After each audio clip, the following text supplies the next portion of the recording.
King Chaka ENT. Y'all can check out the music on Spotify, Apple, and other services. I want to hear your thoughts. Yeah, you know what I'm saying? KCE, King Chaka.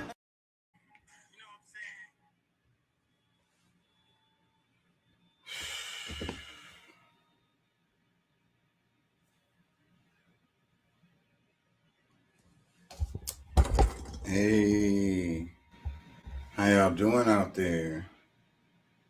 Remember, an educated and united public cannot be controlled. Get organized. ¿Cómo estás?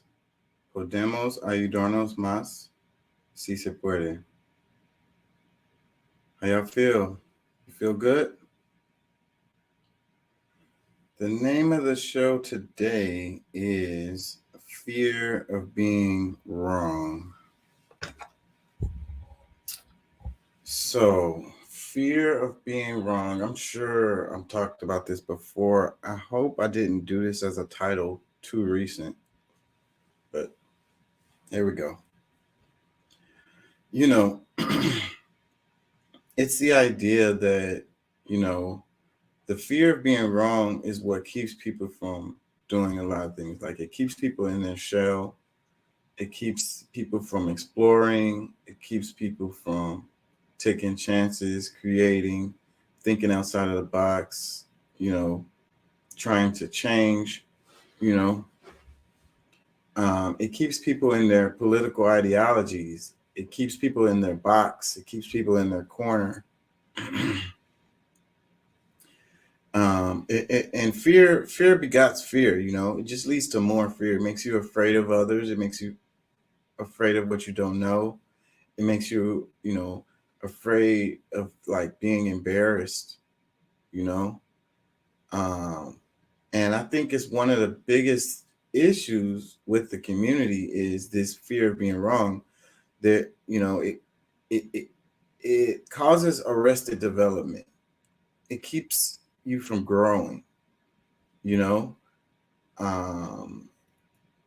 Someone, if no one in the room knows about a certain thing or whatever, and everyone in the room is afraid of being wrong about that thing, then we're no one in the room ever is going to know that thing. You'll never move forward. It's like you're at work or you're at the office or whatever, and someone makes fun of you and they say you're supposed to know that something. It's a simple thing, but even that other person doesn't know it really. They're just saying you're supposed to know it because it's like a trigger. It's like a defense mechanism, to draw attention away from themselves and the fact that they don't know it. Call an IT guy or something, get somebody on the phone. But if we're all in the room acting like we know it and we don't, then we're never going to know it. We're not going to be able to get over that hump. We're not going to be able to accomplish whatever it is we're trying to accomplish, because of the fear of being wrong, the fear of being, ostracized and persecuted, the fear of someone saying that you're stupid or whatever. That's why, I really don't care what people think, like, at all. And I'm wrong all the time, all the time, all the time. I get on here and I say stuff that feel passionately about or whatever. Maybe I'm secure on it or confident in it, and maybe I think I know or whatever. And, hey, I'm wrong, dead wrong all the time, all the time, all the time. But I do this self-reflection on things, I look at it and I'll be like, okay, Chaka, you know what? You was wrong about that. You know, there don't have to be anybody else around, But I think that going to another level is being able to tell others that you're wrong, you know, um, being able to say it out loud in front of others, I was wrong about that, or maybe I had limited information, maybe I was misguided, maybe I was lied to, maybe I just did my calculations incorrect, my logic wasn't right.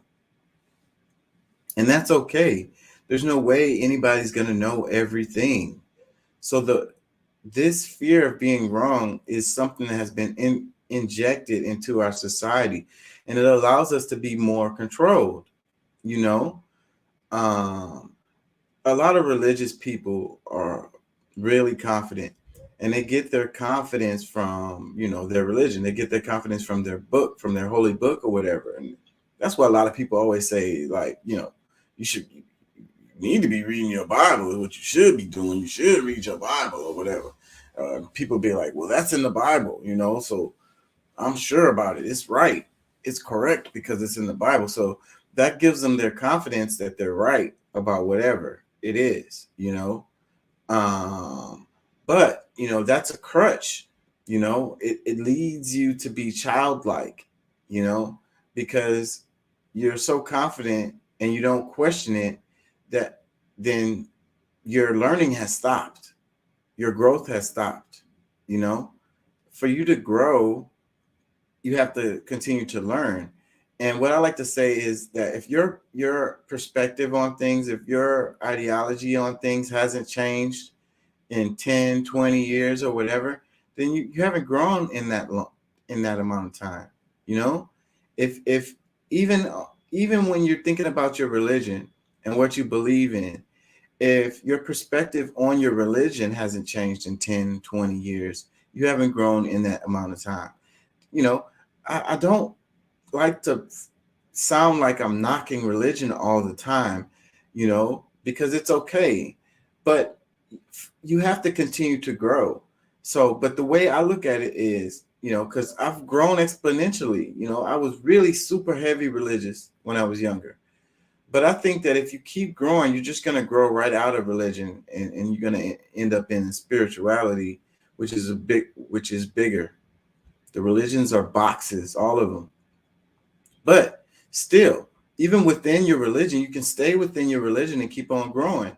And you can keep on growing by questioning it, by questioning your religion, by not being sure, by not being so confident that you know the answer, that you're 100% sure that you know the answer.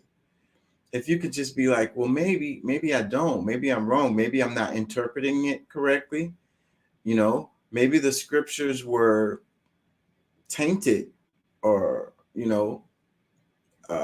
confusing or whatever. Maybe I want to go to some of those root books that led to the scriptures, to get some better understanding about it.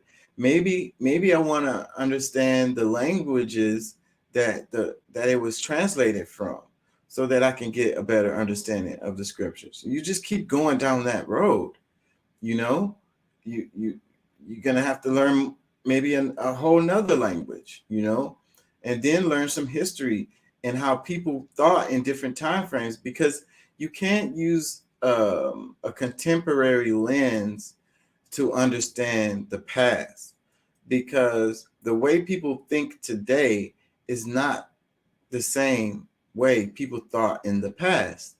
So you have to try to put yourself in their mind frame, in the way that they looked at the world, in their understanding, to try to get an understanding of, those scriptures or whatever they wrote at that time. Because we we have grown, as a species, as humans. Like there was a time where they thought that the universe traveled around the earth, like the earth was the center of the universe, and the sun went around the earth. There was a time where they thought that it was flat, and that if you went in the ocean and kept going, you would fall off. You know, you know, people didn't live as long. So the age thing is an issue, related to marriages and so forth and so on, or when somebody considers themselves an adult. Here in the United States, you're considered adult at 18, kinda, but you're not really. A lot of things you can't do till you're 21, and then there's even other things that you can't do till you're 25.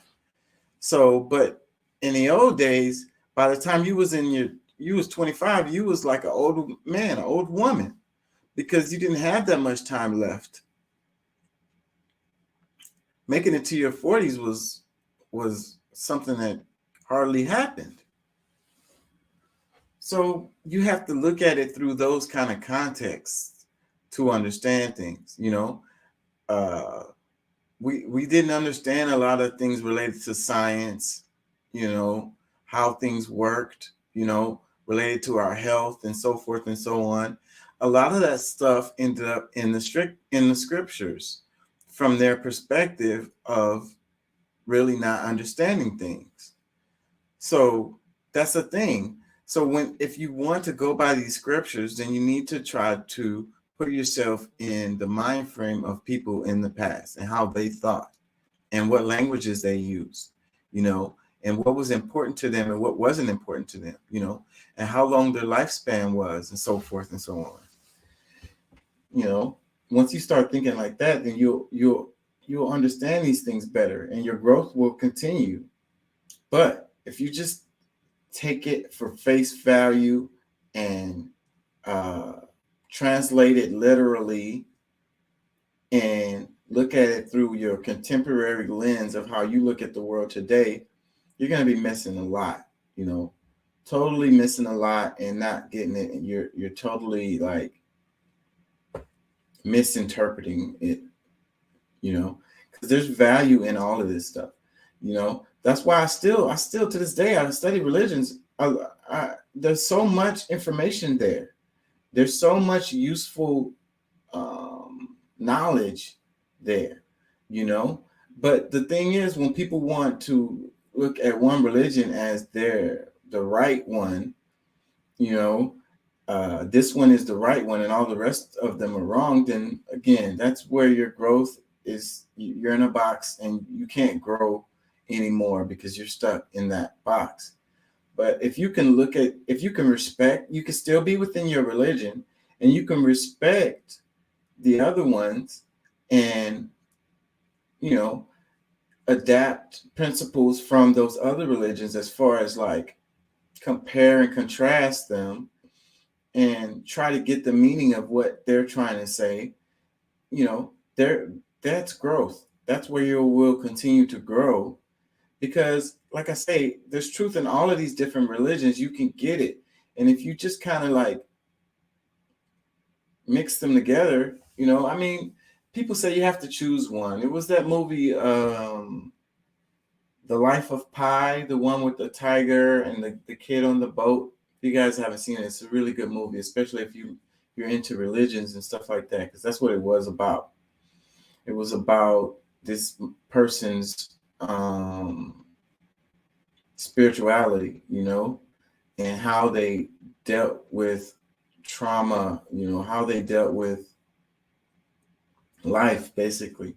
So the kid went through a traumatic event and he told a story. The movie is really a story that the kid is telling about something that happened. But then at the end, he's like, it doesn't really matter if it actually happened or not, it doesn't really matter. You can choose which story you want to believe.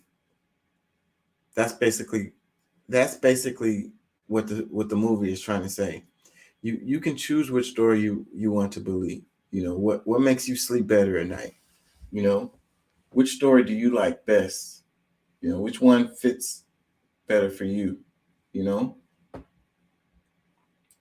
um, and that's what it is like with the religion. So you can go ahead and just choose a story that works for you, and if that helps you get through the day and it helps you get through your life, then who am I or anyone else to say that's wrong? It's all about how you are in the world and how you treat others. The way you live. You know, you live more fruitful. You know, by living by these principles. There's a reason why these religions tell you these principles, because it actually makes your life it makes you more alive. you know what is life worth living?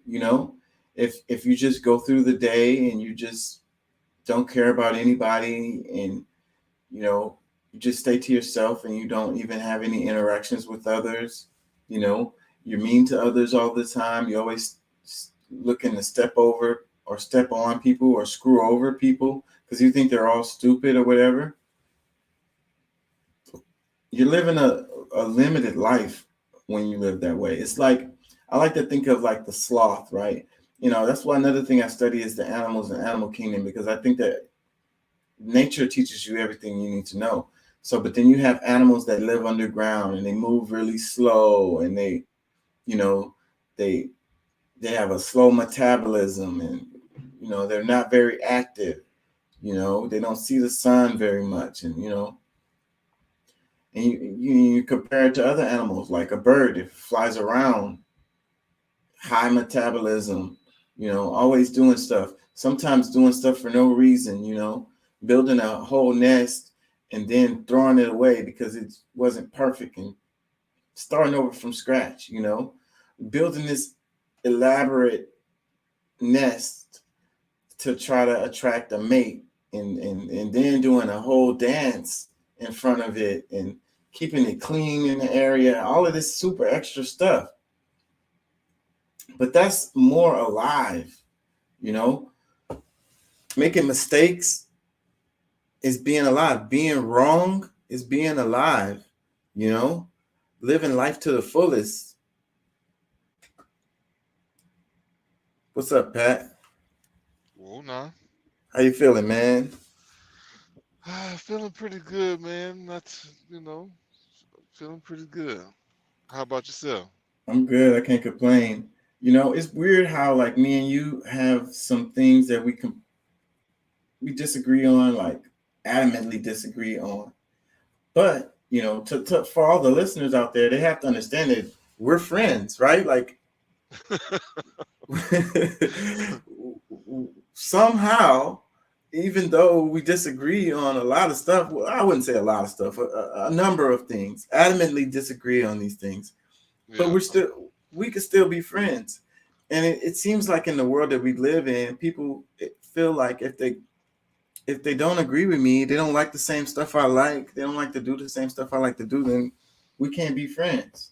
If we're in opposite political parties, we can't be friends. You grew up on the other side of the tracks, we can't be friends. Yeah, I mean, shit, that's common.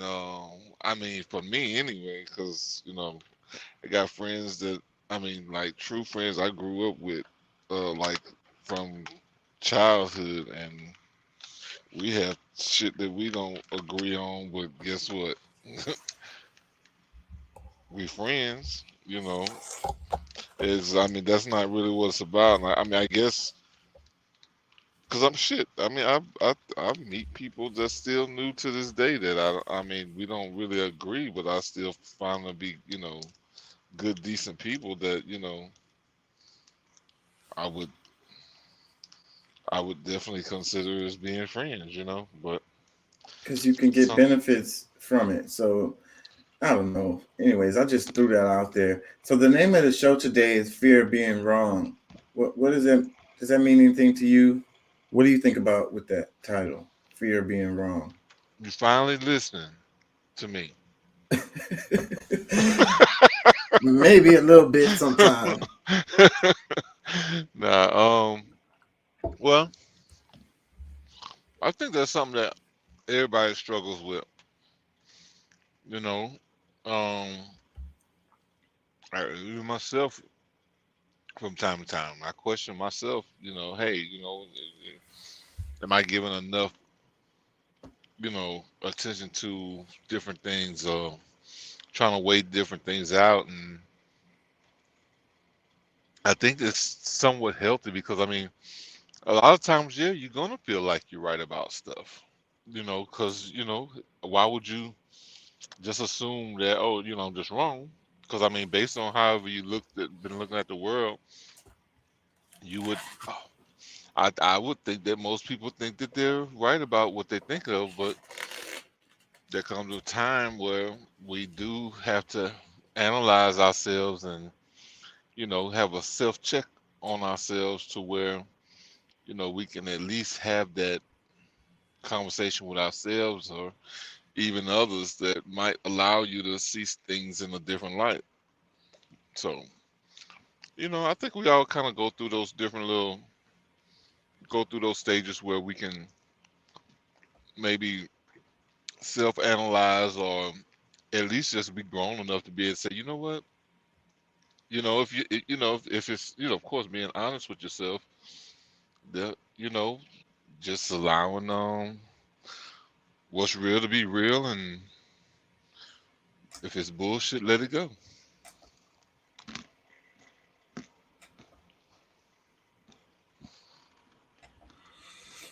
Yeah. So, but I was saying that the fear of being wrong is what holds a lot of people back and keeps them from their growth. They're scared somebody's gonna say they're stupid or whatever. They're afraid Mm. of being, ostracized and made fun of. So they don't speak up to say that they're wrong. That they don't know or whatever. They just say, I Hmm. know, I know, I know, I know, I already know, I already know.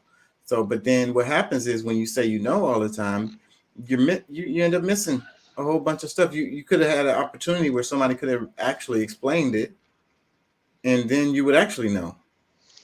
Hmm. Yeah.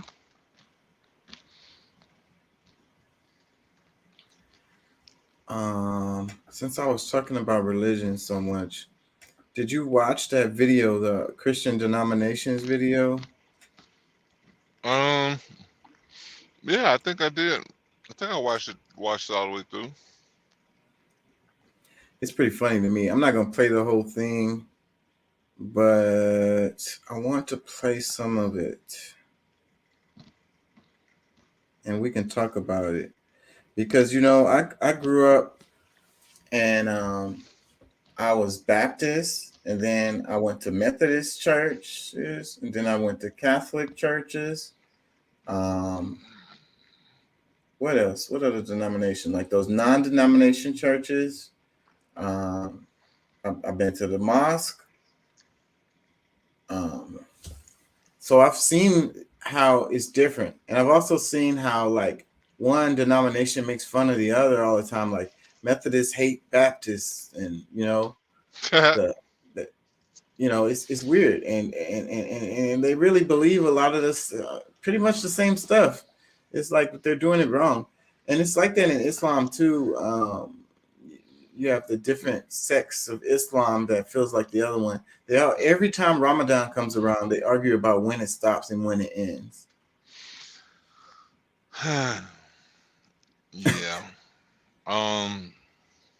Well, the funny part about that is me and my cousin just recently had it wasn't an argument, but I mean, I knew that he was following the Eastern, um, I guess you said this Eastern sect of Islam than the one that was originated here in America. The Because I mean, really, if done any studies, the real like I mean, I don't want to sound, oh, I'm better than you type shit, but I mean, just do different studies. I mean, it actually originated here, and based on the calendar, um, we let's just say we do Ramadan in December,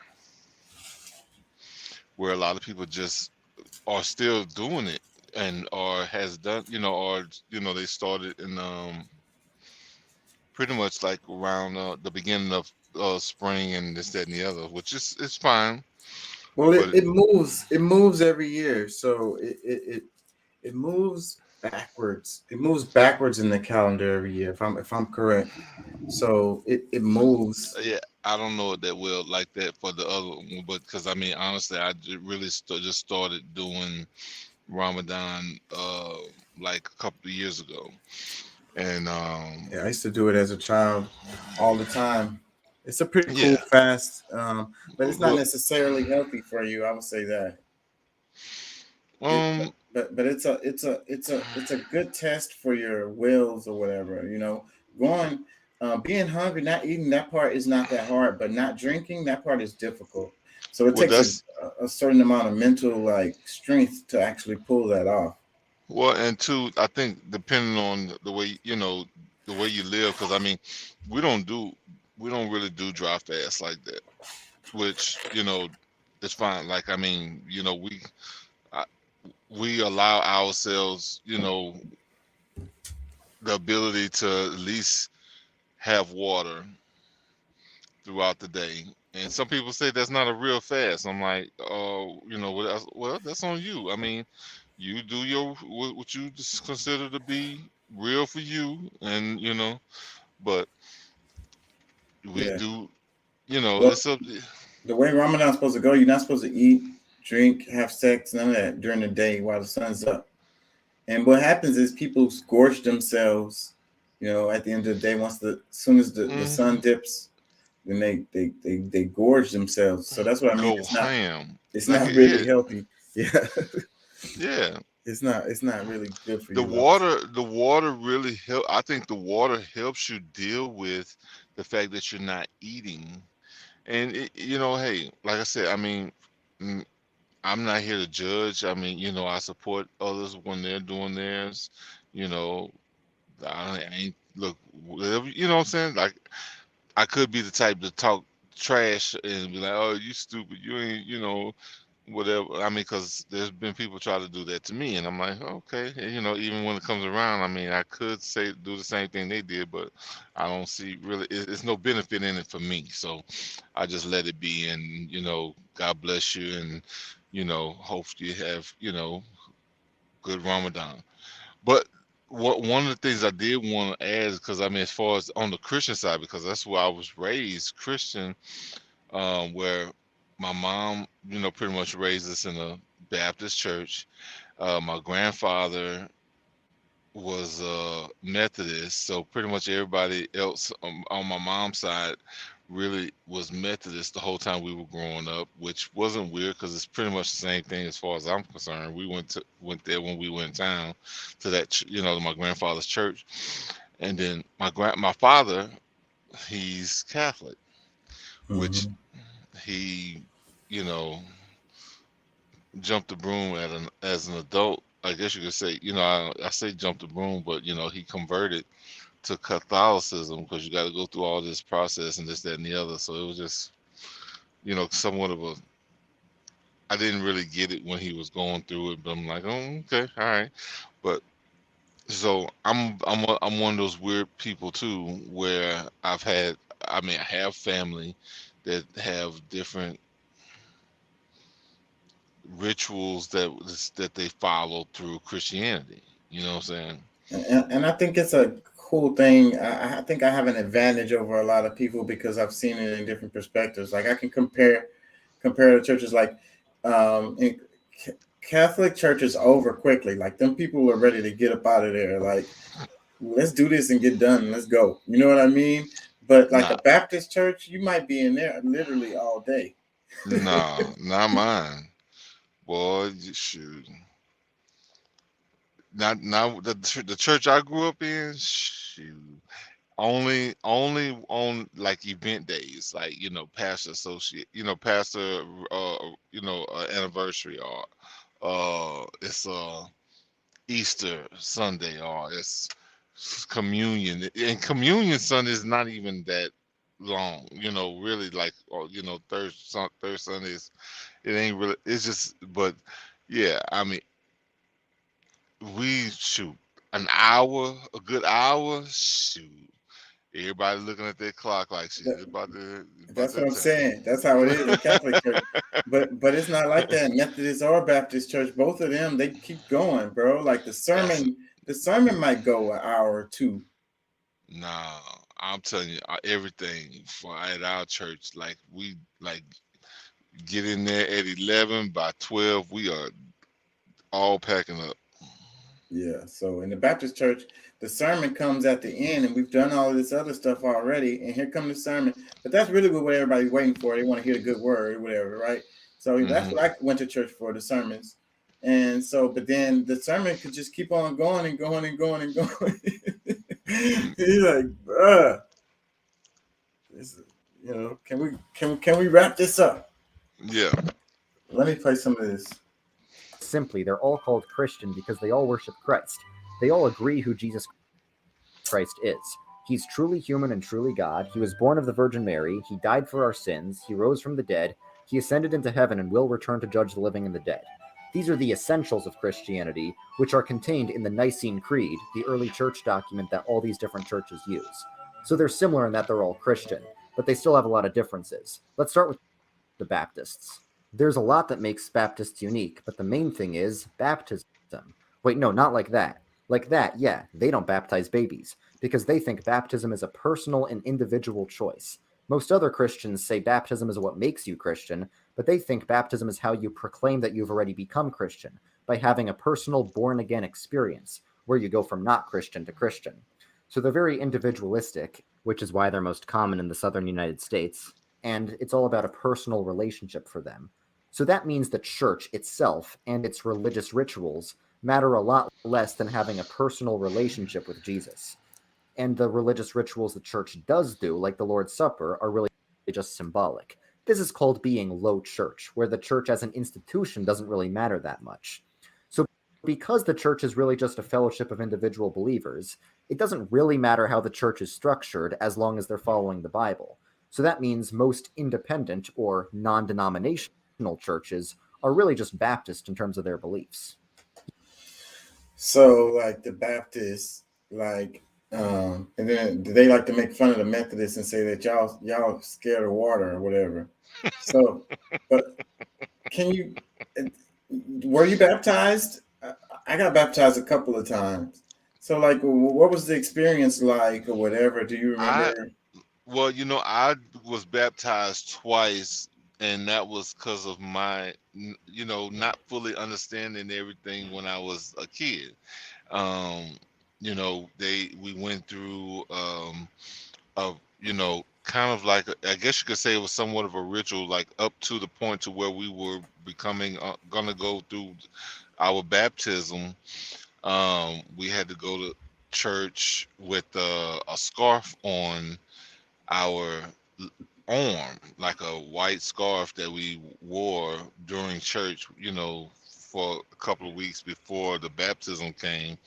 And then, we actually went through the physical baptism. But of course, um, when I got older, I was more, once I actually was an adult, like maybe around 1920, something like that, I did it again with a friend of mine and his dad. Well, with his dad, really.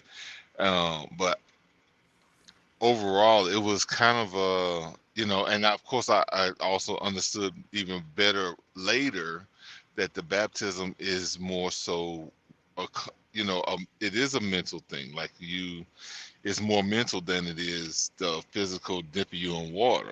It's the Mhm. actual when you change your mind, like it's the changing of the mind. It's like when you, because I mean, like I've always been like a type person where I was, try to do the right thing, this, that, and the other, whatever. But it's it's more of something that a morphing of yourself in the mind than it is of being dipped in water. That's just all symbolic. You know what I'm saying? That's a symbolic part, but it has to be something that takes place in your mind that really, you know, convert, where you're converted totally, you made a conscious decision to do better or be better or strive for, whatever purity that you can have. I don't, however, that stuff goes. Because, I'm even different now as far as like my understanding of what even Christ is. You know what I'm saying? So it's like a lot of things that's changed over time. But I think as far as following Christianity, the renewing of your mind is what is the true baptism. Yeah. I always remember whenever somebody was going to get baptized, it was like a big deal, and it made church kind of fun, entertaining or whatever, whenever it was going to be a Sunday where someone was going to get baptized or whatever, everybody's talking about it and stuff. And then when it happens, you're kind of like on the edge of your seat watching this take place, big ritual around it, at your church, how did they do it? They had a big pool, like in a different part of the church, and the pastor stepped into the water and dipped them. How did they do it? Well, in our church, the choir stand is there's a tub, like a baptismal tub underneath the choir stand.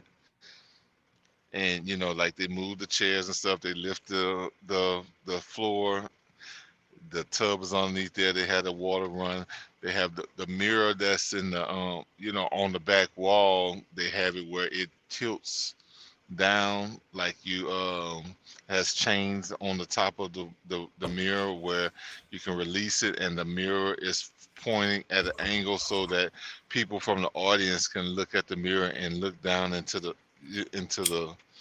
the baptismal, I guess you could say, pool or tub, whatever you want to call it. So I mean, it was actually pretty cool the way everything was, and like I said, it was kind of like a showtime, to some extent. You Yeah, know, it was exciting. It was an event that happened. Somebody chose.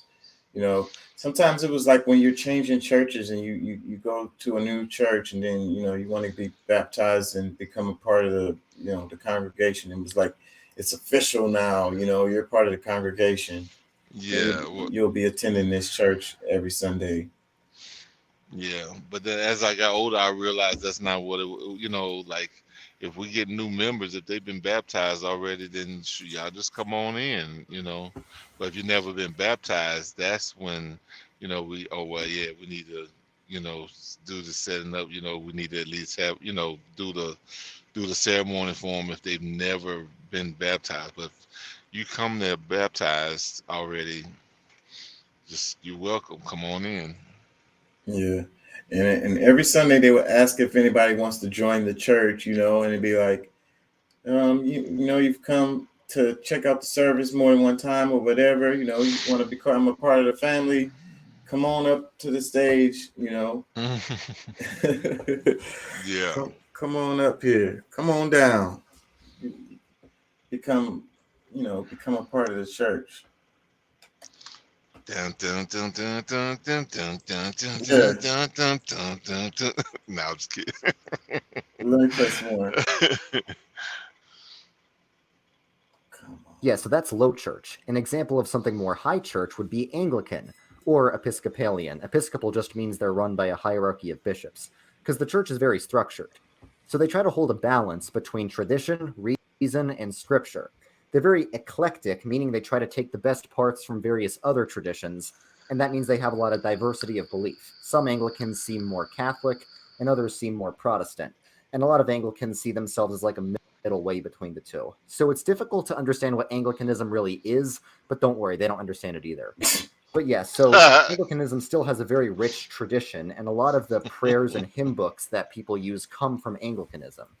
In fact, a whole new branch sprung out of the Anglican tradition, the Methodists, or Wesleyans. You know that little triangle the Anglicans have of reason, scripture, and tradition? The Methodists add a fourth point and turn it into a quadrilateral. They add spiritual experience because John Wesley's whole deal was he wanted the Anglican Church to be more spiritually active. Fire represents the Holy Spirit, which is why a lot of Methodist logos have fire in them.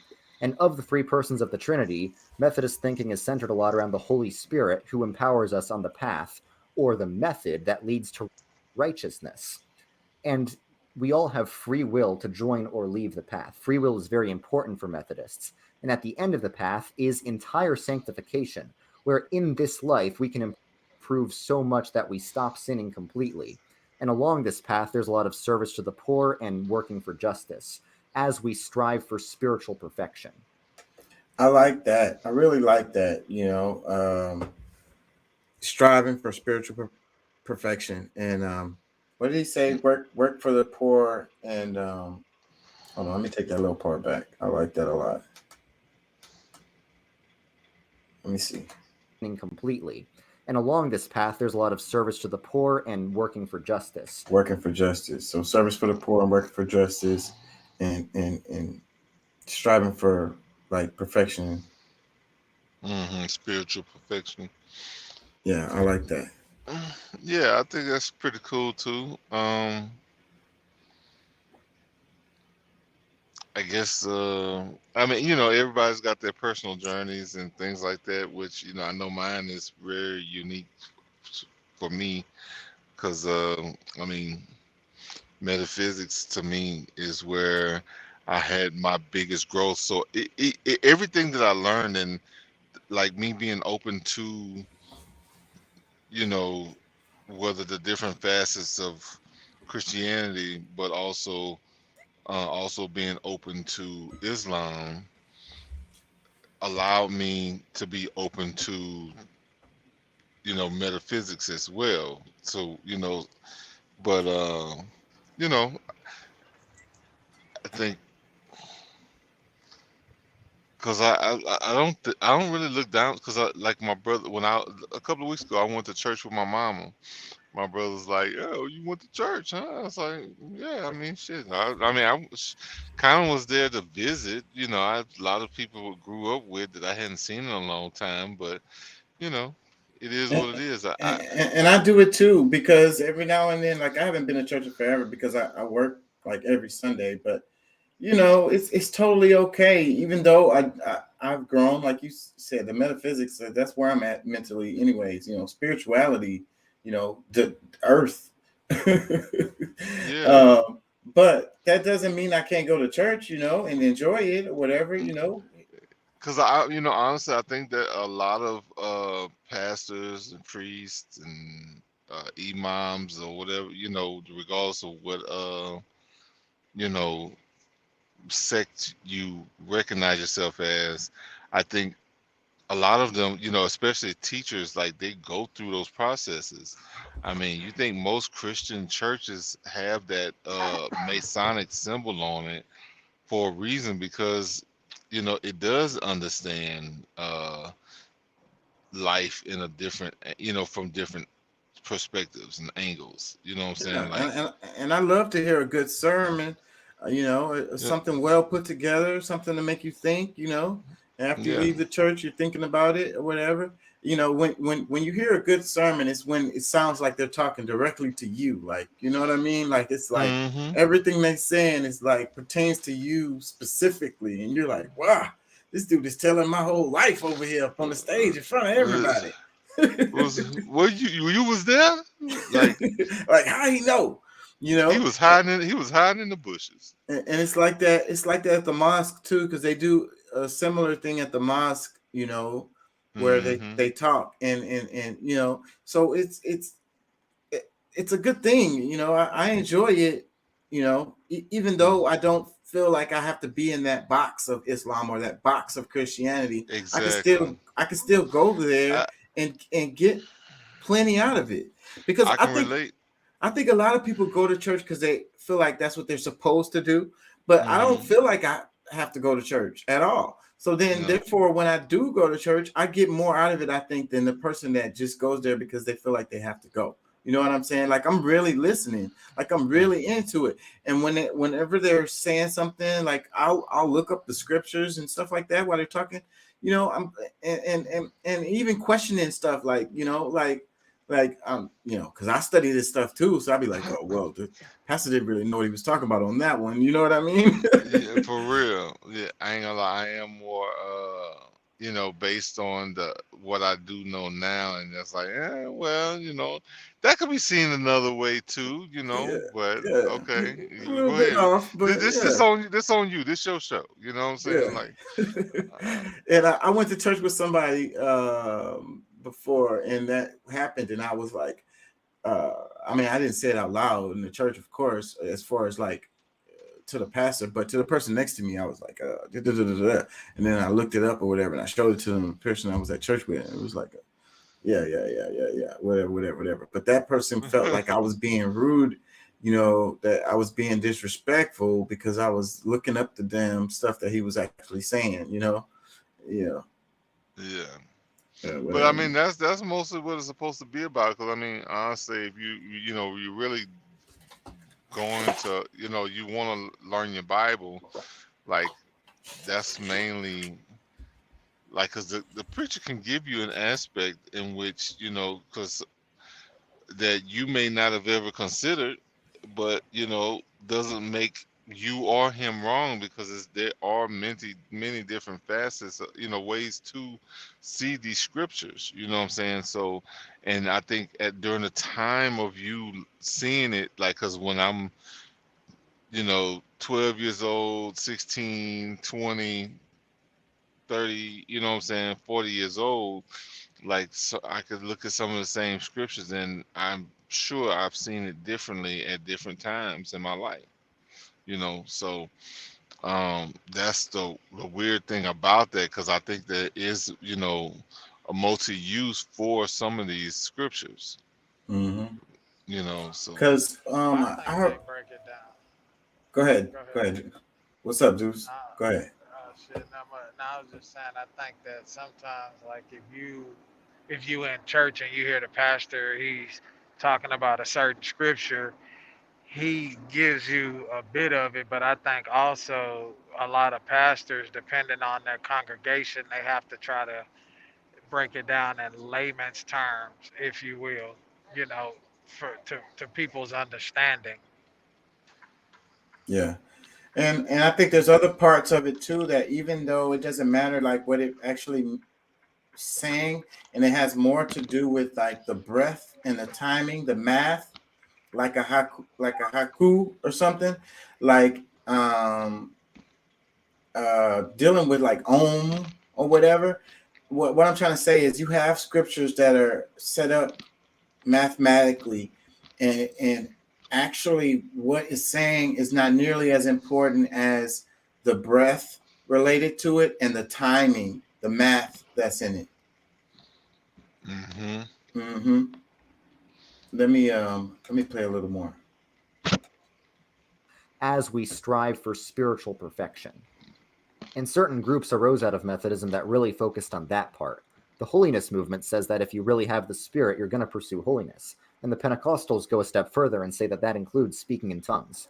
So groups that spawned from these movements include the Salvation Army, the ones that are always doing charity and stuff, the Church of the Nazarene, a big holiness denomination, the Redeemed Christian Church of God, another big holiness denomination from Nigeria, the Assemblies of God, a Pentecostal group, and the Church of God in Christ, a historically black American denomination. All right, next up are the... Wait, let me ask y'all. So, what do y'all think about the speaking in tongues thing, or catching the Holy Ghost? What do y'all think about that? I, Now, as far as the Holy Ghost goes, I mean, I think, you know, if you're, you know, certain things that allow people to receive the Holy Ghost, and that's their, you know, their relationship, you know, I guess their personal relationship with God. The speaking in tongues, you know, I I don't know it. You know, I mean, I've heard people try to speak in tongue and this, that, and the other. I usually don't trust them when it comes to, you know, because not to say that nobody can do it. It's just that, you know, actually finding somebody genuinely that, you know, is speaking that way, Yeah, or when they get up and roll around the floor and be jumping up and down and like But that's not the see babbling. that to me like that's a mockery of God. That's a mockery of who He is. You know what I'm saying? To be jumping up and down. Yes, I'm not saying that you don't feel it within your spirit. You know, when there's praise and worship or the pastor speaking a good word, like you were saying earlier, it ministers directly to your core, and you like, wow, that's he talking to me. But if to understand the whole dynamics of speaking in tongue, not everybody has that. And that's not to say that you're not sanctified. That's not to say that you don't have a personal relationship with God. That's a gift from Him in order for you to be able to speak in tongue and interpret the language in which they spoke in those days. It has, the spirit has to be up on you. That gift has to be up on you. But you do have people that are in the ministry that this they practice this particular language, and they put on a show with it, and that's just a mockery. To me, that's a mockery. But at the same time, God also say, touch not my anointed one. So me not having that gift of being able to speak in tongues and interpret that language, I can't say whether they're fake or fraud, so I don't touch it. I just, I pray and I ask God to lead me and give me my own personal discernment to know whether that do I want to go to this person, or do I want to go to somebody that's speaking to my spirit, that God is using to speak to my inner being, to my spirit. You know what yeah. Yeah, I'm saying? But whenever I was a kid, whenever I saw people acting like that, I always thought it was kind of weird. Like sometimes I would feel like maybe it could be authentic, but most of the time I was like, and like Pat just said, I don't know how much I trust these people, and like because I have a cousin that would always, you know, catch the Hmm. Holy Ghost all the time. And like this person, isn't all that trustworthy and honest and all that. Like this, and this person likes attention. Exactly. That's the part I was about to say. Some people I think be wanting, like there's some older ladies in the church, and like I really felt like, they had they had the spirit on 'em. And there's others where I just kind of like, get your ass up, Yeah. but it's Cut like, all that foolishness. I used to be that same way, man, until I started listening and studying and observing the word for myself. You know what I'm saying? And that's the thing, that coming to understand, have some type of understanding and totally forsaking thoughts, because your thoughts are not his thoughts. Your ways are not his ways. And forsaking those and looking more into Christ Himself, helps me to understand that He can use the most rotten person in the world and invoke that spirit in them. You know what I'm saying? In a church setting, in a praise and worship setting, or pastor could be speaking to them. That's not to say that they're not gonna walk out that church and do exactly what they were doing the day before, because they're not truly God. They're not truly in His Word. But I've seen it, and I'm like, man, as a youngster, like really saying to myself, like, because I used to be the guy that sat in church and I wanted to dissect their, like, man, this motherfucker faking, they faking, she faking, this, that, and it's like, you know what? But once I matured and I got into the word and come to understand and try to understand Christ more and God more and His, you know, had to remember that His ways are not of my ways, His thoughts are not of my thoughts, and come to understand that He can use whoever to minister to you. It's about your heart and your mind and your spirit being open to receive that. You know what Yeah. I'm saying? And I had to personally learn that. I can't speak for nobody else. I had to personally learn that. And that's why, like they say, touch not my anointed one. And like I can feel it in the pit of my stomach. God has given me pretty good discernment. Like I know when something ain't right. I know when I'm being bullshitted by people, and kind of going back to what Doc was saying last night, like Deuce don't say a whole lot. And I think he don't do it. I think he does when I no, it's not. I don't do it when he come in the room. I listen and I analyze every one of y'all because I know shit that I hear. I know shit that I've looked into myself. So you know, when I hear something that I okay, yeah, okay, Pat spot on, Chaka spot on, then I'll speak up like, yeah, man, I know a little bit about this, that, but I've learned to be quiet and just listen a little more. You know what I'm saying? I don't want to be the talking person all the time. You know what because I'm saying? Because because I want to point out you learn more that your way. foolery. Yeah. Yeah, I want to be like, nah, motherfucker, And then when I speak up and I say, nah, this ain't quite, this is, and then the motherfucker be like, oh, well, nah, you know.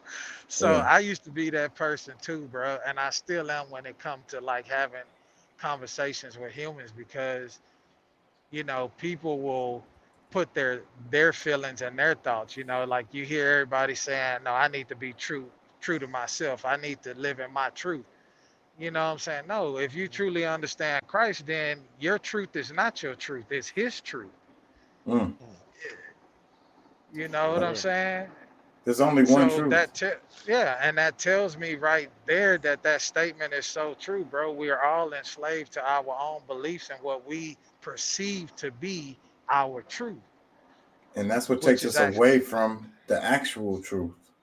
exactly. Yep. Let me play some more of this. He's going to explain Lutheran.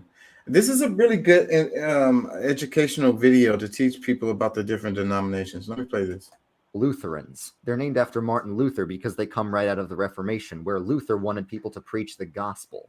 So basically, Luther thought the Bible had two messages, really: law and gospel. The law explains that you're not good enough, but the gospel says that's okay because Jesus is. So Lutheran thinking of the three persons of the Trinity is centered a lot around Jesus and his gospel. And they want to make sure that the gospel message is pure. Are you looking to your own personal experiences to know if you're saved? Don't do that. You need to be looking to Christ. How do you know that what Christ did is for you? It was given to you in baptism because baptism saves. Want to experience Jesus now? Again, don't look to your personal experiences. You need to look to something outside of yourself. Specifically, the Lord's Supper, where the body and blood of Christ are really present and given for you. That's right. When Jesus said, "This is my body," he meant it because is means is. Seriously, you do not want to start a fight with a Lutheran about this. Now, some Lutherans didn't. Wait, let me stop here. The whole ritual with the body and the blood of Christ, even when I was a kid, I thought that was kind of weird, you know? And I was always, Catholic churches are still scary to me. They're kind of scary to me. Like, it's really weird. The singing is different, the vibe is different in the Catholic Church. And, they're more strict when it comes to the rituals or whatever. But the idea of the body and the blood of Christ, I'm eating Christ and I'm drinking his blood. As an adult looking back on that and with all the knowledge that I've gained now, that sounds really weird. Still to this day, that doesn't sit well with me. What do y'all think about that? Yeah.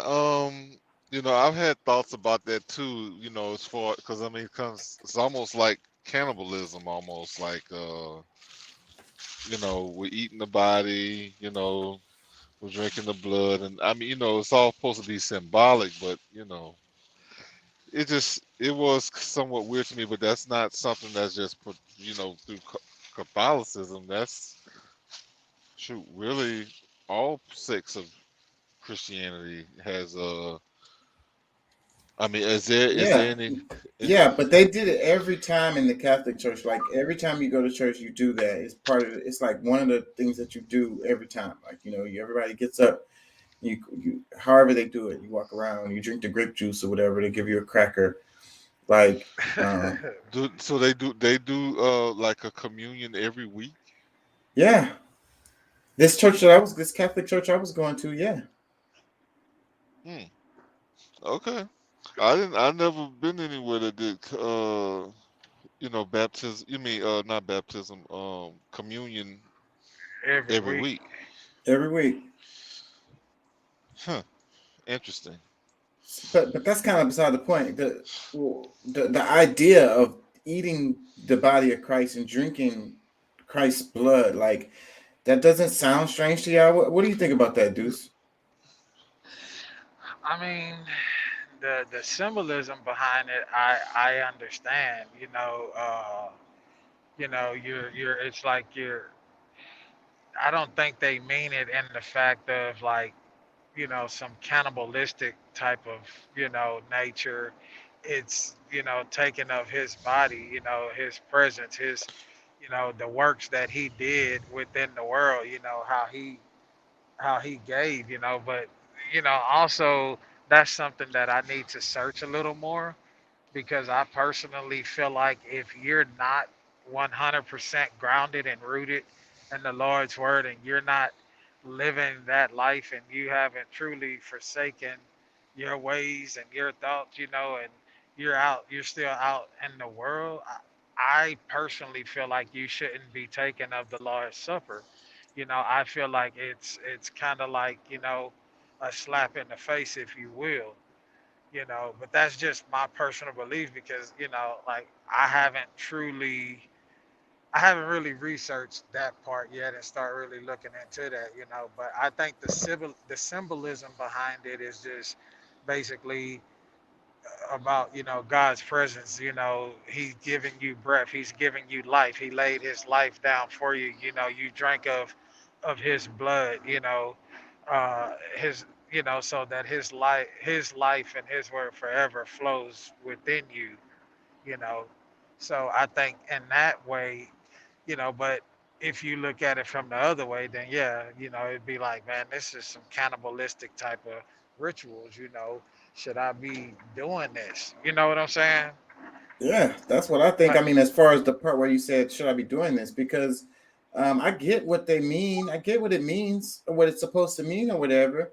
But, the idea of consuming his flesh and drinking his blood, like either symbolically or not, just don't sit right with me. yeah. I mean, but there's also a lot of things within, you know, uh, whole realm of religion that could be questioned. There's a lot of things that they do, because you got to remember, religion is the number one money maker in the world. Hmm. And without religion, Uh-oh. what the fuck is that? Oh, and without religion, the economies around the world crumble. Hmm. And this is a known fact. So you have people that add to and take away add to God's word and take away from it. And that's what we need to be. That's where you need your discernment. That's where your study comes in, knowing God's word for thyself, and having an understanding of that Bible for thyself, you know, and it being that word being instilled in you, and you having that discernment. Those things are gifts, man. Those are natural gifts that you're born with. That shit is innately and embedded in you. Some people can't tell whether somebody fake or phony, whereas you got people like myself, like you, like Pat, that we can sit back and shut up and let a motherfucker talk and be like, man, you know what? Shake his hand, be like, hey, bro, we'll holler, hey, man, I'll catch you next time, and I never fucking ever meet or sit down with this person again, because we know they full of shit. Yeah. We feel it in our spirit, you You know. could, yeah. And to have that, and it's like when I hear people say, man, that's science, it's like, no, bro, you can't tell me that there's not a higher power that has gifted you this. It's beyond science.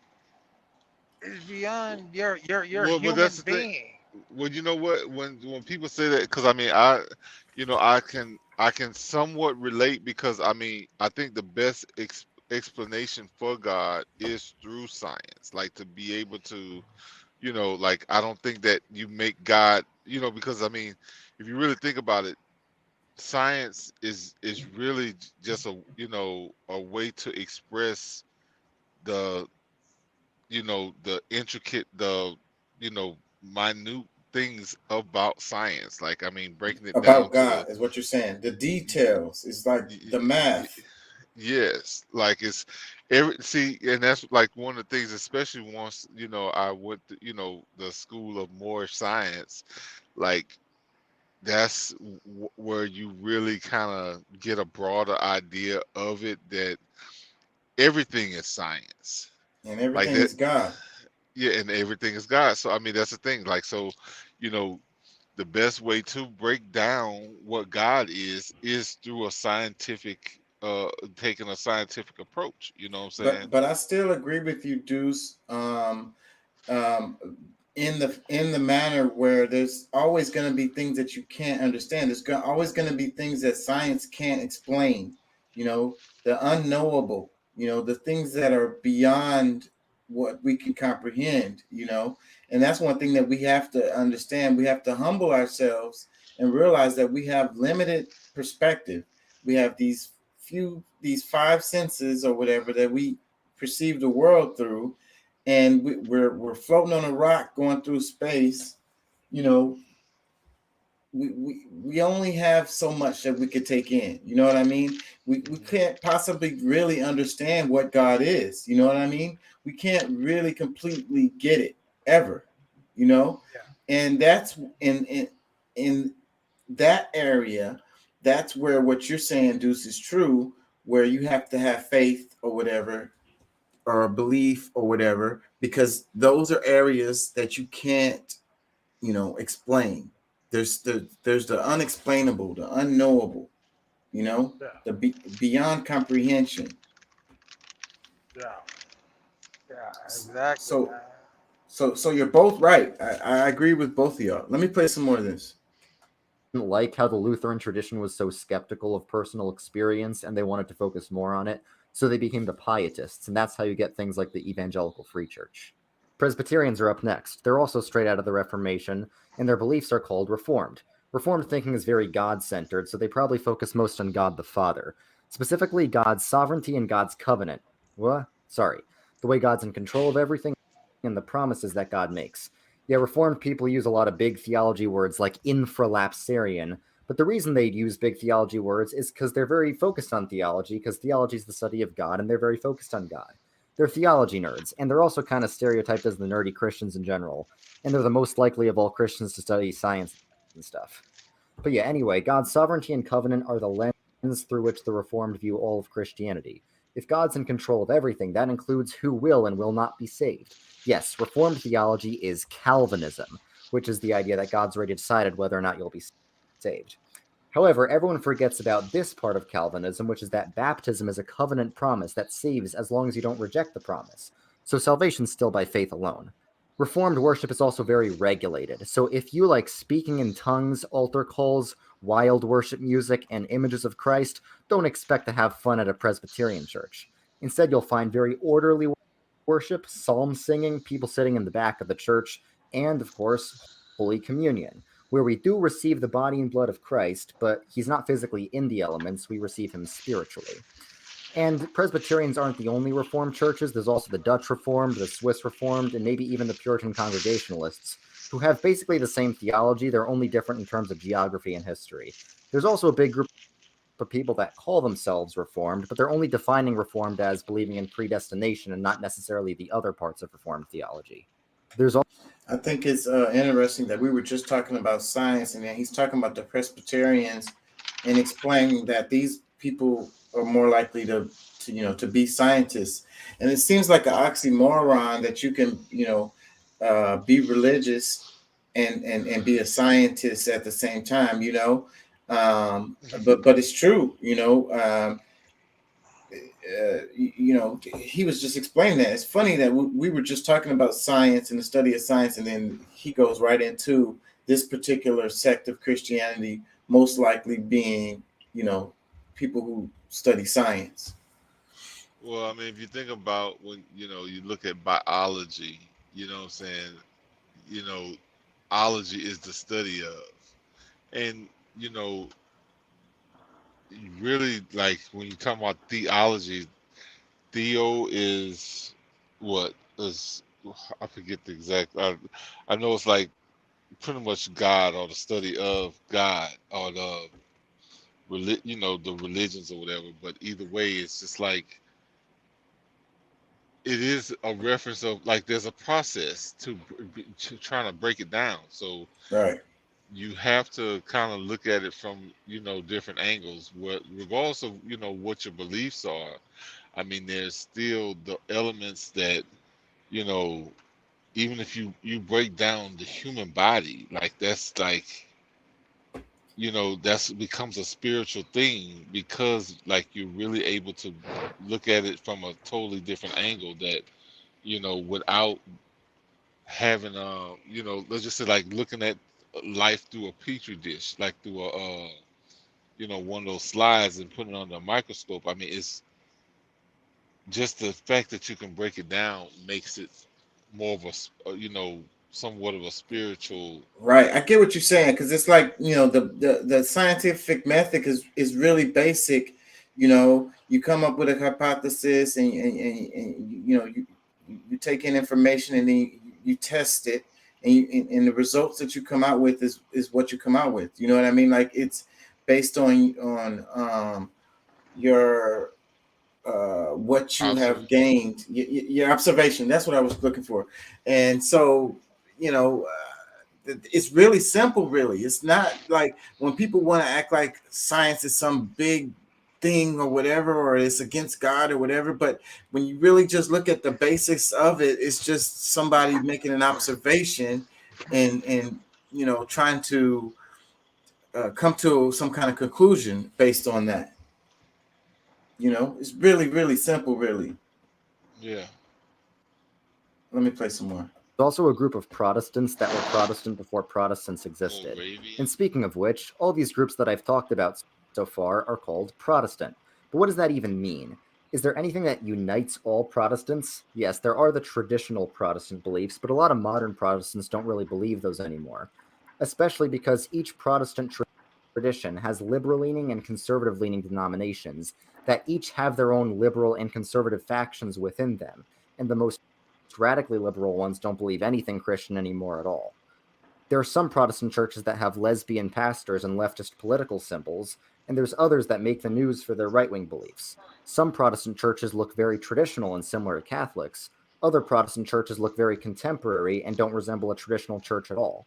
So is there anything that all of these different Protestant groups agree on? Yes, there actually is one thing. It's that the Bible has more authority than the church. A conservative Lutheran would say both the Bible and church tradition have a lot of authority, but the Bible has slightly more. A fundamentalist Baptist would say the Bible has a lot of authority, and church tradition doesn't have any authority at all, really. A progressive pastor would say neither the Bible nor church tradition have much authority at all, but the Bible still has a little bit more, given the church's history of patriarchy and colonization. And that's why there are so many different Protestant denominations. Because if the ultimate authority is the Bible and not the church, it's okay for the church to split if people have different interpretations of parts of the Bible. And for Protestants, that's okay. They can still be united spiritually as the church, and they can usually still take communion with each other. Now, this idea is rejected by all the churches I'm about to go over. So the Protestants, because he was explaining what Protestant is, and explaining that the Baptists, the Methodists, all of those, the Lutherans, all of those that he went over so far in the video, all fall under the umbrella of Protestant. You know, basically with the idea that the Bible, has authority. The great authority is the Bible. So, and that it's okay if you have different interpretations of the Bible, as long as you take the Bible as the authority. And I think a lot of people would agree with that across different denominations, within Christianity. So, but let me ask y'all this though. How do y'all feel about it being like a gay or lesbian pastor, or non-traditional type of church or whatever, same-sex marriages and stuff like that within the church? How do y'all feel about that? Do y'all feel like that has any impact, or, what are your views on that? Well, Would you attend a church where it's a gay or lesbian pastor? I probably wouldn't, just based on my, somewhat my upbringing, but I mean, I guess my overall knowledge of, you know, because I mean, honestly, I mean, it's something that I don't really agree with, whether I'm at church or not. Um, because it's, as far as, whatever people do, that's on them. Um, and I believe in nature, and the balance of nature, like all the you know what I'm saying, like that's where it comes back into this whole science thing, is because like the balance, the how we're supposed to be balancing out the world through nature, and you know when it gets to that, I mean, and I can listen to a sermon, I can agree or disagree with them and this, that, and the other, but I don't know. To me, it's just, eh.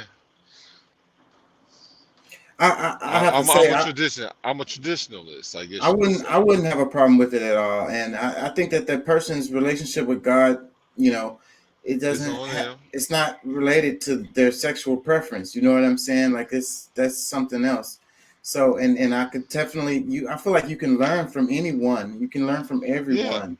So they could have a perspective that could help you, and you would miss it just because you're looking at whatever their sexual preference is, even though they're preaching a sermon that's sticking you right in your well, souls, contacting your core, like we were saying earlier, like speaking directly to you, and they don't even know you.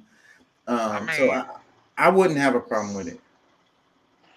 I know we had homosexuality way back then.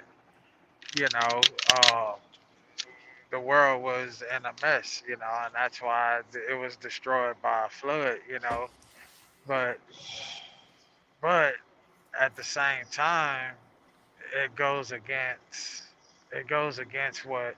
See, I think that as society evolves, as people evolve, they start putting their own thoughts and feelings. Yes, would God forgive somebody that was that way? I'm sure he would. He's a just God.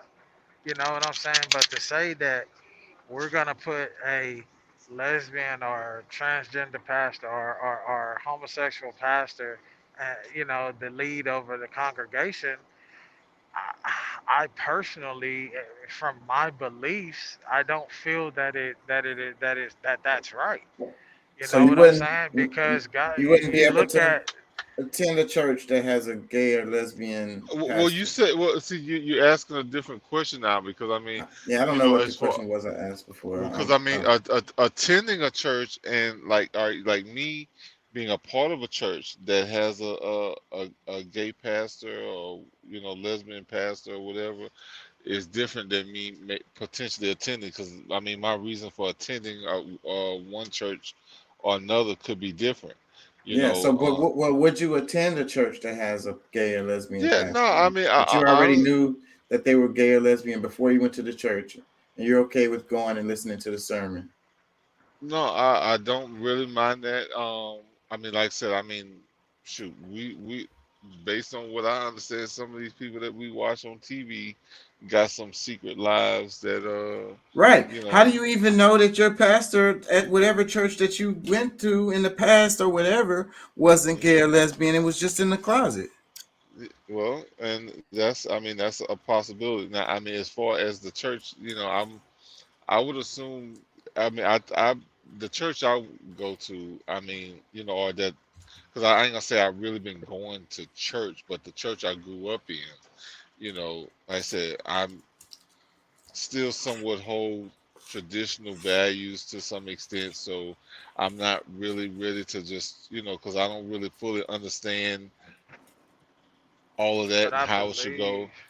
But as far as the world, because I mean, I look at the world as being, you know, each one of us is a temple. So I mean, what we allow personally in our temple is what's gonna, affect us more than what, who I'm interacting with day to day. I agree with Uh, that, and that's the proper understanding, because the congregation is the people, so you don't have to have the building of the church, and your body is the actual temple. So I completely agree with that. But wait, Deuce, you didn't answer the question. So would you be able to attend the church, knowing that they were gay or lesbian before you went to the church? Would you be able to attend the church and listen to the sermon? I mean, I may be willing to at least hear them out, but my core, my true beliefs and what I believe as far as Christ and Christianity, like I don't think so, bro. I don't think that this is something that I could continue to condone, or attend. I mean, at the end of the day, I understand that everybody say, your pastor could have a secret life or this, that, or that nature, and that's true. We've seen it play out over the years, but I think honestly, most people look to church for, and we understand that the society that we live in is a capitalistic society. So there's deception in everything. But I think it's church is the one place that we look for that not to be. You know what I'm saying? That's the one place that we come, that we're trying to, congregate amongst each other and learn and be at. Most people go there to, they feel like they're at one with God. It's a willful thing to go, Well, and congregate amongst, your brothers and sisters, and Christ. You know what I'm But saying? but So I it's feel like the a lot of the deception that some of the most deception that we're getting as a community, as a society, is coming out of the damn church. and I that's mean, that's one aspect. it's became a business, but we all know, like I say, cre- religion is the number one business in the world, bro. They don't talk about it, but it is. It's the number one business, and it's the most money grab, the most money making. But that's because human beings have totally gotten away from the realm of God, man. Human beings have done Well, that out of greed, Well, but send your money well, to the Lord. Here's my address. you know, but Well, but dude, we don't Doc, have to. We don't have to give our money to a church. Everybody think that their tithing or their 10% has to be monetary or it has to be yeah, given to a that church. It can that be concept within your was. community, and bro. it It can says be that you. in the scriptures. It says that. I don't know why They people didn't didn't have money read it. back then. They gave the first 10% of their ration. They gave the first 10% of whatever the crops that they grew, or It animals or spells whatever. it You spells know, that out clearly. Like that can't be misunderstood. It's so clear in the scriptures. Let me ask you this, Doc. I already know the answer, but would you be able to attend a church where the pastor was gay or lesbian? Would you be okay with it? Yeah, I don't have a problem with it.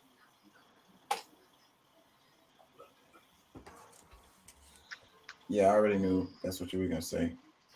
So Yeah, I me, knew the me, and answer. I knew his answer You, too. you have But you have to understand though. I'm not going to go to a Catholic church that has a openly gay pastor or something like that because the Catholic Church does not accept that. If the church accepts that in their leadership, then I don't have a problem with the choices that the church has made to lead their sermons. right, because if well, they, I agree. I like that way of thinking because it's like this person has clearly been vetted. They're obviously good at what they do. Maybe they have good words. And The they're able elders, to. the elders of the church trust them and their knowledge of God to spread the word of God, to give sermons, and it not be an undermining, and that not be a factor in it. Go hey, ahead, Pat. What were Wisdom you gonna is say? wisdom. It doesn't matter what they do behind closed doors. That's what I was saying. What they doing sexually or whatever but I don't think have that is goes completely behind. separate. I think that goes against God's word, though, bro. What y'all yeah, are saying. I mean, But I think it why though? does. and When that's most of y'all the beliefs, and homosexuality that's and y'all stuff, beliefs, and y'all most of the that's y'all beliefs homosexuality and and stuff y'all was put opinion. into the Bible during the revision from the Gutenberg Bible That to wasn't. the King James Bible.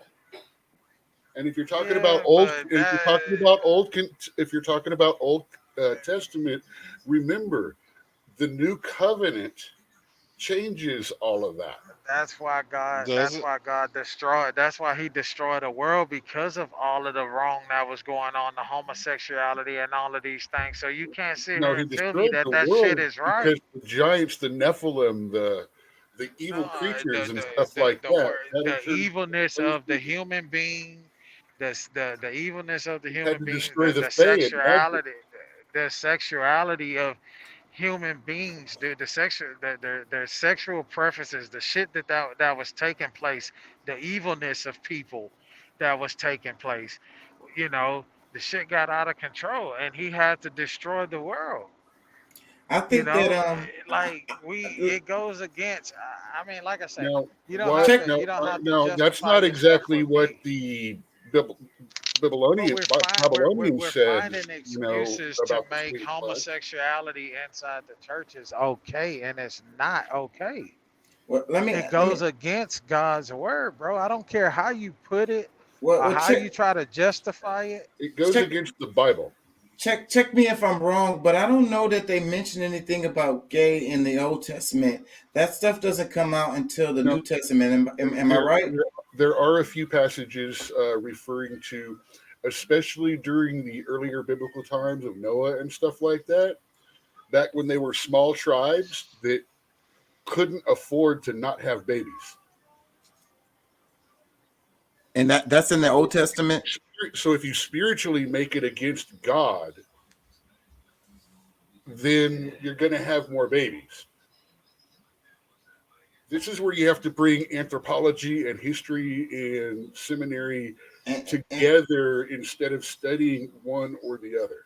and that's what I was saying earlier in the show before y'all came on during my We're into the monologue. stuff that I do.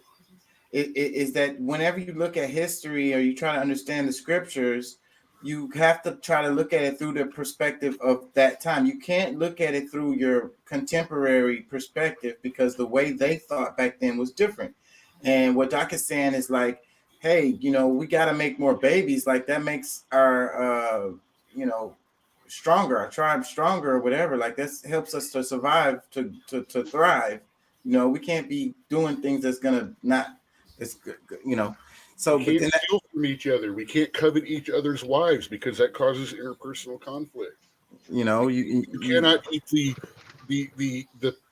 pig, the cow, the beast of cloven hoof, or those that you cut upon the ground. You can't do that because all of those meats are tainted or they rot quickly.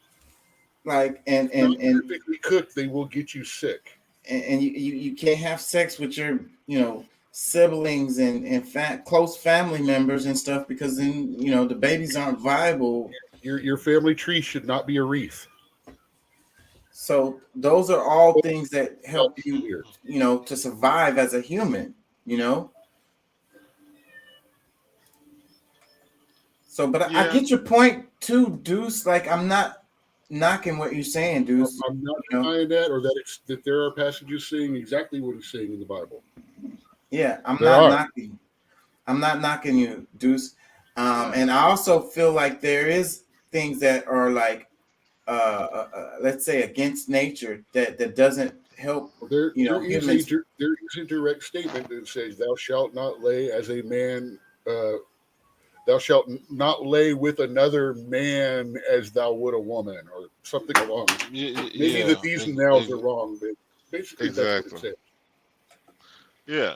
So is that something that we've misinterpreted, or is that something that? Well, my point was, I was saying that if the person is speaking, the word of God, then it don't have that. What they're doing doesn't matter because people do like what you said earlier, Deuce. God could use anyone to reach you, right? Didn't you say that earlier in the show? Yeah. Anyone can be used by God, and like you said, the person is in the church faking or whatever, and and they could be actually getting touched by God, and then after they leave church, then they go back to doing stuff that they shouldn't be doing. You know what I'm saying? But Yeah, but these are not people that you should have in a leadership role, leading that's in charge. Because, believe it or not, if when your pastor's up there educating you, teaching you, giving you the word from the Bible, and trying to help you to walk that line, to walk, to live in God's truth, the only truth that exists. You if that pastor is corrupt, and once we find out he's corrupt or she's corrupt, they have to we have to get rid of them. You know, yeah, they could have been great, but now we find that you're living a double life. You're in control of other people's lives. You know, if you sit down, if you watch those movies Left Behind, that was a very significant to me that when the rapture came, that the pastor of that congregation was still left here on earth to suffer. Yeah. That's So, but significant. look. Let me get Like, you to think a little bit, Deuce. So, what about the guy who is straight? He's not gay. He's a pastor, but he's having sex with all of the women in the church. You know, he's he has to be gone too, bro. I don't tread a line of it. What's, you know, what, hey, what's good for the goose is good for the gander, and that's how I am. You know, what's right is right, what's wrong is wrong. You he, know what he, I'm saying? he I'm not taking no sides. he's You know what driving a I'm saying? BMW. I His don't live wife. this code of I don't live this code of, oh man, this hey, say man, you wrong. And I tell them motherfucker, hey, don't do shit wrong in front of me, cause I'm not gonna save your motherfucking ass. His wife got the big diamond necklaces and the big rings, and Well, the congregation is that poor, and that and he's telling them to give y'all your last to him, to the church, and he's just gonna go spend it at the strip club. But this guy is straight. He's not gay. You know what I'm saying?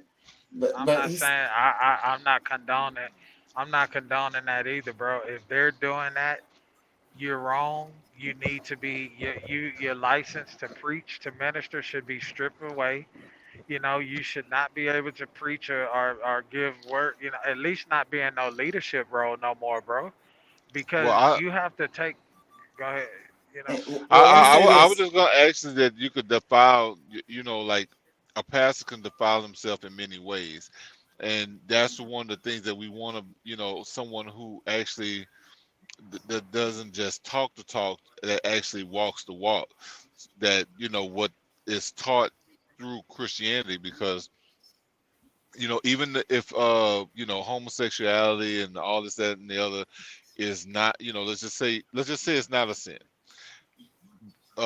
You know, when we're talking about when we're raising up a community, we can't have you know a vibrant community if we're promoting homosexuality, because where's the be fruitful and you know And to live multiply. and be fruitful, yeah, multiply. So Yeah. Yeah, and So, then but at the end of the day, they're human. They're of the humanly flesh.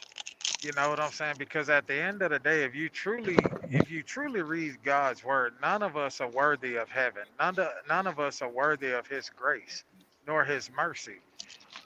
You know what I'm saying? And that's yes, why we His are. Son. That's why His Son came. You know that's.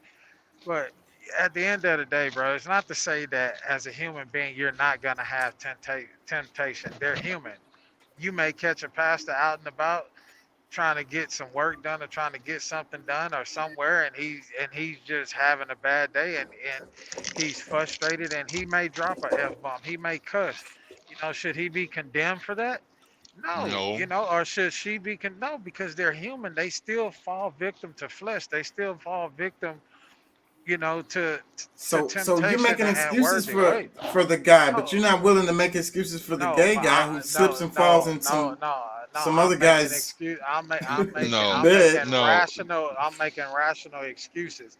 Say, bro, I'm making rational. I'm making. I feel like realistic excuses for every human being. But me as a married man, if I decide that I want to slip and fall on some dick, I'm gay. Ain't that's point blank. Period. It ain't no one time thing. You gay. You know what I'm saying? Like, let's be real. Like, you know, that'll never happen because I love pussy. You know, and I yeah. But I'm just saying, like, Well, but it's you just know, one of those things, bro. my Like, my thing is okay, because I mean, you know, we might be somewhat hard on, you know, the gay, you know, a gay pastor or whatever, but you got to think about there's some people that's even stricter where they don't even let women. It could be a it don't she and she don't have to be a lit, like a straight woman has difficulty being a pastor, minister of a church in That's a lot still of true places. to this day. Yeah, absolutely. So I mean, you know, that's I think that's still something that something people struggle with, but I think I would probably be more open to the woman pastor than, because I mean, in my mind, there's a lot of things that, I want to be respectful of the community, but at the same time, there's certain things that I truly believe that, in order for you to go a certain direction, that there's imbalances when when we talk about that. So like you're not full or totally, like well, I mean, it's just, I mean, I'm just gonna be honest. I mean, that's just the way. I mean, I just don't feel that, not that there's something with them, the way that they think, or that but just the fact that you are gay, you have some imbalances somewhere. So in order to, not that you won't give good advice, it's just that when we're talking about holy and not HOLY, I'm talking about WHOLELY. So Yeah. that's It's like a lot of people. Men being gay disturbs men more than women being gay. So visually putting but if the woman, two fingers together bugs people. It don't work. But I would say the same thing if a woman. Kind of fits. I would look at it the same way. I would look at it the same way if it was a woman that was gay too. Not that just a gay man pastor. I'm talking about even a lesbian pastor. I would look at it the same way. I want to play some. I want to play some more of this video. So all of the previous denominations that he covered, Baptist, Anglican, Methodist, Holiness, Lutheran, all of these were Protestant. And a lot of people don't really understand it. So then the opposite of that is you're going to go into the Orthodox or Catholic. Catholic City Orthodox, yeah. So let me play some of this. Just what a bunch of the need to be the one true. Go ahead. What'd you say?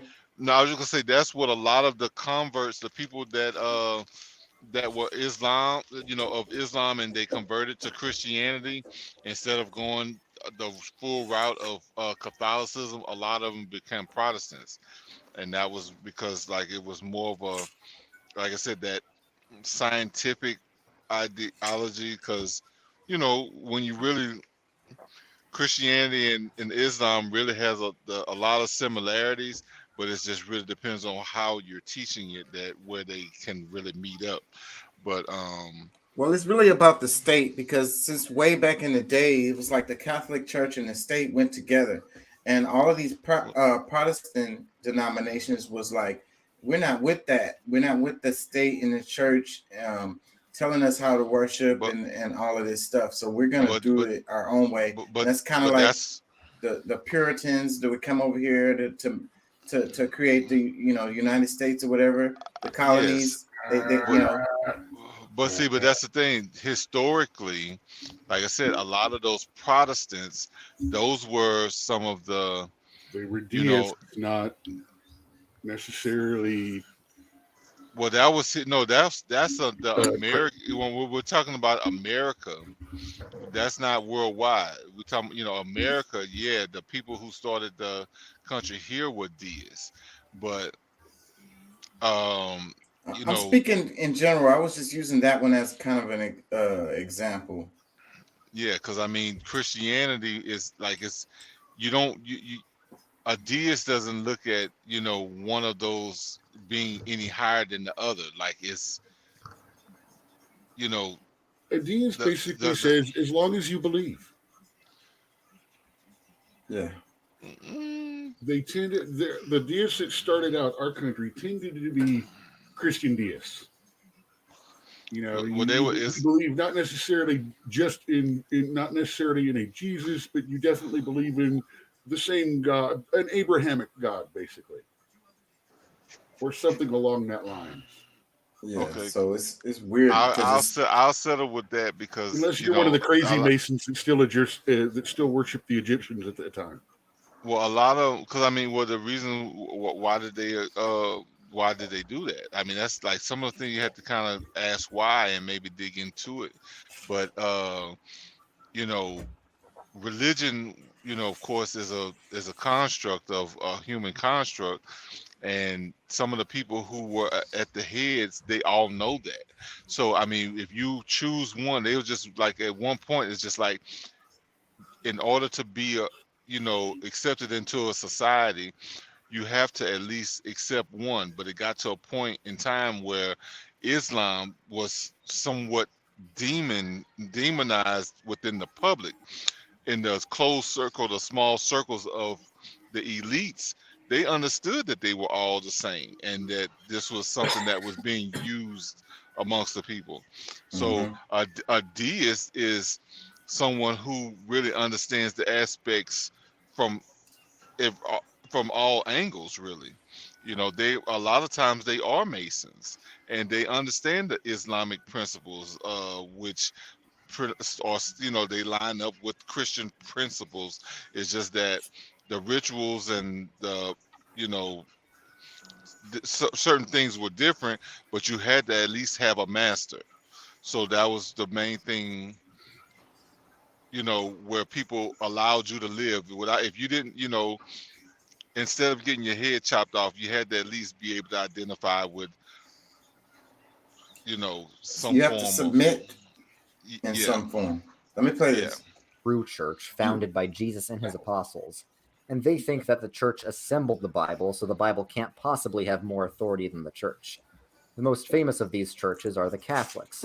They think that St. Peter was given the keys to the kingdom by Jesus, making him the leader of the church, or the Pope, and that ever since him there's been an unbroken chain of popes leading all the way up to the current Pope. And the authority that Peter had is currently held by the Pope because of apostolic succession. It's all about authority for the Catholics. They think the church has the authority to forgive sins, cast out demons, and interpret the scriptures. So the church Hmm. itself is the kingdom of God here on earth, and salvation is about participating in the church. So that's why they reject salvation by faith alone. They'd still say salvation is by faith, but faith includes cooperating with grace and participating in the church, specifically through the 7 sacraments, the most important of which is Holy Communion, where the church has the authority to do a miracle called transubstantiation, where the bread and wine literally change into the body, blood, soul, and divinity of Jesus.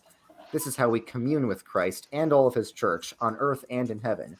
Yes, they believe that saints that have died and gone to heaven are still part of the church, which is Doesn't why that they pray to the technically make saints and the the Virgin Mary, not Go ahead. doesn't that technically make the communion wafer the first impossible meat? Man, shut the hell up. out of worshiping them, but just like asking them to pray for us. What else do they teach? Well, it's a lot, so I can't really tell you, but you could look it up for yourself because Catholics have an answer to basically everything. Catholicism really Mm. wants to figure out everything about everything, and that's how they helped contribute to the development of modern science. Now, the Eastern Orthodox are the exact opposite. They leave most things up to mystery, and they even try to define God in terms of what he isn't. And they say we can't even really understand what God is, we can only perceive God's energies through our mystical spiritual experiences. I like that a lot.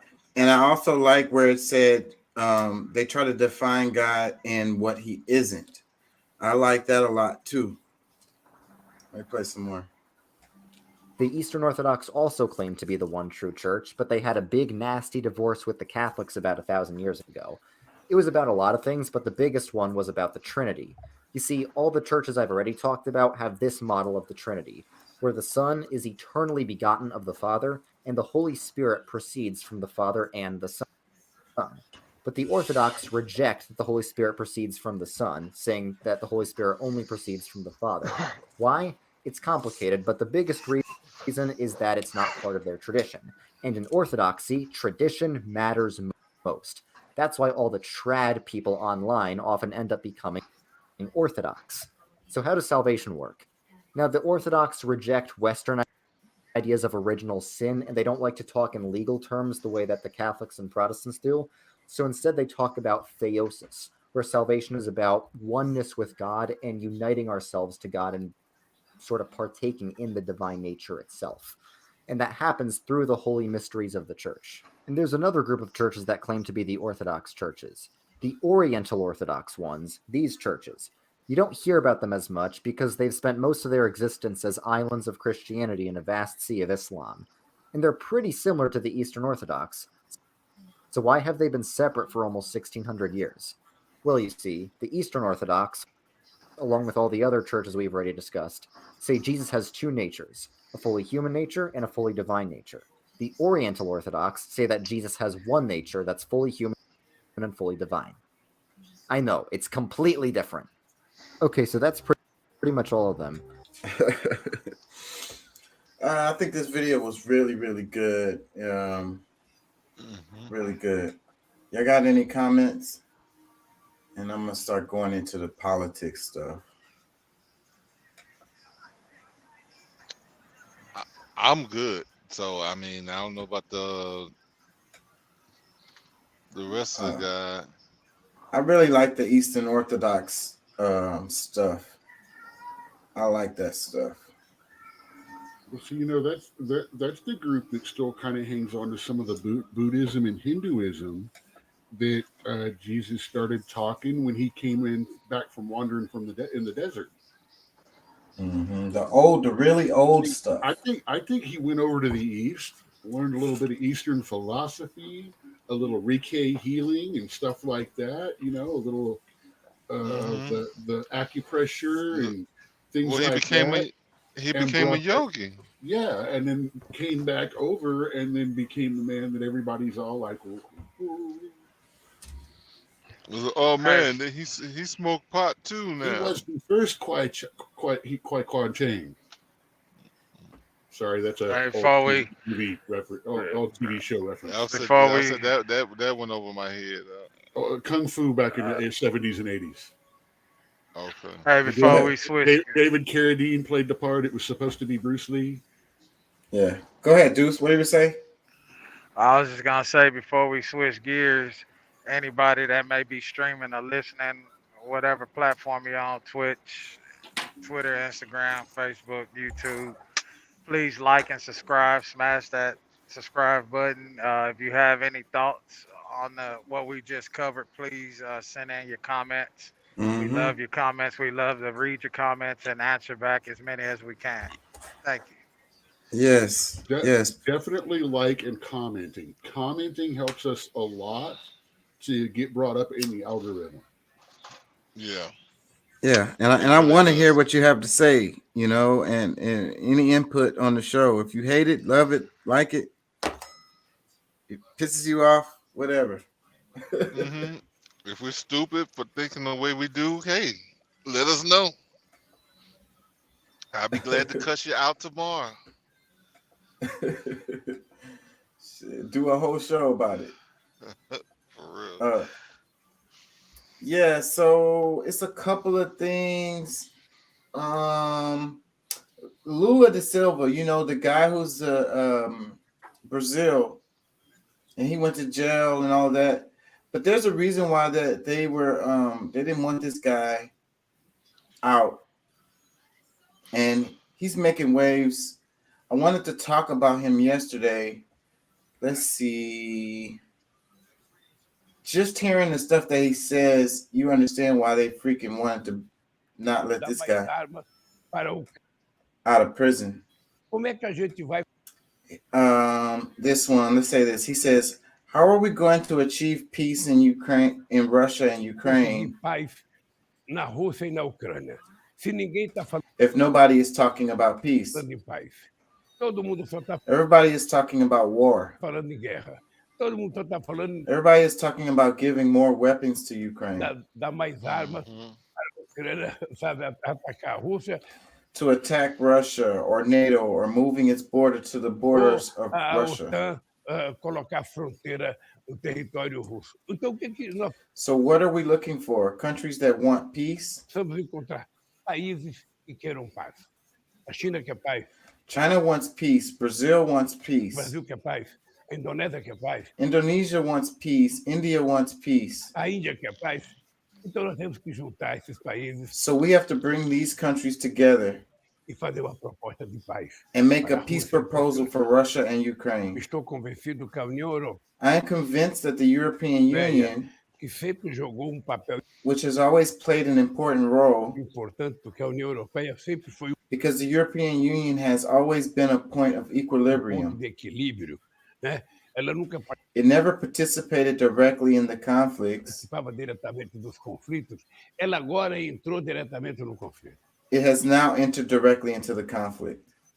Quando o When Comrade Olaf Scholz, the German chancellor, came to Brazil companheiro Olaf Scholz, chanceler da Alemanha, foi ao Brasil, pediu para que o Brasil to ask Brazil to sell missiles vendesse, sabe, mísseis para que ele pudesse entregar para a Ucrânia. so that he could deliver them to Ukraine, Eu disse que não ia vender os mísseis porque o Brasil não quer because Brazil doesn't want to get involved in the war. entrar na guerra. I heard about that. O Brasil quer paz. Brazil wants peace. Então, very insistent on eu that. estou obcecado em conversar So I'm obsessed with talking to people to find a way for peace. com as pessoas para encontrar um jeito de paz. Eu acho que os russos querem paz. I think the Russians want peace. I think Ukraine wants peace. Eu acho que a Ucrânia quer paz, mais do que querer. More than wanting it, the world needs peace. O mundo precisa de paz. So Lula, he is all over the news right now. Como é I'm gonna come back to que a this gente vai coup conseguir paz thing because they said it's a coup happening in the Republic of Sudan. I want to come back to that because I think I got another clip on that. But I want to stick on Lula for a moment. Hold on, let me see. Oh yeah, and I do want to talk about the Pentagon leak a little bit more too, because they're saying that maybe it was it's a disinformation campaign, that like a controlled leak. Hold on. Hold on, let me see. Stop war, talk about peace. That's another clip of him saying that. That's probably the clip that I really wanted to play, but hold on, y'all. Give me a second. Let me find this. This one, it says Brazilian President Lula da Silva has called for ditching the US dollar in international trade as China and Brazil have conducted their first transactions in yuan. So Today, a country needs to run after dollars in order. Brazil's president has called for new ways of trading around the globe during his visit to China, suggesting to use national currencies instead of the US dollar. Every night I ask myself, why should every country have to be tied to the dollar for trade? Why can't we trade in our own currency? Today, a country needs to run after dollars in order to export, when it could export in its own currency. Who decided that the dollar was the currency after gold? The call for de-dollarization comes as China and Brazil have conducted a transaction in yuan for the first time ahead of the Brazilian president's visit to China. The sides are expected to sign several agreements underscoring Beijing's role as Brazilia's key partner. Dilma Rousseff, the head of the New Development Bank, says that BRICS nations continue to prosper and have already outgrown the economies of G7 countries. BRICS has become even more relevant. Together, the countries represent over 40% of the world's population and approximately a quarter of global GDP. In purchasing power parity, it is estimated that the BRICS economy is already larger than the economy of G7 countries. I think the trip by Lula, the relationship that's evolving between Lula and the rest of the BRICS countries, and especially with China, is an enormous step in a long process. That long process has to do with the world adjusting to the enormous economic growth achieved by the People's Republic of China over the last 30 years. The United States is now going to have to share the position of a superpower, economically speaking, with the People's Republic of China. And one way that that happens is to allow the Chinese to enjoy some of the benefits, and they are economically very significant, some of the benefits that come from having a currency that is used around the world for economic trade and capital flows and so on. Brazil's So what do y'all think? This is a big deal right here. I remember talking about this is going to happen back long before I first got on the show, back when I was still typing stuff in. Yep. And it's happening.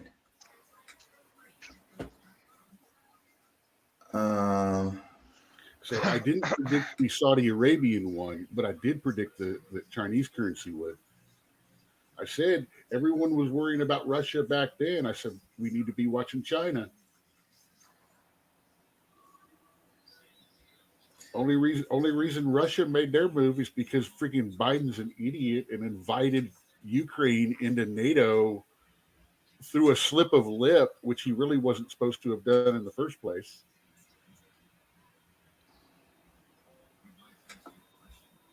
I don't know. Did I share this already?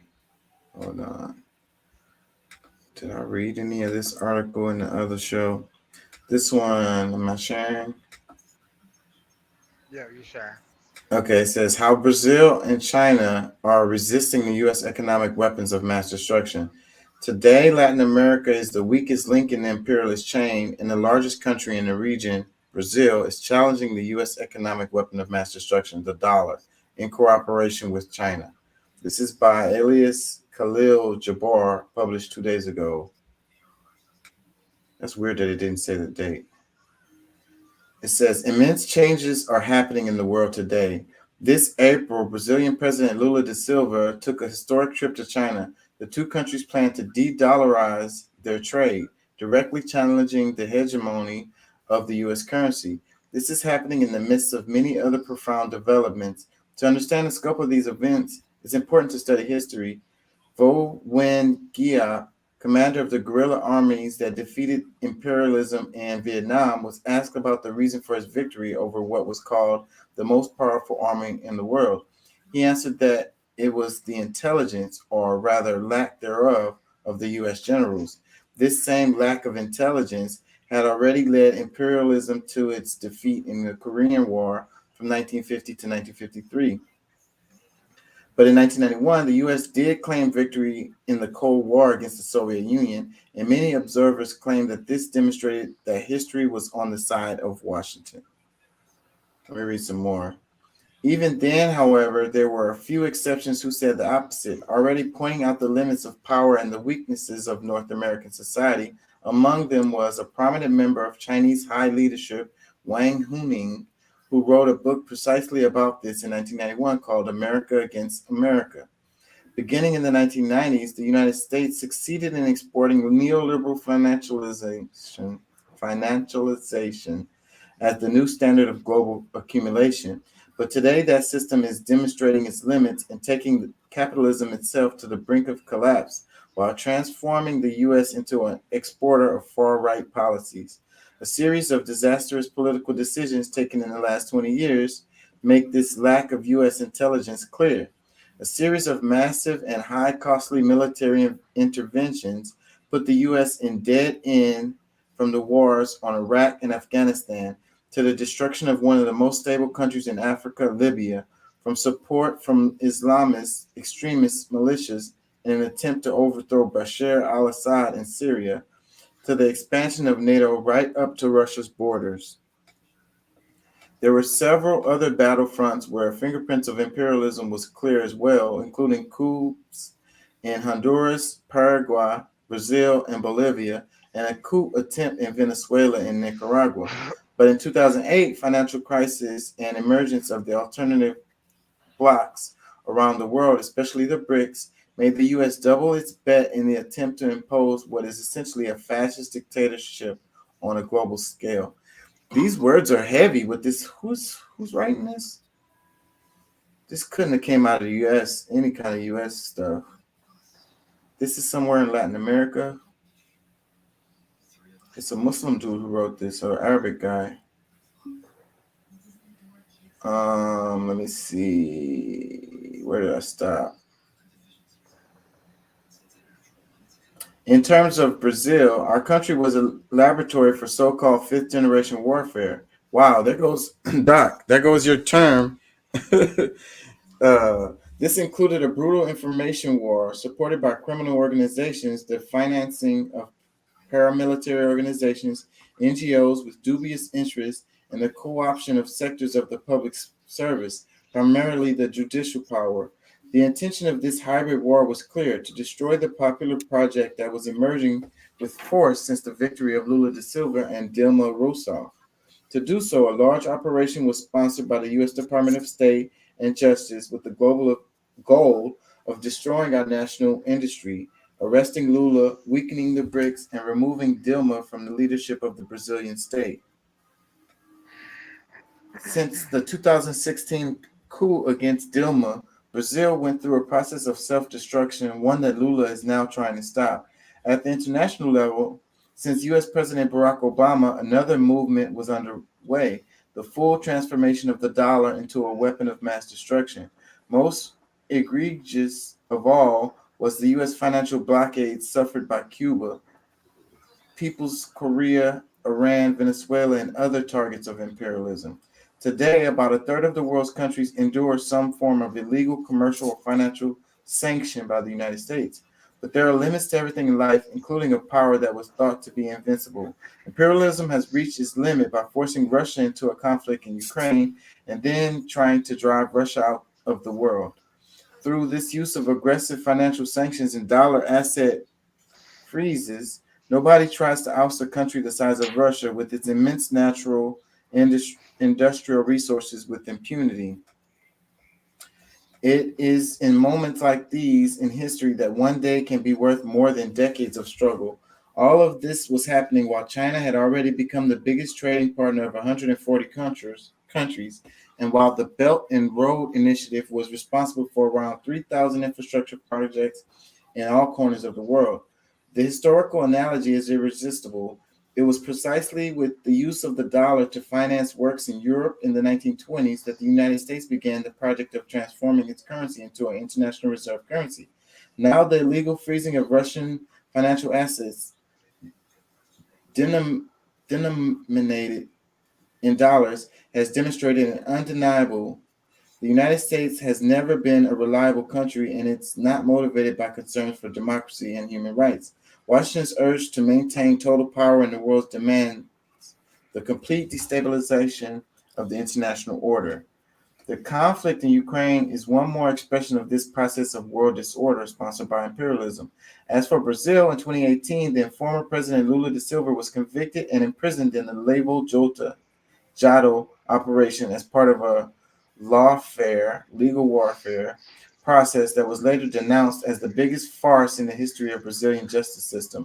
The Brazilian left was subjected to a relentless information war by the mainstream press, and the extreme right, led by Jair Bolsonaro, became the hegemonic force in the national political scene. Along with Bolsonaro came the complete submission of Brazil to the government of Donald Trump, an ultra-liberal economic policy, and a trail of fascism that almost destroyed Brazilian society. A little bit more. Anti-communist and openly against China, Bolsonaro was the saddest page in the Brazilian history, and he continues to have a lot of political strength even after his defeat in 2022 general elections. What nobody imagined is that after being free from jail, Lula will lead a broad anti-fascist front to beat Bolsonaro in these elections.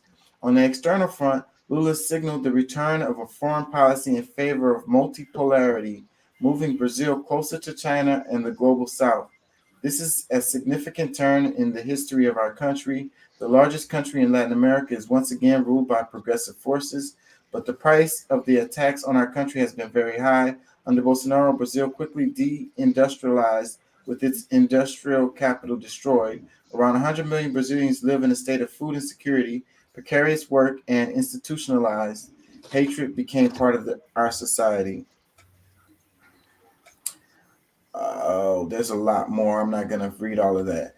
So the last line, it says, Brazil and the world is living in very interesting times, but I am sure of humanity's victory. So this is a big deal. The reason why I kind of wanted to read this is because this kind of helps understand what's happening, and like it's a lot going on. Go ahead. In the bigger picture, what's going on now? Is all of us are all of a sudden we the ones leading toward the global market? Are we the ones getting not being part of the global market? We're the ones not being a part of the global market. That's what's what I'm happening. saying. This whole time, the left has been pushing for us to be leaders in the global, the whole global New World Order thing. And Well, now, Potato Joe done fucked up big time. Well, this war in Ukraine has triggered this whole thing. It's the toppling, because what is happening is you got and I was reading an article. Question real quick, man. So you got China that's leading all of this shit. Nothing is happening to them, but you had Gaddafi that was trying to do the same damn thing, but I guess the difference, his would have not only crippled the U.S. economy, it would have crippled China and pretty much the world. Africa would have had no debt. They killed him, but they're not looking to do anything Well, Libya is the not leaders nearly of as this shit. strong as China. And Libya didn't have nuclear weapons. So the thing is, you got the United States is not willing to go head to head with a country like Russia or China, because these countries have nuclear weapons. Okay, so that's stick a pin in that right quick. But look, understand that it's a lot going on related to like these sanctions that they did on Russia. So then Russia had to find a way to still be able to move stuff around, and that's what they've been doing. You know, they're still selling their oil. I was just reading an article about how they're selling the oil even at a higher price than they would have been normally, because of the ways that they're moving around the sanctions. You know what I'm saying? And so those sanctions on Russia has led to these countries being more closer together, more dependent on each other, and trying to find ways around not using the dollar, ways around the sanctions that the United States have, and ways of being able to move their economies forward and sell their products without having to have anything to do with the United States. So leaving, like what Doc was saying, it's leaving the United States out of this global economy, basically. Well, it's not taking us out totally. It's mostly to put us at a, you know, to really bring, it's bringing us down a few notches, I guess, and it's purposely done, because I mean everything that's like that was gonna happen with China is still happening, and you know, based on the plan that came from the left. So like the one world government thing is still pretty high, but I would say that the main reason why, like, there's, you know, because Russia is still so strongly, you know, they're still strong financially and really in pretty much every area.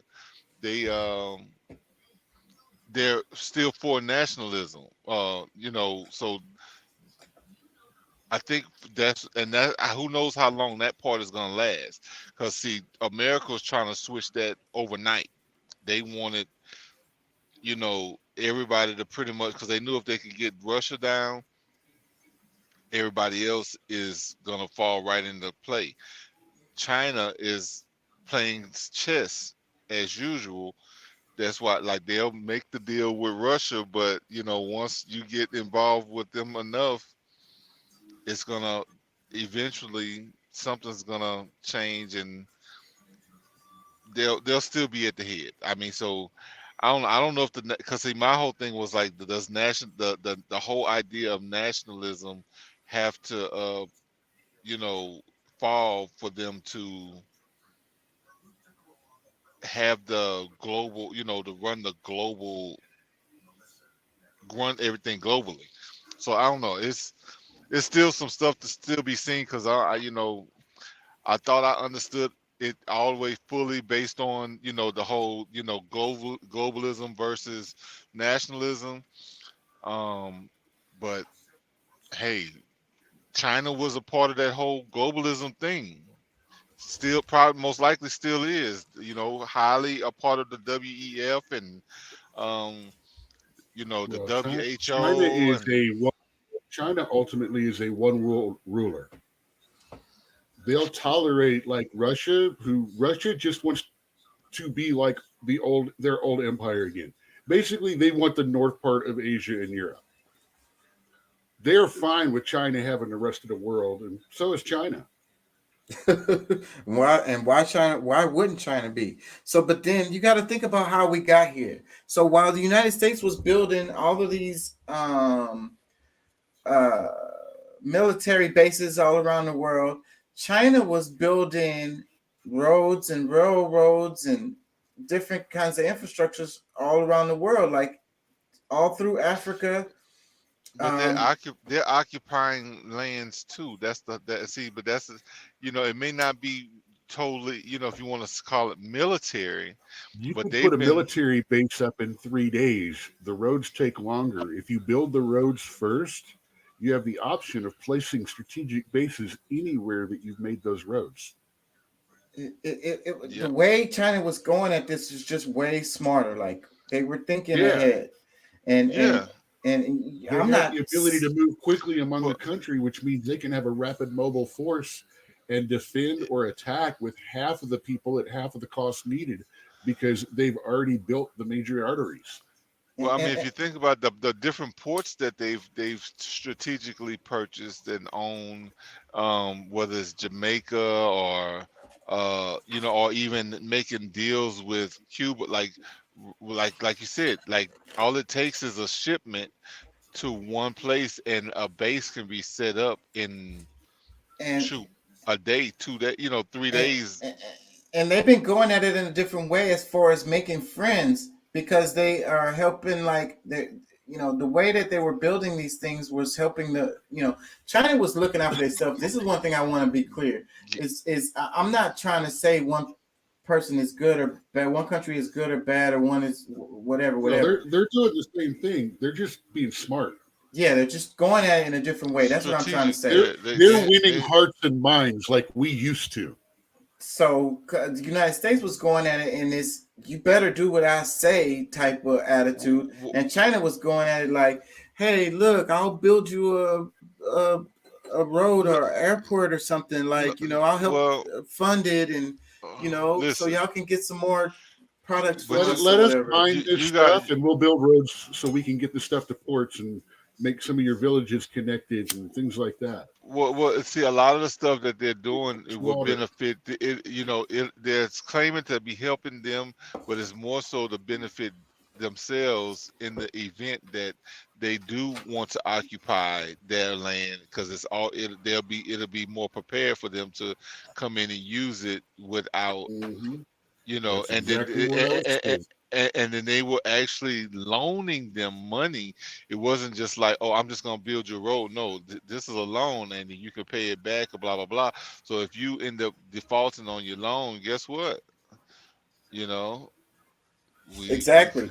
And I think that China wants to run the whole show. Like Doc was saying, Russia just wants their little part, and they're totally okay with China running the whole show. And I think China wants to run the whole show, and they've been making moves in this direction for a long time, while the United States was building freaking military bases and thinking that they could continue. Because see, we're moving into the future.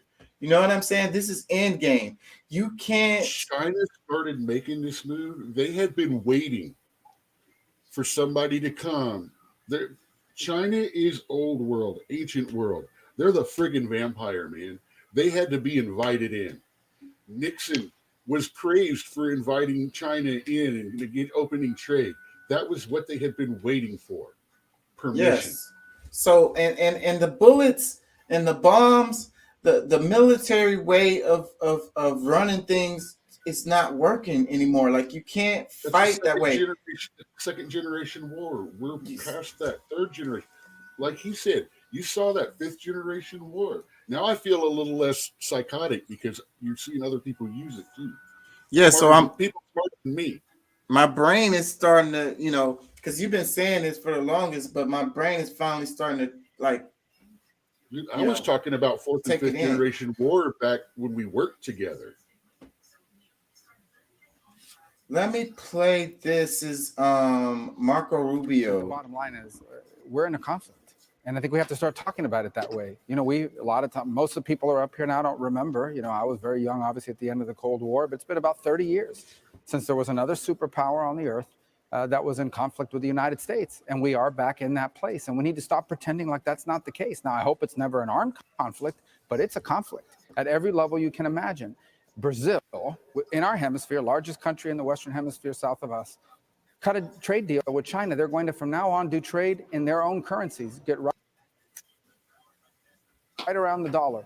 They're creating a secondary economy in the world, totally independent of the United States. We won't have to talk about sanctions in 5 years because there'll be so many countries transacting in currencies other than the dollar that we won't have the ability to sanction them. So the main thing that main point I wanted to drill home with this is that the proxy war with Russia is what triggered all of this. Those sanctions that they've been putting on Cuba, Venezuela, all these different countries. But when they did it to Russia, it triggered something. And, the result is the sanctions don't work. Like their power is no longer going to be effective. Dude, the world is getting sick of cancel culture. And it's actually hurting Europe. And economically, that's what the sanctions are, cancel culture. I agree with you. And the sanctions are backfiring, hurting Europe and hurting the United States.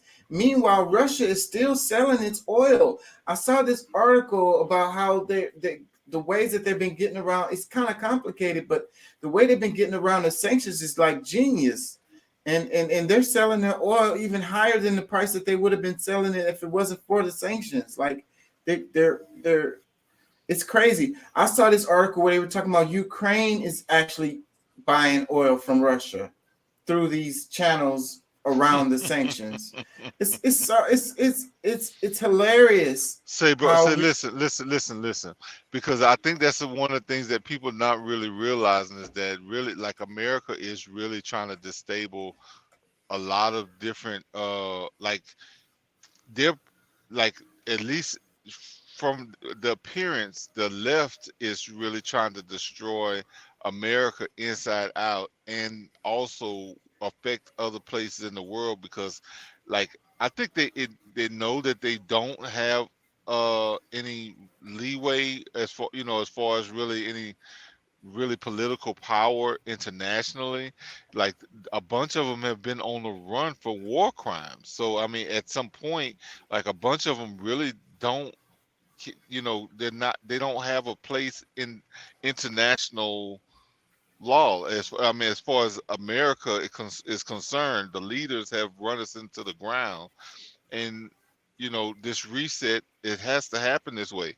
But when I was hearing Doc talk about, they've got to wreck our economy and our government before we'll possibly even think about joining one world government. But not just that. I mean, just like they're destroying the government, but like even on the small levels where like they're making people believe, like, why do gay and trans people feel like they don't have the same rights? Is like, or need new laws?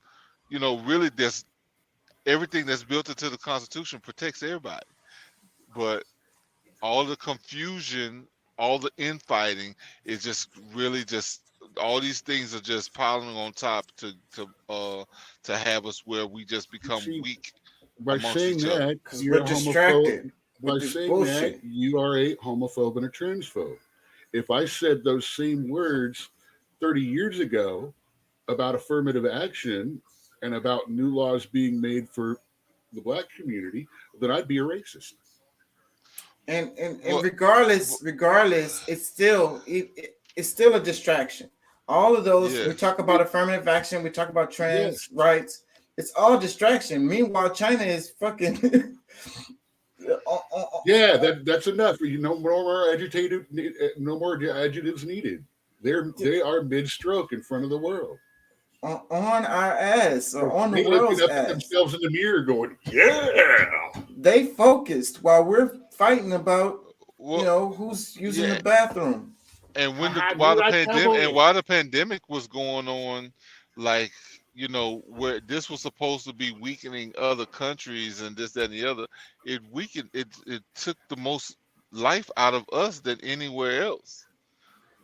Like, and officially Well, yeah, they the use the thing time is people being trapped, the bored, agitated to divide us further, stop us from being able to talk to people face to face, which, no offense, 80% of people process life better with human interaction than without. And that screwed all of us up, is I not agree. being able to exchange that, even if you don't like each other, being in energy with other human beings, being part of that mass calamity that is called humanity. When all my classes went on to the Microsoft Teams and the Zooms and shit, I didn't get no freaking credits, bro. I couldn't focus. I couldn't get any work done. Like I wasted those 2 years academically. mm, Let me read this. It says the Cradle Company. I guess that's the newspaper. I'm not sure. It says by News Desk, April 11, 2023. It says Iran, Brazil ready to launch direct shipping route. Brazil has recently expressed an intention to enhance its trade relations with the Islamic Republic. Okay. It says Iranian media quoted a member of Iran-Brazil Joint Member of Commerce, Hamad Gadari, as saying on April 10th that the Islamic Republic will be launching a direct shipping route with Brazil, representing a significant development in trade relations between the two countries. According to the official, the decision taken by state-sponsored shipping firm, the Islamic Republic of Iran Shipping Line Group, to establish offices in Brazil could help Iranian exporters and businesses to expand their presence in the Brazilian market. Iranian news outlet Press TV What's reported. Iran going to export? Sand, Hummers, and used M16s? Man, there's so much. Iran is so much like the United States. They are the people, their attitudes, a lot of it is just like us, and they're really developed. They are an industrial nation. Well, yeah, actually, back in the 60s, they were one of the most modern nations in the world, actually. Yeah, I think a lot of people are. Women were wearing skirts and going to school. I mean, why do you think America was going to war with them? No, Well, we didn't. They went to war amongst themselves, and we picked somebody, and it didn't go well. Yeah, and since then we've been mad at them, so we kind of like Doc said, cancel culture, and that's how we've been with Iran. So they're one of the the people that we supposedly put in timeout. One of the countries we put in timeout. So you understand, you guys are the rednecks of the freaking entire world history. They're like, what? You want to bomb us back to the Stone Age? Fuck! Hey, upgrade. I mean, especially back out in some of them back territories and stuff. I mean, they're still, and I mean, and I'm not saying that they're backwards or anything like that. They're almost as modern as we are when you think about some of our middle of nowhere civilization people and stuff like that. They're probably way more modern than we are, because I mean we're like, bro, we're behind in everything. Like, we spent more money all around the world than we did in our own home, and we think about, like, look at Dubai, look at like, there's a lot of places around the Saudi world Arabia is a major exporter of agricultural goods. Mm-hmm. And let me Their read some. entire country is 100% self-sustainable. Yeah, they're good. They don't need nobody for anything. They learned how to farm the desert. Yes, that badass technology they have. Let me read some of this. It says Brazil and Iran have significantly stepped up trade relations recently. Brazil is a leading supplier of corn and beef to the Islamic Republic, while Iran provides urea, nitrogen fertilizer shipments needed for the South American country's agriculture sector. In 2021, Brazilians exports to the Islamic Republic amounted to 1.94 billion, while Iranian exports to Brazil amounted to 59.2 million. Last month, Brazilian ambassador to the Iran, I don't know how to say that, said while on a visit to the Islamic Republic that his country is seeking to further boost trade ties with Tehran. In recent years, IRISL has sought to diversify shipping routes in order to boost its foreign trade and cargo transit revenues, in line with efforts to move away from crude exports. Though these efforts has also set up offices in Russia and India and has facilitated trade between both countries through an international north-south transport corridor, boosting Iran's transit revenues and allowing it to strengthen its economy and ease the effects of U.S. sanctions. That's it right there. That's the reason why I wanted to read this. Let me read some more. It says, Iran has also sought to join BRICS group of emerging economies, of which Brazil, Russia, and China are a major part, signifying ongoing efforts to form new economic partnerships in the region as the Western economic systems continues to collapse. Further signifying the growing relationship between Iran and Brazil, the Brazilian government at the end of February allowed Tehran to dock 2 Iranian warships in Rio de Janeiro, despite pressure from Washington to bar their arrival. So Iran is not no little nothing country, bruh. And so with the United States sanctions, that's what's pushing these countries together. It just makes sense. Regardless of how they feel about each other, you know what I'm saying? They don't necessarily like each other. You know what I'm saying? But economics is economics. It's real simple. Like, my people need this, I have this, y'all have that, and I need that. Shit, let's make a deal. Think how serious they are. A seriously hardcore Muslim, practical Sharia law nation conducting trade and business with the nation of Carnival. That's serious. They would never even, unless they had to or felt that they had to, they would stay away from each other.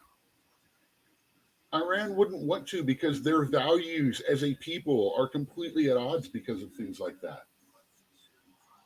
But the enemy of my enemy is my friend. And that is, well, us. It's my friend. Is their friend. The enemy of their enemy is. That's what I'm saying. The enemy of their enemy is us, the U.S. Yeah. So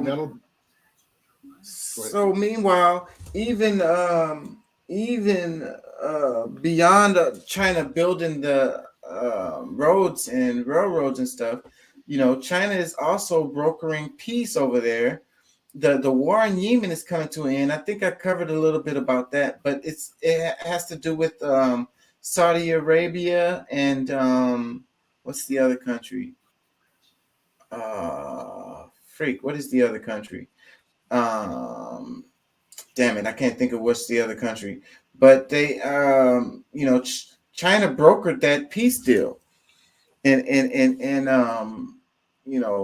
lowered the tensions between these two countries that have been fighting for the longest. Oh yeah, that's Iran and Saudi Arabia. Iran, okay, yeah, Iran. Iran. So, and when you lower these tensions like that, and then it allows trade to open up between these same countries, boom. China is not doing it because they want to be like, oh, I want peace in the Middle East or whatever. No, once these countries open up trade, they're going to be buying shit from China. They're going to be using China's trains and China's ships and so forth and so on. Heck yeah.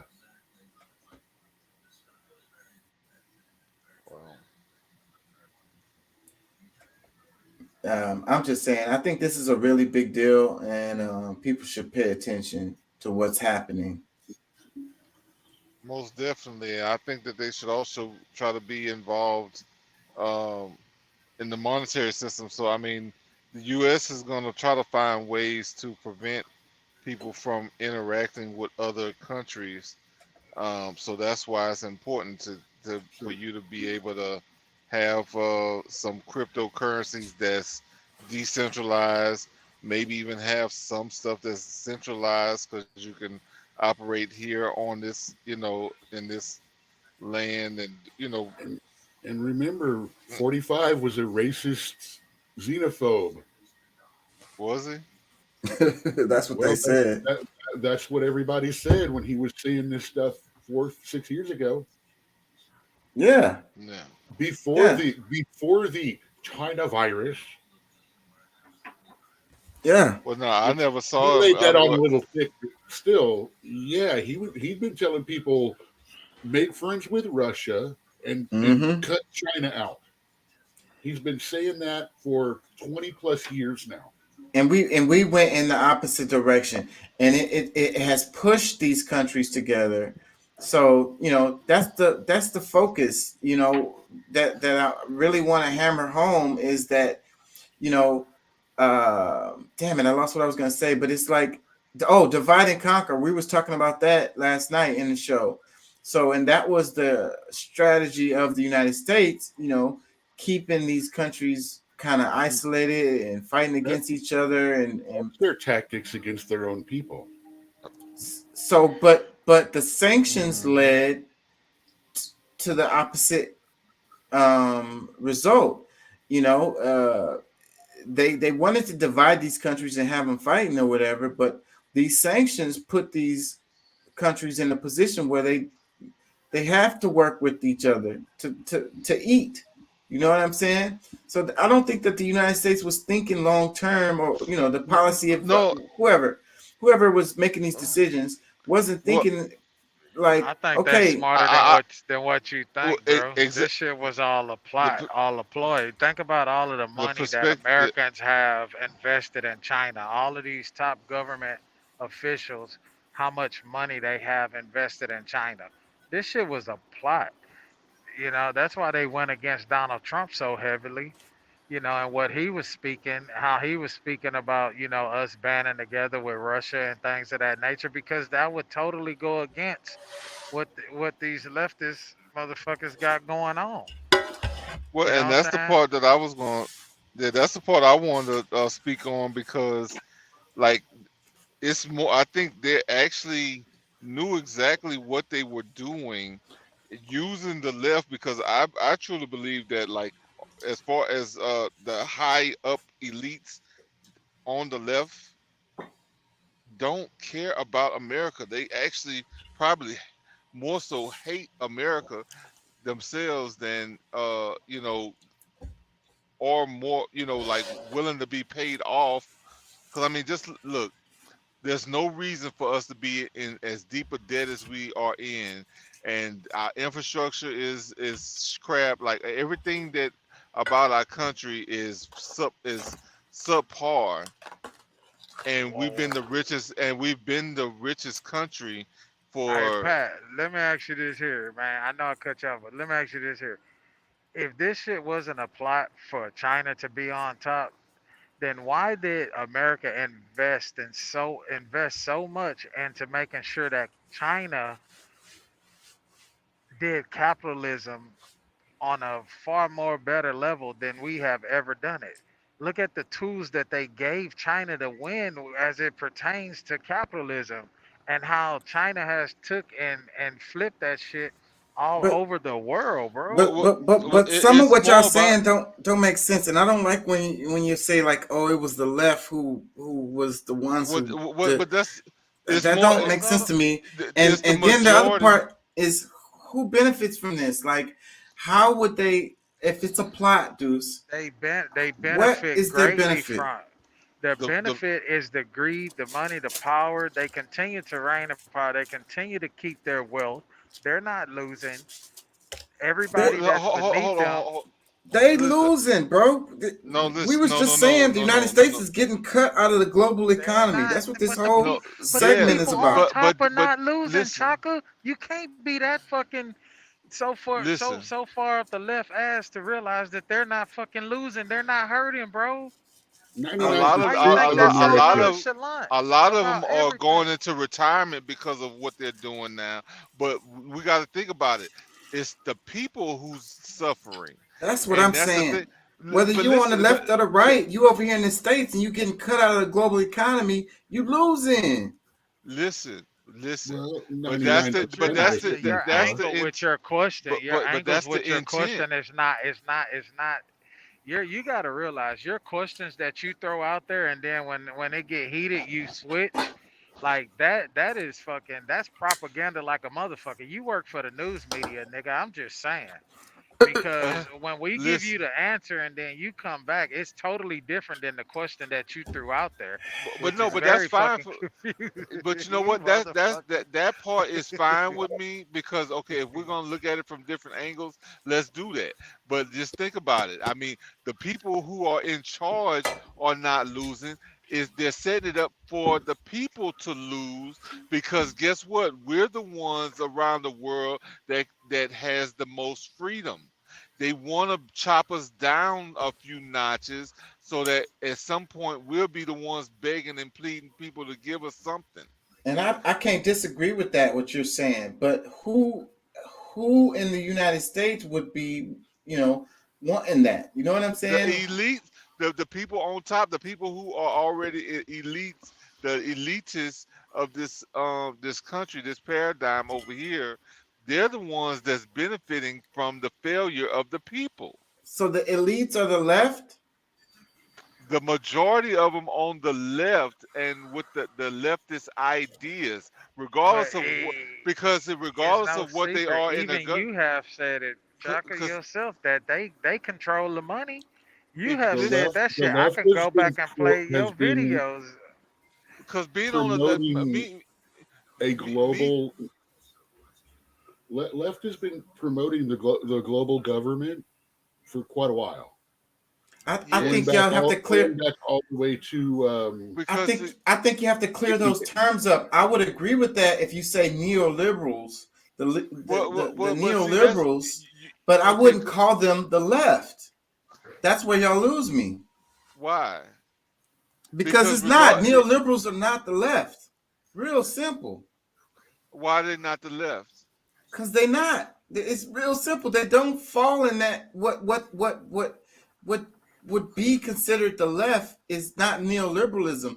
Neoliberalism is on the right see, and the you're left. the It's only this one here economic using that system. label right Because that now. one makes more sense to me than when you just say the left. That doesn't make any sense to me at all. To me, Like Well, the neoliberal and left people is the same fuckers. the it's people who not. have been acting on the left, the We're people who saying a have been political side. You're quoting a political ideology. They're yeah, not the same thing. the people who have been That's what I'm acting saying. But okay, but the people who have been acting on the left because like sometimes it gets confusing to when identifying for a certain way, but the people who've been acting as the left have been the ones at the forefront of the demise of this country. okay, I could You know, get you. I can follow you there. The ones that they're pretending to yeah, be the left. well, because I see, and that's the thing. Like I'm always preaching that, 'cause, like for whatever reason, me saying that I'm I'm a talking about conservative now that cartels. I'm relates me talking to about being a Republican. Johan. It's I'm talking not. about all of them Yeah, preparing because the see, gateway to because like pull America McConnell, into a one world government. yeah, because if you look at it, because see, like McConnell, he's listed as a Republican, but he's very much leftist. See, but there you go with the left again. It's. I You're agree not with you you. you don't want to The understand. the facade, the ones that are pretending, you know, to be leftists Well, or all whatever, right, all but right. they're Well, really neoliberals.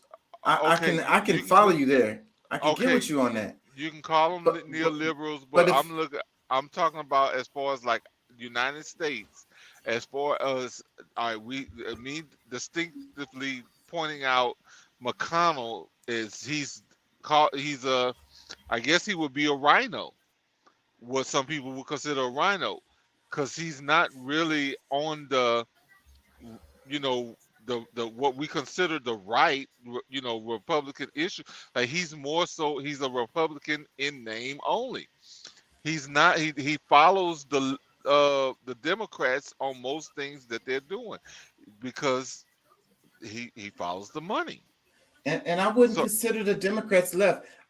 We don't really have a left in this country. We have been moving to the right for decades politically. Okay, have we? The whole No, spectrum actually, has been moving to the right. we've been moving to the left, and we are one of the most.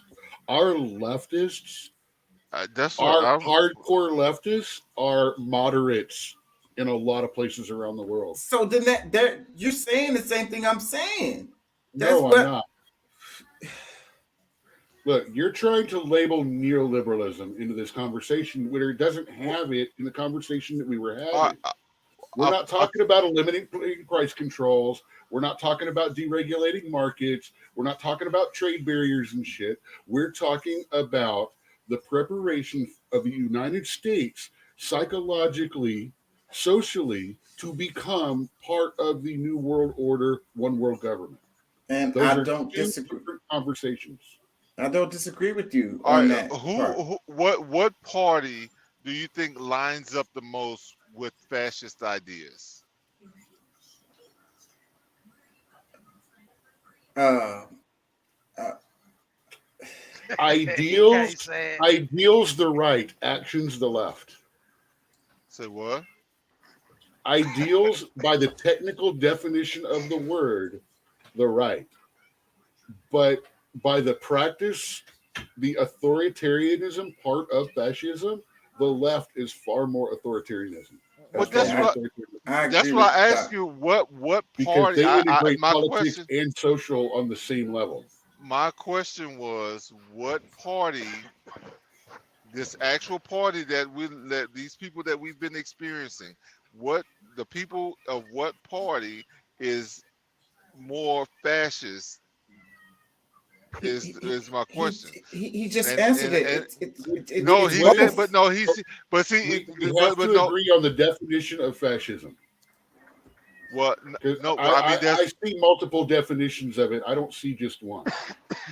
Okay, I only know one, and I would say that originally it was a right, like on the right, but as far as the government that we're dealing with right now, with Democrats and Republicans or whatever, Democrats being more leftist, the people who are actually following through with trying to, take away your powers, your rights, and this, that, and the other, trying to tell you what to do instead of allowing you to choose for yourself, is what we consider the left of the United States government. But wait, Pat, come on. I think about this, what you're saying, okay? So we just had, regardless of how you feel on the issue, okay? We're not talking about where you stand on the issue, but in the news right now, heavily is the stuff about reproductive rights. You just said which party is taking away your rights, okay? Being able to have contraception, to get the pill, to be able to get an abortion. You know what I'm saying? That this is coming from going to jail for misgendering someone. Taking not allowing certain books to be in the school. This is coming from the right. That happens. That both sides have been taking books out of schools for time immemorial.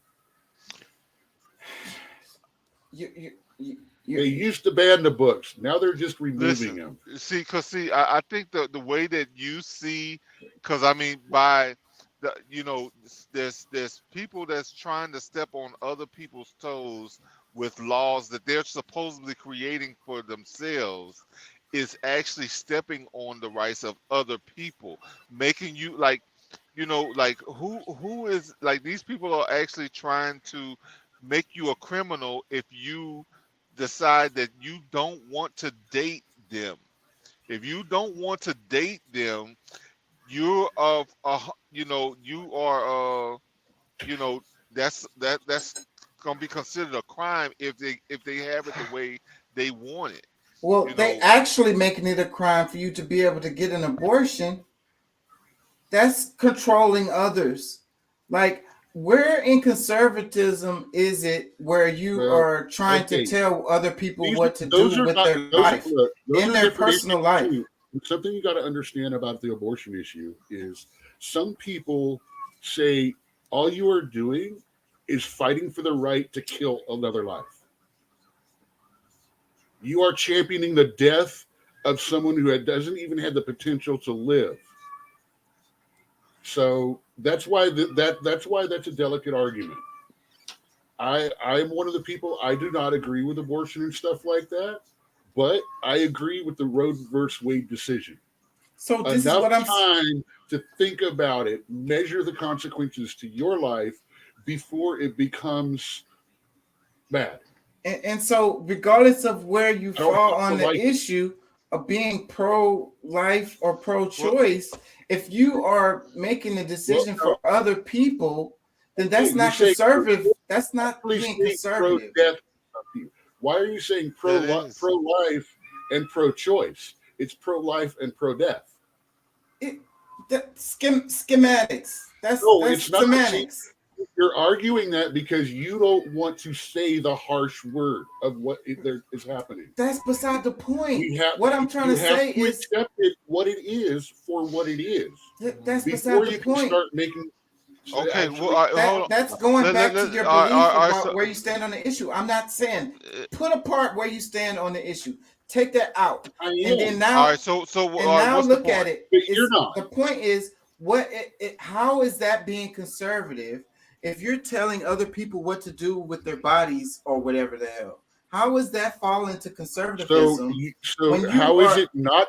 How is it not being a good person to stop murder? that again? No. You're This going is the back to delicacy. your. No, I'm But you're not. going back That's to not where a- you. Is it a belief? I'm just saying. You are stopping the potential of life. That's murder. If someone shoots a woman who is carrying a baby, they face 2 counts of murder. No and it double was- standards. But listen, it was Is it a life at one or is point, it not? because you gotta think about too. They were getting to the point where you can delete this child all the way up to the date of It can be being left born. aside So- after one of the ones they tried to pass. It could be set to the side after it exits if the parents did not want it. Y'all keep going back to where you feel on the topic.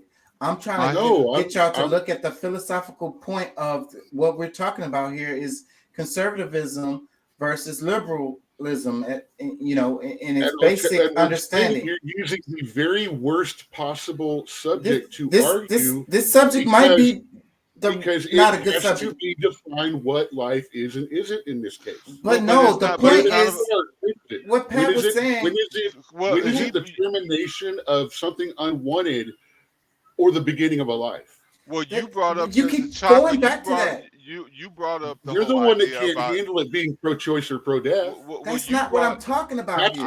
that's know, what stopped the conversation. Hold on, Doc. Hold on, Doc. All Okay, right, I'm out. I'll tap out. All right, listen, because I hear what Chaka is saying, but the reason why Doc is so strong on that point is because you brought that up as the example, which And is I should have a probably horrible used a example. better example. I can agree with y'all on that. But Yeah. try to follow me on the idea of what you were saying, Pat, is that, you know, which side is trying to tell others what to do, Both. basically. You know, and what I'm saying is, where is it fall in conservatism to pass these laws to tell other people what to do with their life? If you're being conservative, right, then it's not about what those people are doing, and you shouldn't be concerned. You shouldn't be concerned with, you know, what they're doing if you're on it as conservative is. But being see, that's conservative. Away It's the from the gay people- guys shooting each other in there because they're just killing each other, right? There's a difference, because on the conservative side, it's actually people who are actually protesting these things and actually moving the needle, instead of the people that are the supposedly elites or the representatives of the liberal side are the ones that's trying to make decisions for everyone else.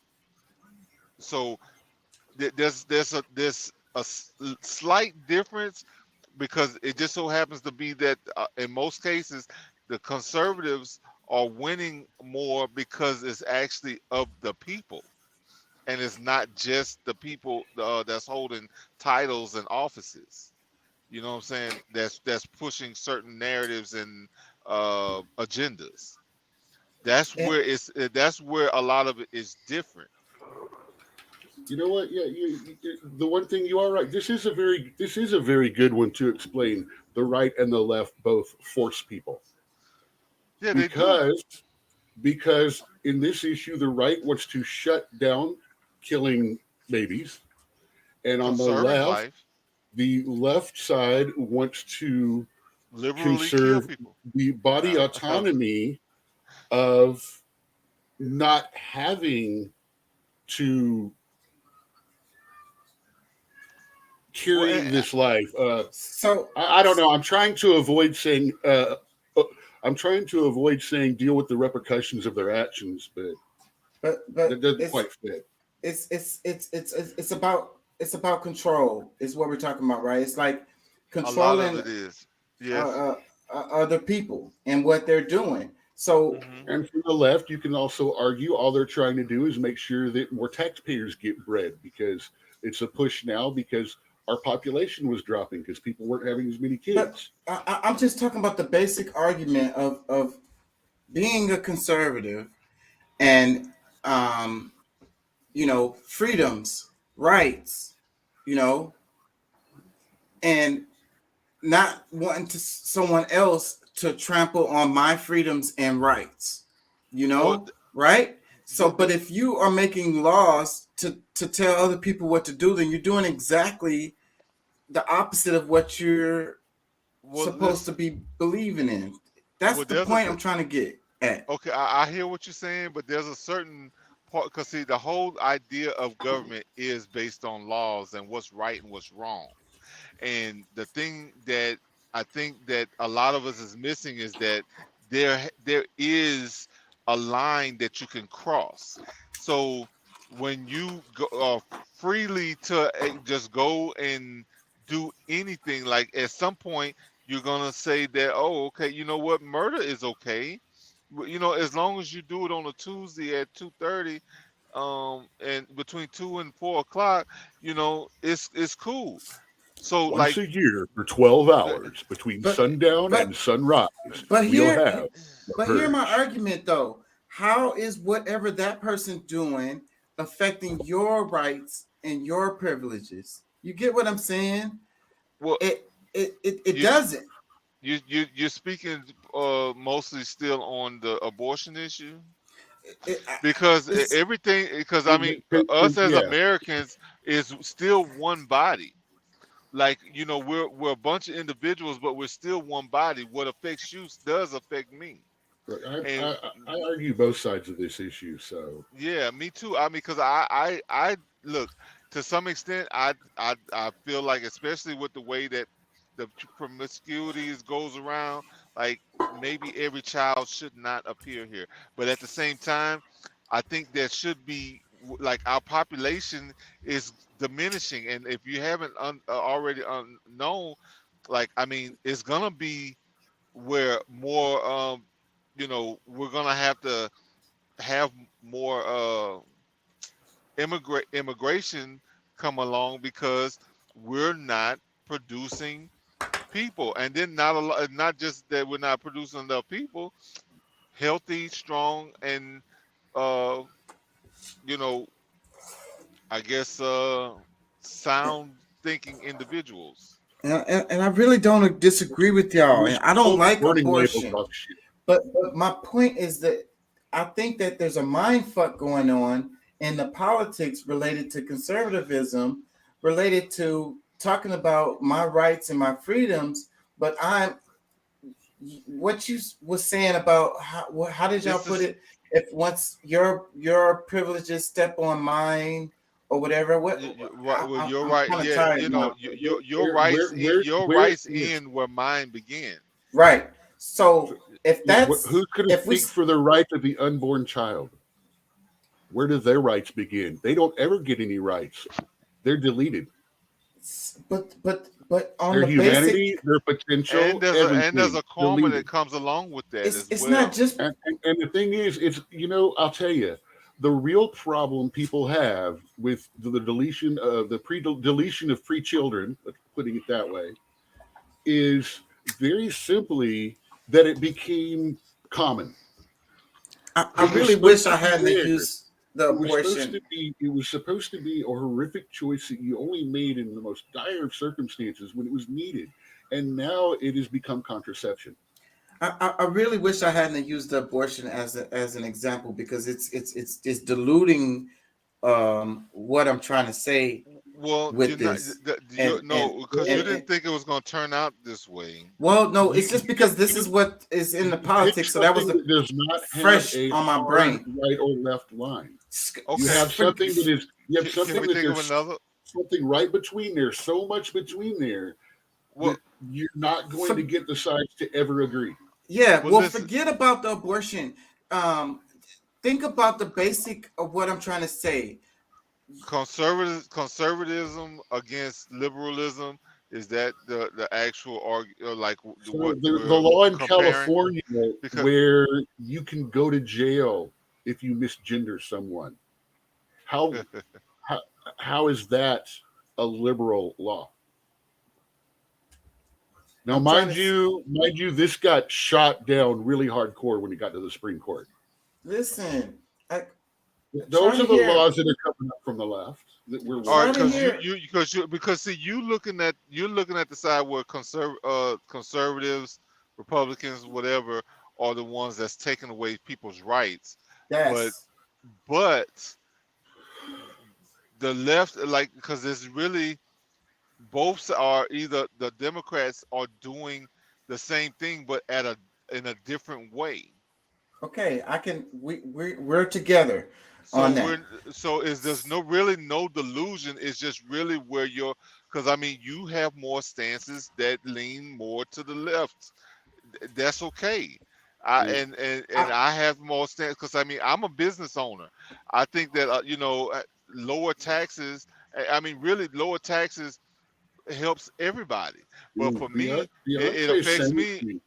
Yeah, it affects me first or before it will you, because day to day I'm making purchases on a heavy level. Like I'm spending $1,000 a day whether I want to or not, just to be in business. For some people, they don't realize they tax stuff until the end of the year, so it's not something that's smacking them around all year round. You know what I'm saying? So that's why some of these things can they affect you, but it doesn't affect you in the same way. So the reason why I say conservatism is more of a route for myself is because I have to itemize my days and my weeks based on monetary system just to survive. And I definitely sympathize with economic conservatism. Y'all got to know that about me after all of this time. But Yeah. We're poor people. We've been conservative about finances since before we knew how to that's walk. how we survive. Otherwise, we starve. But there's I'm only trying a few issues that you're really liberal with, and it's very few. But look, I'm trying to get more of a back to conservative. Go ahead, the concept, okay? Because I don't think y'all get what I'm trying to say. I mean, Pat, you were saying it, but it's I like do get it, but it's where I think politically the people are getting lost because they're talking about being conservative and my rights and my freedoms, and then they go and then they take other people's rights and freedoms away and call that conservatism. What I'm saying is, how can they say that, when it's the opposite of what they're supposed to believe in? Well, like Yeah. I was saying, Y'all like follow I me? was, Here's where you have to get specific on an issue by issue basis if you need it explained to you, because you're obviously not looking at this from both sides when you see them, because you're obviously pissed off about a specific issue. It's and not. I hope it's not the abortion issue, because It's not. It's totally not. That's why I'm not trying really to. sure about that issue part. is another one that's got a huge gap between it that you're not going to get people to come together on. Well, listen, because It's- I'm not necessarily saying that he's not looking at it from both sides, but I think that, you know, If he doesn't see what, the authoritarianism of the left as well as the right, if he's only seeing it from one side, he's not yeah, looking at it from both sides. and I'm not because saying that. because We have to focus on one thing at a time to get understanding. So that's the reason why I'm trying to hammer this home. It was just something that all I've been right, thinking about throughout this week. Actually, I think we was texting back and forth to the group chat, and it's something that came to my mind. You can't go general. You can't go maybe general. I maybe couldn't use a generic maybe general it's left or right argument.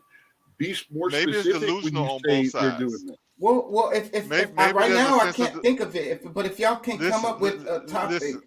a Well, subject that our health. that's better than abortion Well, to I mean, argue this point. it's maybe easier for us to talk about now because of a lot of the things that's changed with it. But the way our health was handled within the last 2 years, the pandemic that was going on, that is the perfect one to discuss, or at least from my point of view, to be able to show where the authoritarian was, because That's a good they one, man. they If you they don't really take the Fauci ouchie, you're a bad American. You are one of the bad Americans that we talk about. My and people. commander in chief told me that. And then a bunch Potato of Joe people himself. start teaming up on people who's like, no, well, I want more research before I try to do this.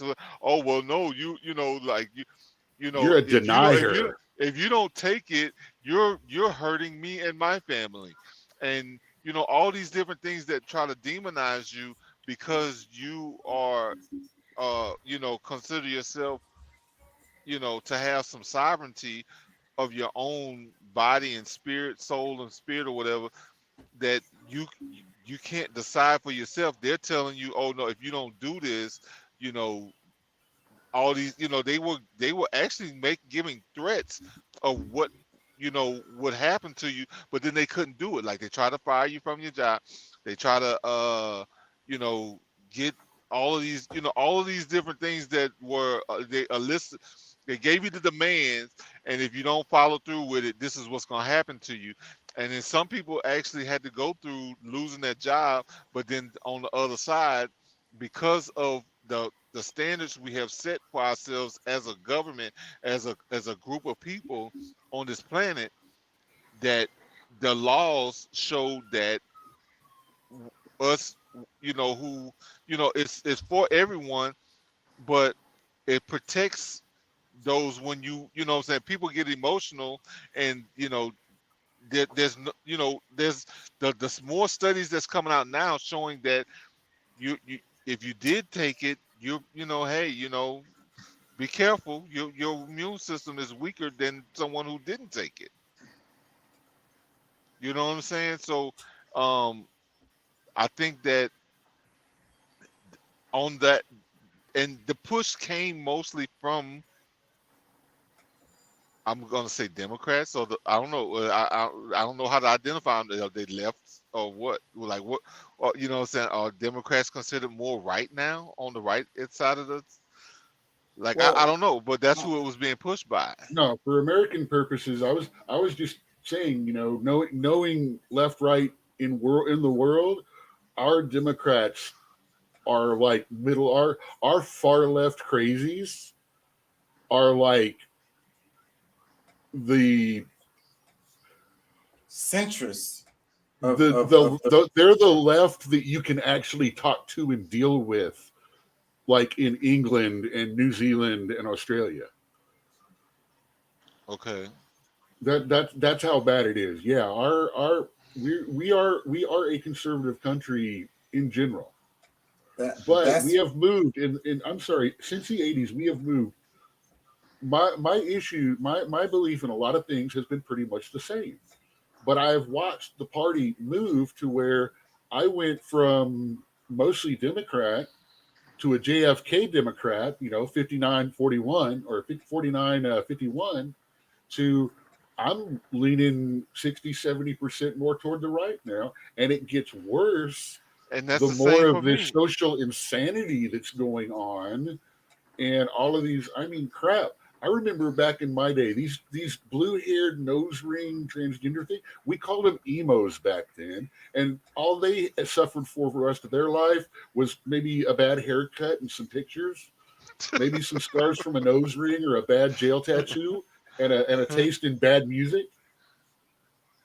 Well, But now these kids are same thing. I want to be an individual. I want to be like I feel like I'm gonna paint my hair blue, get a nose ring that looks like someone, it makes you want to walk up and see if it's a knocker or something, and then tell you if you don't call me by these pronouns, Z, Zang, and Zoop, you're a bad person. and see, and that's the part where I'm getting to with, like, they're trying to, they're doing it in a different way, because like I said, I'm not, omitting that, okay, yeah, the right is doing things too that can be seen as controlling, but like I said, there's certain standards that we're supposed to be living by as a country and as a people, and if we just go willy-nilly and we're just killing off all our people, like, there's a universal principle called karma that could come back on us because we're allowing something, this thing like spirits to just go,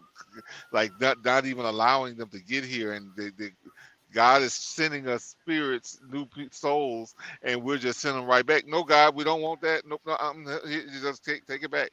Like, we're not allowing the people to come into the world that was supposed to come in. You know what I'm saying? And right now, aliens don't want to come here and visit because they're too busy broadcasting us to the world as a friggin' reality shit show.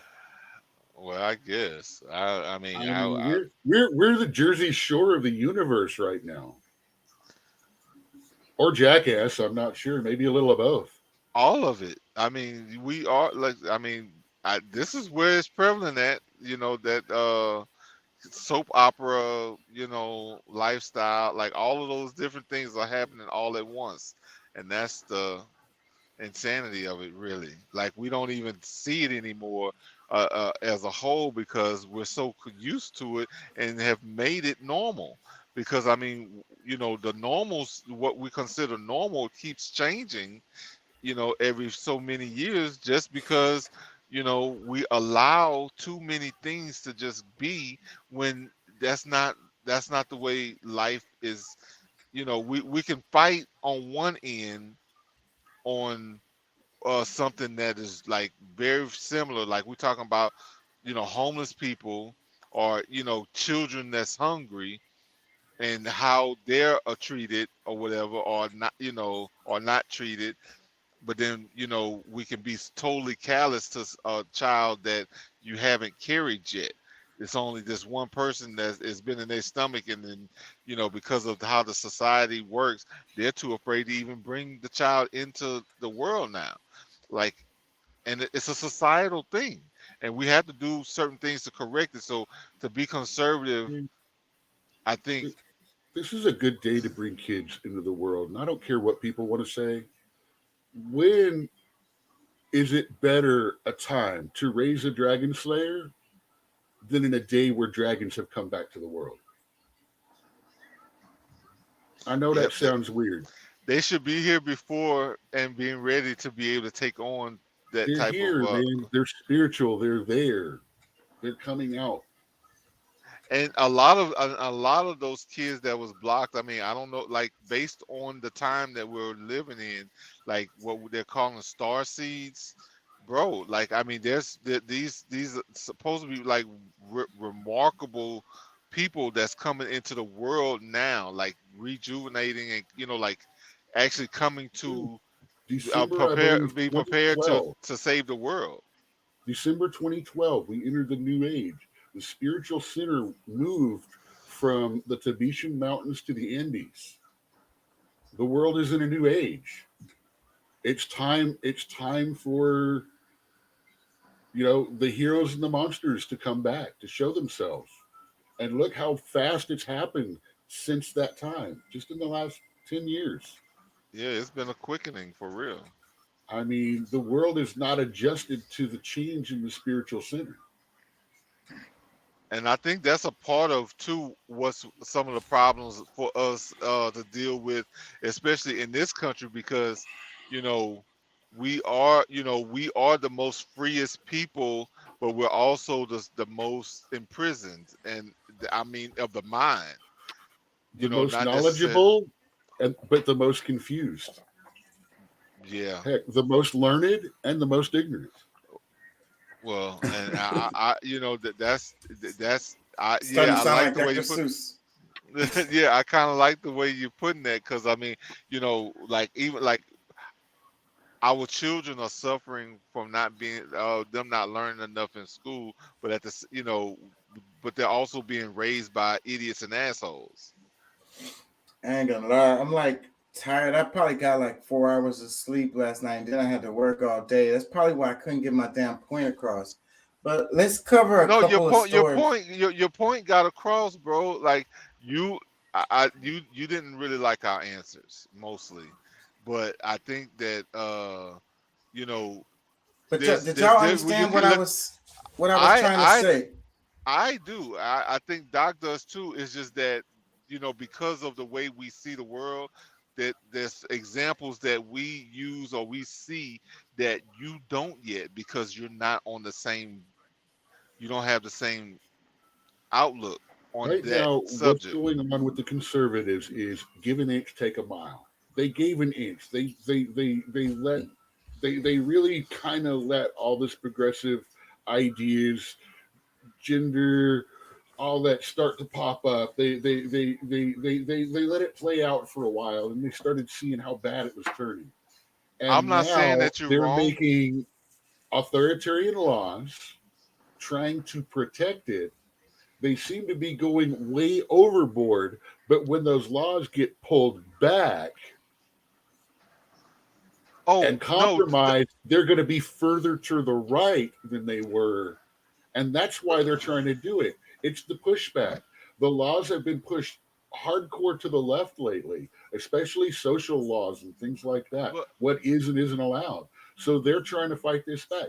The whole thing about Florida against Disney, everyone's, Disney's such a great, blah, blah, blah. Why are they fighting? It's because Disney came out and said, Mr. Governor of the state, who we basically get super tax breaks and live in for almost free, have our own police department, security, have our own fire department and all that, and don't have to pay and all that.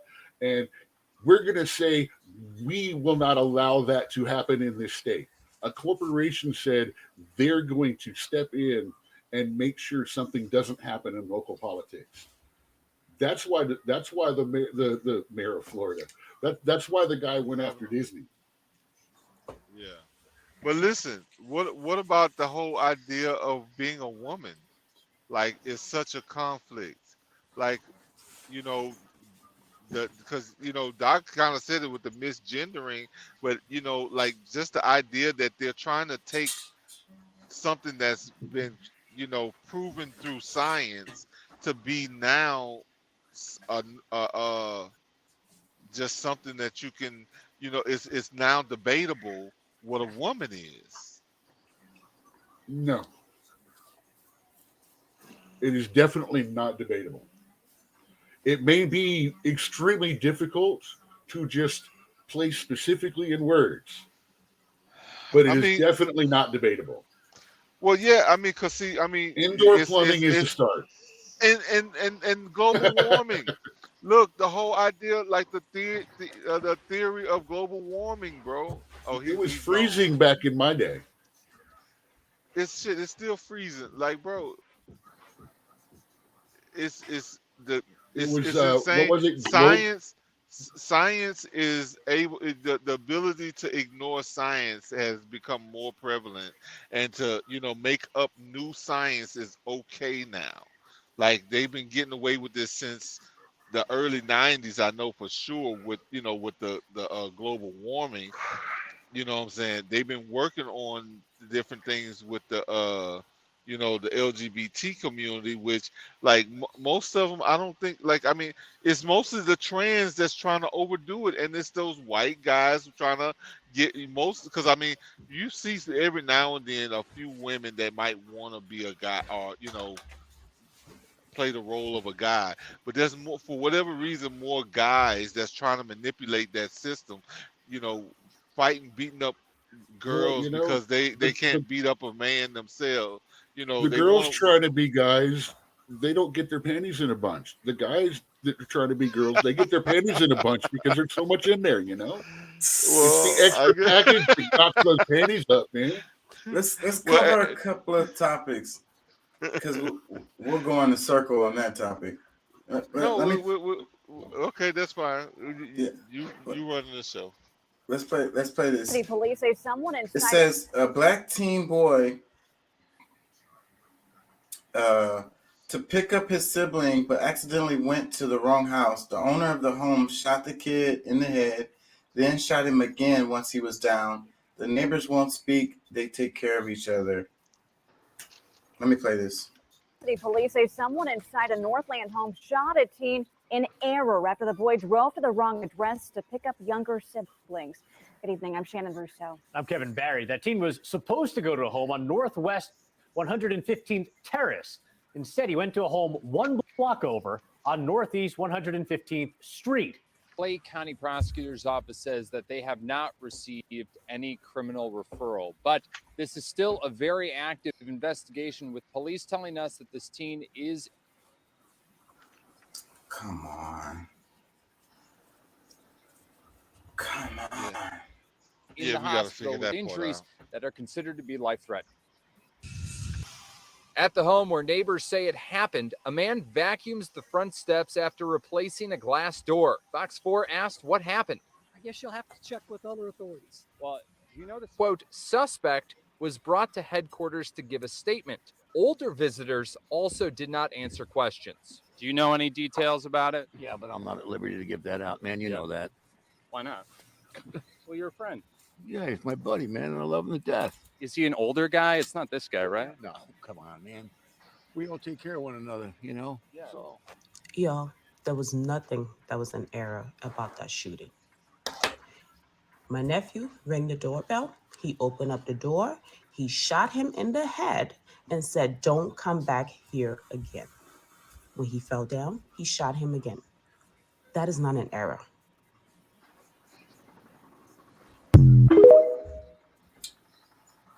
I don't know anything about this story really, other than this. Well, so a couple of both directions on it. One, leaning away from the. Well, first I'm going to go toward the debunk side of part of this. The lady, they said nobody's talking about it, but she quoted what the guy said when he shot him. I'm curious as to how that is known. However, the guy was totally wrong. You don't just open up the fucking door and shoot someone on your porch. I don't care what state you're in. That is illegal. They have to be trying to come in your house. You have to catch them in. Matter of fact, in most of the states with that kind of a law, if you blow them out the door, you better pull them back inside because they're not in the house. Yeah, so, the guy should not have freaking shot him. Yeah, because I think it's like that here in Texas too. They got to be inside your home or attempting to get in your home. So yeah, I don't know anything about this story other than this clip. I mean, it caught my eye, so I figured I'd cover it on a show, but I didn't have time to actually like dig into it. But you know, as far as just because it's somebody shooting someone of another color, they want to call it a hate crime. They got to stop fucking doing that. So, and that's one of the things that caught my eye on this story, is kind of why I wanted to cover it, is because of that, what you just said, as far as like the reason why it's being spread, because things like this happen, you know, way more than it should, but because of the dynamics of it, obviously it was an older white dude and it was a young black kid who knocked on the door, and so it may not have been like the old white guy may, not in his defense, but he may have popped whoever the hell it was came to the door. He was just you know, maybe that's just how he is. Like he just hates people or whatever. He don't want nobody knocking on his door. I mean, I've met people that are pretty extreme when it comes to like. I'm not giving him an excuse. I'm saying sell door-to-door shit for 2 weeks. You'll get a gun pulled on you at least twice. I've seen that happen, and so what I'm saying is that the media loves to jump on something like this. It pulls on people's heartstrings. It pulls on your emotions. It makes you. No, I get that, but I don't think that we need to move too far. We don't need to move too far away from the fact, because I mean, okay, if it wasn't a hate crime, you know, it's definitely a crime of delusion, or you know, there's something wrong with, you know, somebody ringing your doorbell and they get met with a bullet in their head. Yeah, I'm not saying it's not. I mean, he's all the way wrong, completely all the way, utterly wrong. Here's where we're saying all this, and we agree.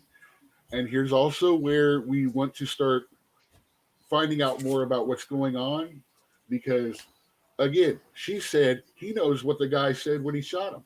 Yet the neighbor wouldn't say anything, even who it was. So we got to clear that up. What's going on in that neighborhood, in that area of the city, that this guy's going to answer the door with a gun in his hand anyway? Or what's going on with the guy? Yeah, what's going on with the guy? He's going to answer the door with a gun. And what's going on with our society when we have people opening the door with a gun? Just like not even asking questions and no, don't do that. Don't play that, turn it into a society when we're talking about one person. Well, we don't know. You don't know. You've already taken this one guy and turned it to society before we know what's going on. Because that one guy is a part of the society. The society is made up of guys. What individualism doesn't matter, right?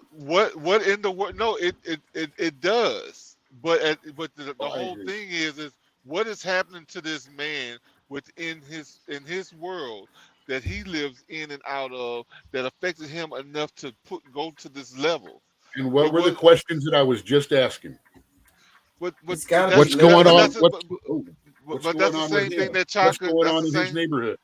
But that's the same thing that Chaka is saying, because it is societal. Because he's not. If he's just living only in his own head, and he's just this is just done because of, you know, his interactions with himself. Where are his people other than the neighbor?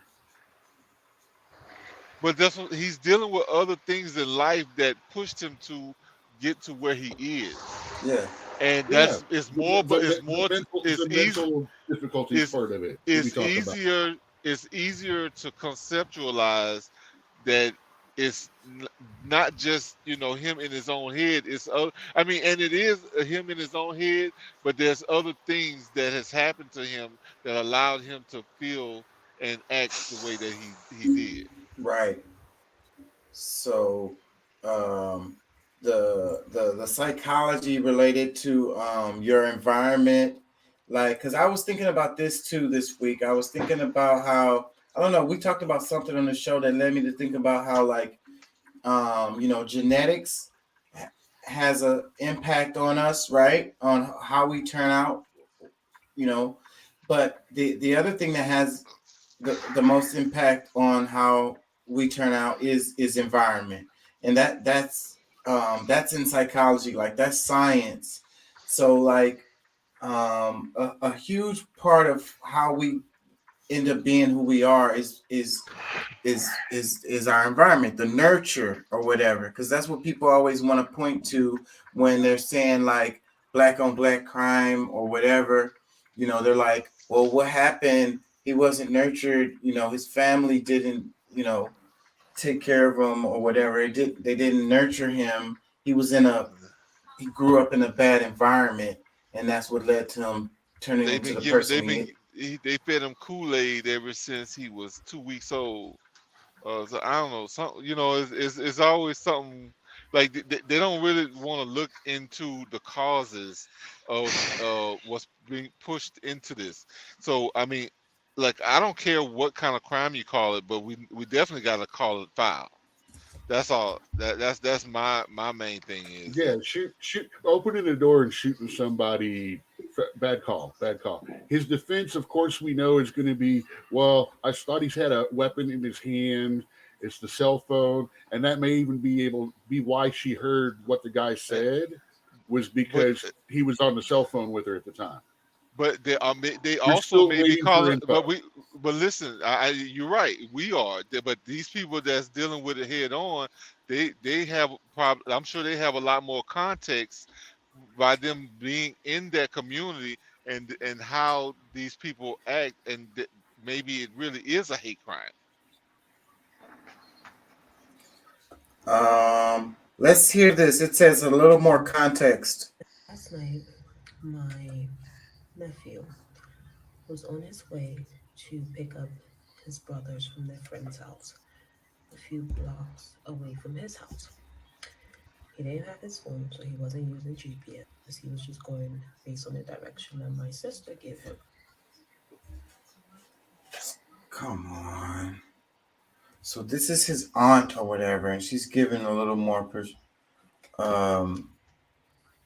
details. Unfortunately, he pulled into the driveway of the wrong house, walked up to the door, rang the doorbell. A man opened up the door, looked him in the eye, and said, "Don't ever come back here," as he shot him in the head. My nephew fell down, and the man shot him again. He was able to get up and ran to the neighbor, who did not open the door. He ran to 3 houses before one of the neighbors said, "Put your hands up and lay on the ground."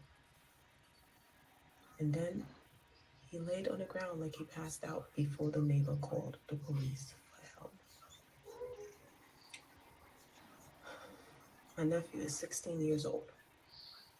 You hear these stories about racism in America, and you think, wow, how sad is that? But then you have this little bit of hope, because you feel like it's so far away, and it would never happen to your family. It would never happen to you. But God, the people in this country are sick. And it's so hard to believe that this amount of hate lives in people. And they hate people based on things that are not even under their control. I cannot believe this is the country that we live in. This is the country. This is America. I would like to know more about that neighborhood. In the first video, it looked like it was a... It says a lot. It's already telling us a lot about the neighborhood. Huh? Did Go he ahead. live? Yeah, he lives. That's what it seems like he lived, because he passed out before the doctors, whatever, blah blah blah. Yeah, because that also might be why we. That also might be why we know what the guy told him, because the kid lived. Yeah, he told. Yeah, I can't see how we know what was said by anyone in this unless the kid lives. Yeah, that's why I say I believe he lives, but everything that we're hearing also tells me a lot about the neighborhood that he was in. Is that these people It's like a bunch of old white Vietnam vets. Something like they definitely have a living in some sort of fear. I mean, I don't know, is this Chicago or something where there's a lot of murders? I don't know exactly where this happened. I thought it was a trailer the first time, but I'm looking at the video. It's a home neighborhood. Yeah. So immediately when they say kind of rural though. When they say somebody got shot in the head, I automatically think that they died. They do. Okay.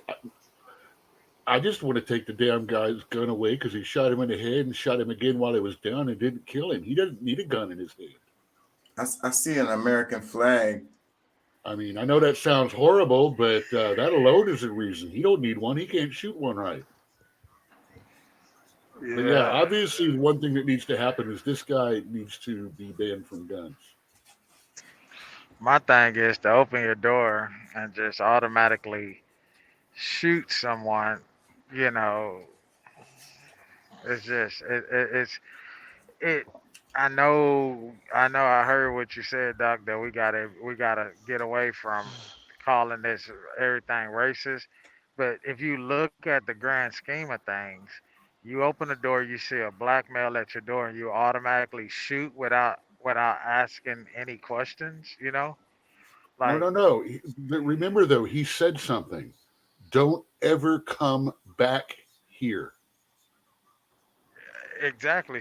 So Did he mistake him for someone else?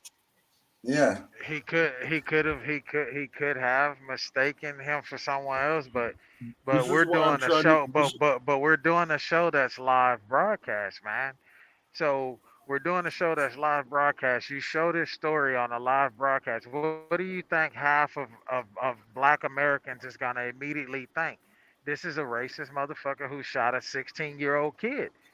Well, No matter he how you definitely try to got play something it, wrong with you his know, head. I mean, He's definitely mentally fucked. let's just say, even if his house got invaded by black guys, at the end of the day, yes, he's tormented from this. He has trauma, but society is gonna look at it as this guy is just fucking racist.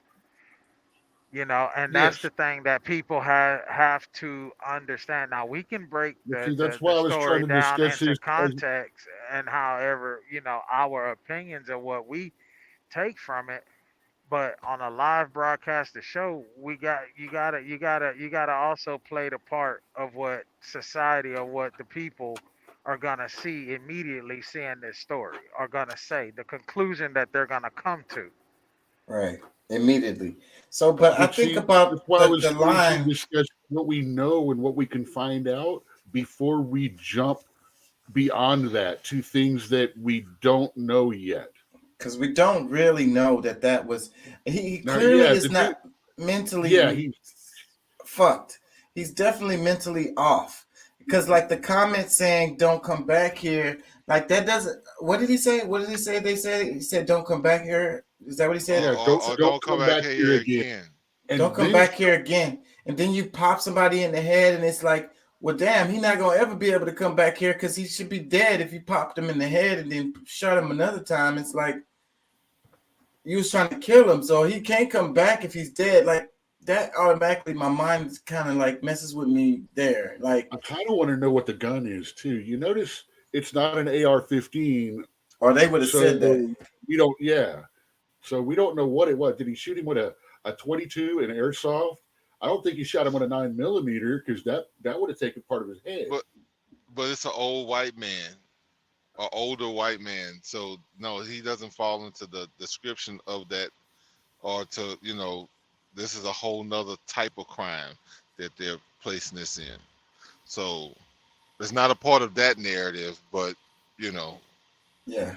And yeah, I'm definitely going to have to submit that, yeah, no matter what, whether it's even proved not, definitely is going to have a racist element to it, just because it has to. Well, I Otherwise, mean, it's going to get played. Most likely, from what we're hearing, I mean, no matter what proof comes out, that's what it is. So what this guy, he says, this is the comments under the tweet. He said the man shot him, didn't call 911. The neighbors wouldn't call 911. Nobody would help the boy. And somebody asked, did the child survive? He says he's in the hospital in critical condition. See, that's the thing. You don't care white, black, anything like that. That is not normal. For any neighborhood I've ever lived in, that's not normal. Even the whitest, the blackest, But that's why we're saying that there's racial tones, not undertones.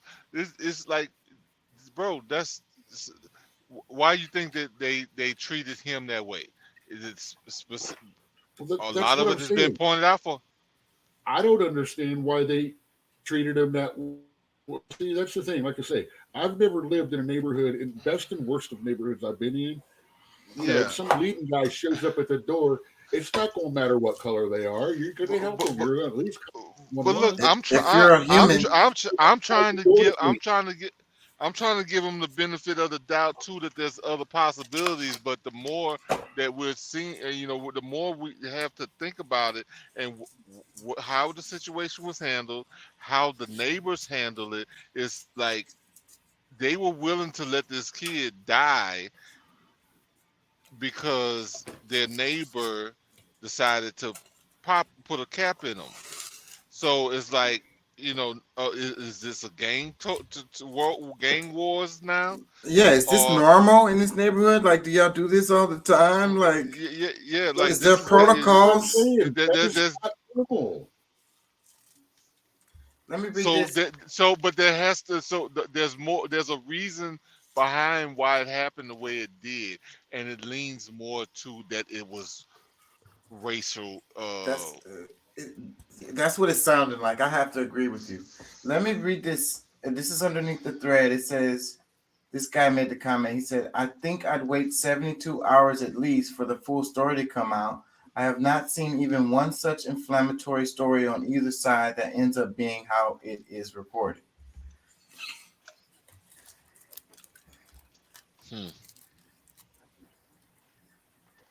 And it's super emotional. So you always have to like question it from the jump, as far as like, because like what Deuce was saying, people are gonna automatically see it as racist, and then you may not even be able to tell them nothing different even after all the facts come out on it. That's why I was trying to rein back a little bit on going, how can society let this happen? Because whoa, wait, let's find out it's not about the, and build from there. Yeah, it's not about a society letting it happen. It's more so, those were the words that were used. I think to some extent, especially here in America, everybody is to some extent a victim, and of some sort, because of whatever happens, something affected the way that you see in the world and how you're doing these things, or somebody's treating you some kind of way because of what they were taught over here and or there, what about this, that, and the third. So I mean, being a societal thing can live in pretty much any conversation, because we're all affected. I only have one punch on my victim card. I make less than $20,000 a year. Ooh. Let me read this, another comment underneath the thread. It says, you see a kid on your doorstep, you say, hi there, who are you looking for? Kid gives name. Sorry, I think you must be at the wrong house. What house are you looking for? Kid gives address. That's down the street, probably that way. Kid gives thanks, no problem. Basically saying how that situation should have happened in the like normal fucking world with humans that or just that guy wait here and slam the door. That guy needs a Ring camera. Like, he needs to be able to answer the door from another room, because he can't handle opening a door like a normal person. Once he sees who it is, that he's just like going, like he thinks there was some big Kongs that showed up at his door. Like he's he's in the middle of a war zone or something. Like taking back to Grenada. You could tell that this, majority, or at least on that street, a majority, right? Because, like I grew up on the north side of town, and I remember, I grew up on the north side of town where it was predominantly black. Used to be an all-white neighborhood, and some of the elderly whites and, whites still reside in that neighborhood. And they were not at all afraid of black folks, bro. Like, if anything, they walk down the street and come in your yard and talk to you. And, they were invited over to family functions when we went to those are white folks. White people that suck. I hate white people. It's You white said folks white that folk. everybody likes and can get along. Yeah, Oh, that's white oh, folks. White folks are okay. some It's good. white people Yeah, that because piss the everyone off. terminology, good white folk, them good white folk. That's where it come from. That's why you put up with me. At least I Because hope you're so. the white I'm a hood folks. honky. Look, I'm one of the white I was folks. I'll bring something spicy to the barbecue. Look, I I'll was bring messing some with beer. one of my buddies that work with me. You know, we fuck with each other from time to time. You know, and he, you know, well, matter of fact, this was me.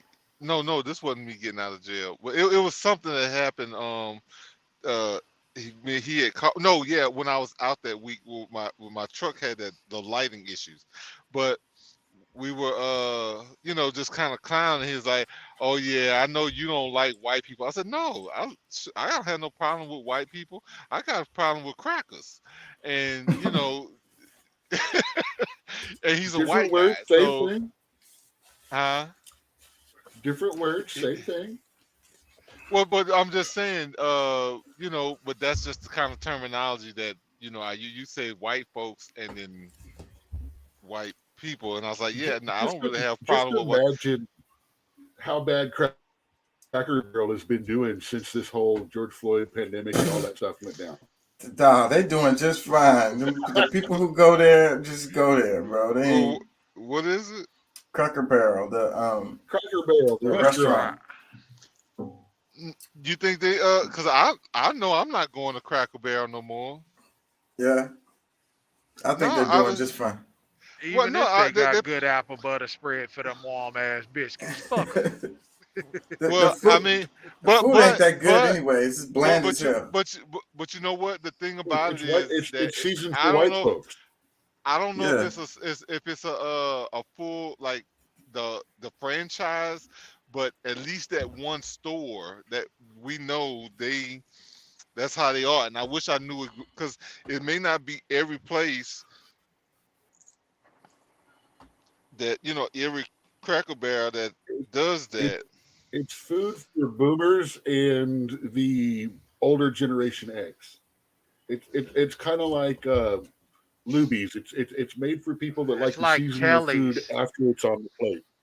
Yeah, it's like Kelly's restaurant. You know, Kelly's, they got one that I think they started out in Alvin. You got Kelly's in Alvin, Pearland, League City. I think they got one down in the Dickinson area. They got one over off of 45 at what's that, 45 and Broadway. Like, the food is not seasoned. It's very bland. You got to put salt on that shit. The one in League City, we went there one day. I was like, oh, let's go to Kelly's. Went there and ate. I was like, I'll never come back to this motherfucker. Horrible service. Like, Let me read this.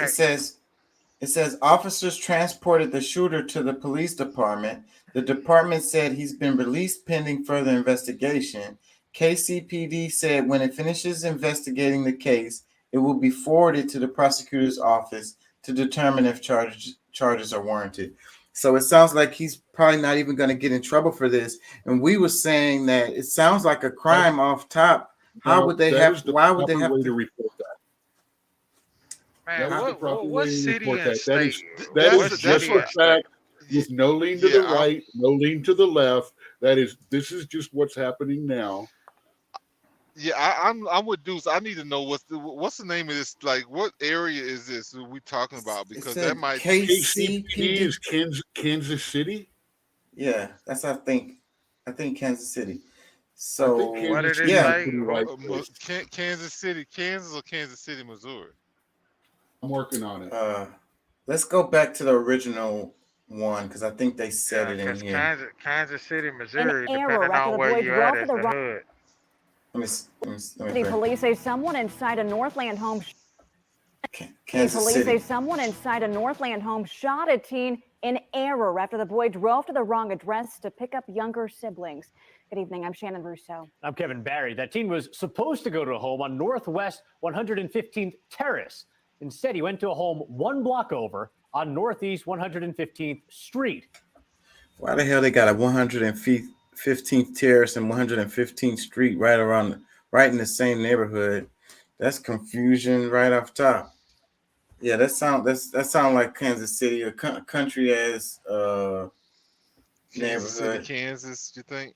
Yeah, It's all saying Kansas City. They're Kansas City, Missouri. Missouri. Okay. Well, this, And if it it's says Kansas City, Missouri, depending on where it January is, 19th, it says I got one. Okay, 1 day ago is recovering after being shot outside of the house. Kansas City, Missouri. okay. Well, depending on what area he was in of Kansas City, So that's why we know what the guy said. it is okay. If it depending on what area of Kansas City, Missouri, it is a very rough, very bad neighborhood. You got a lot of homelessness. You got a lot of I've already seen drugs, that video. junkies, That's weird. all out. You know. So I mean, but even still, I'm not excusing it, but even still, like I say, dude house could have been invaded at some point or whatever. But still, you know, to be that shook up that you just shoot a person and say don't return here. I don't You understand know, how. I mean, if it was one of us, bro, we would not be But that's the released thing. from He's jail. not. We'd be He sitting wasn't. in that motherfucker. He was not afraid, and you can call it traumatic or whatever. Because I mean, he opened his door with a gun. He was not afraid. He came out there. You know, whether No, he thought it he was. stayed inside and shot through the glass door. Okay. And there is a quote on one news site that said it's a situation far from normal in the neighborhood. So this does not seem like that kind of a neighborhood. So, but I still don't get it. What It we were says asking earlier.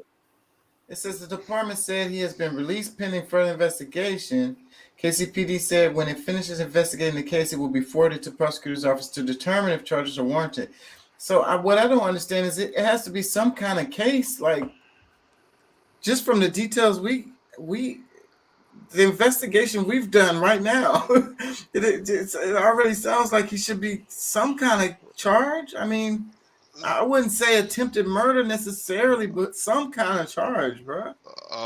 At the least manslaughter. Minimum of it's not manslaughter because he's not dead.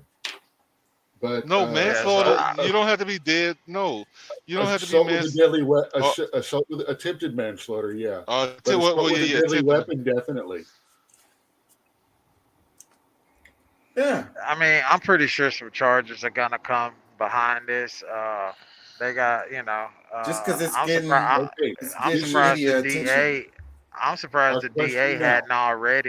hadn't already filed charges with the state on this guy already. You know, I'm surprised. I mean, Our question just is, what think are the about it. Kansas laws on this? Yeah. He was on his porch, but not in the house.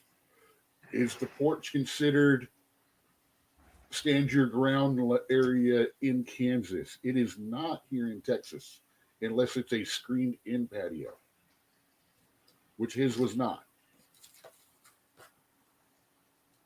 So that's going to determine whether charges are brought against him or not. If charges aren't, I think they're going to let him slide if it was a by the letter shooting.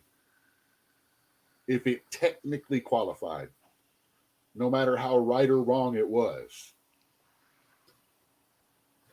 And then I think people are going to go wild, and then there's going to be a riot in Kansas City. If he doesn't catch a case, yeah. Because they haven't already blowed this up. So, yeah, if they don't charge him with something, yeah. Like I'm saying, right now, the question is, from what we got it figured out, this guy in Texas, this guy's going to jail for probably 3 to 5. Nothing big, but he's going to jail. Or at least house. Well, it seems like house arrest is exactly what he wants. Man, 3 to 5. Well, he don't for seem that to crime, need to be out in public anyway, or want to be. Well, yeah, because it's attempted now.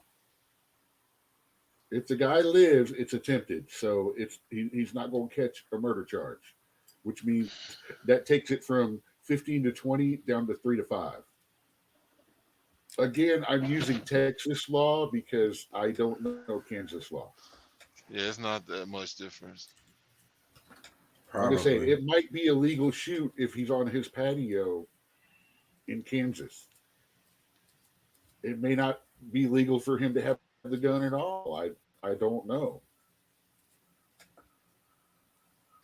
Yeah, I'm not really sure how that'll play out, but either way, I'm definitely, my condolences is going to the kid. You know, the guy did the shooting. He fine.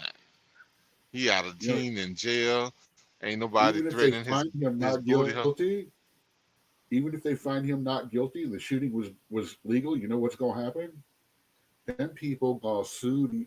Then people are basically going to own his house. Oh yeah. That's. I mean, that's. I mean, his The civil insurance. case is hands got the civil. Hopefully, he got some insurance.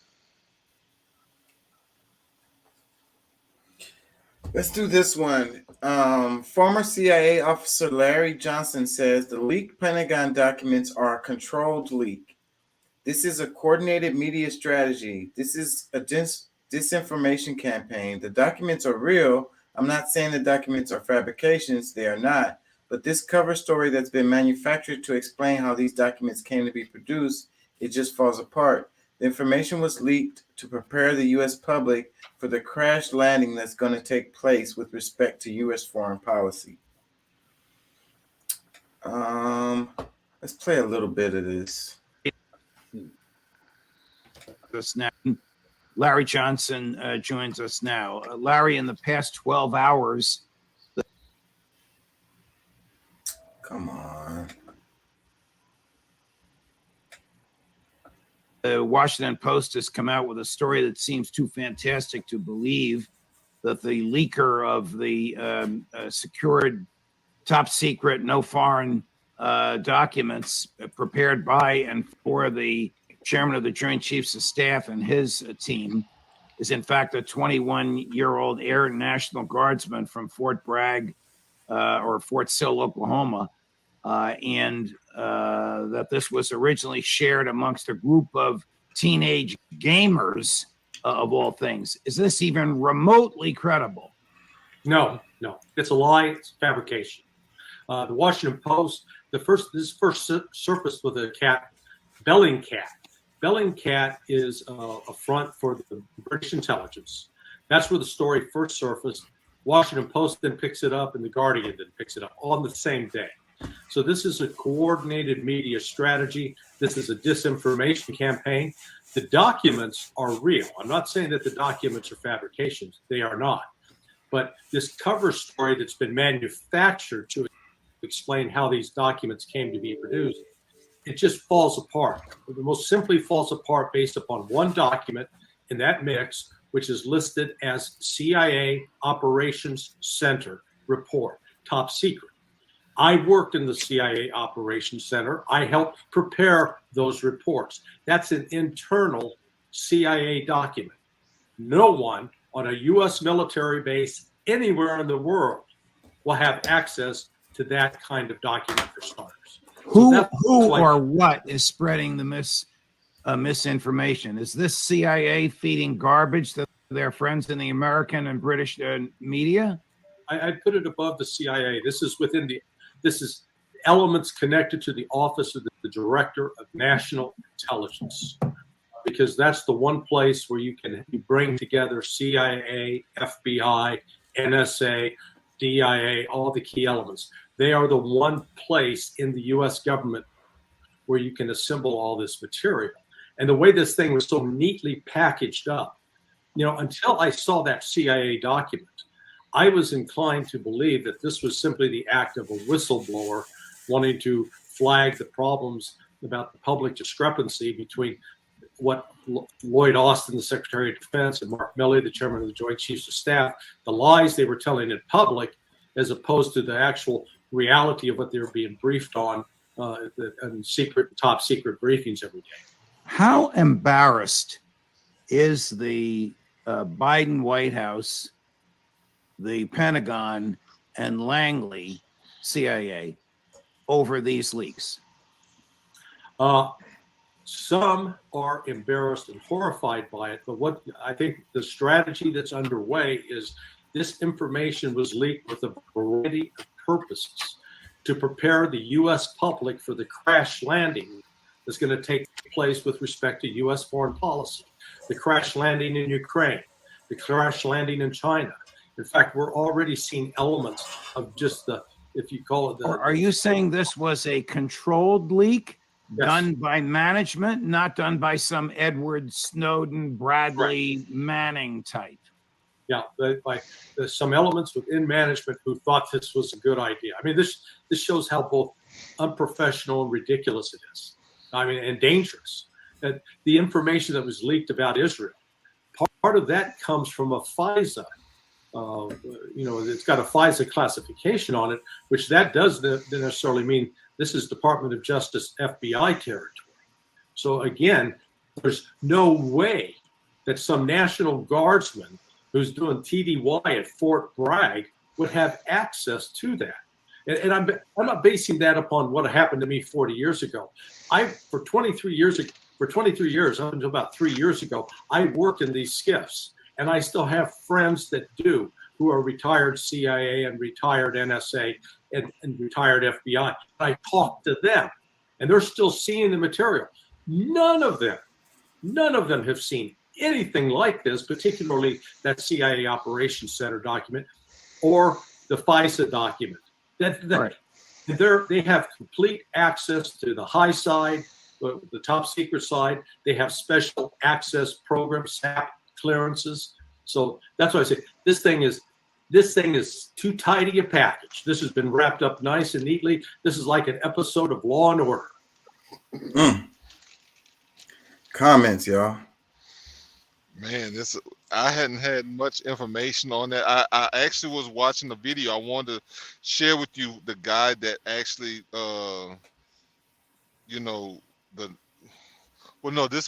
because there's a similar story, because he just said a National Guard guy, but no, there's somebody who's actually was in the United States Marine. He was a Navy SEAL that had information and was going up against somebody, but this might be something a little bit different.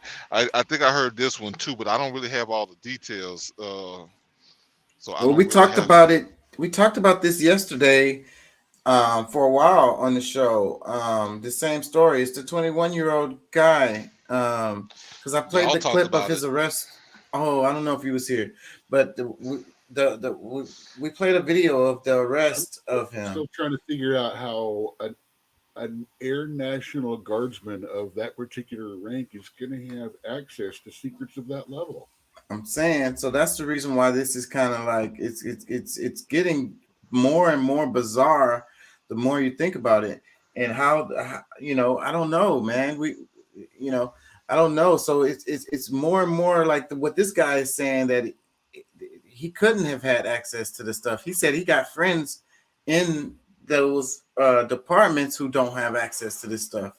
So how the hell did, from the jump when they said the guy was in the National Guard and he was 21 years old, that already seemed kind of weird for him to, Yeah. Even if he's in the intelligence division.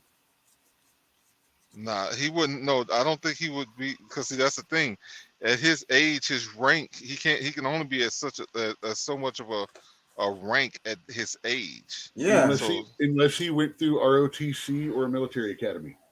Even still, how much further would he be? That can get you qualified into intelligence, and you can be a lieutenant. And he was an officer, and that's all. That's your minimum rank is lieutenant. Is the first level of officer is where you can enter intelligence. But that's as a college graduate, not as no ROTC or something.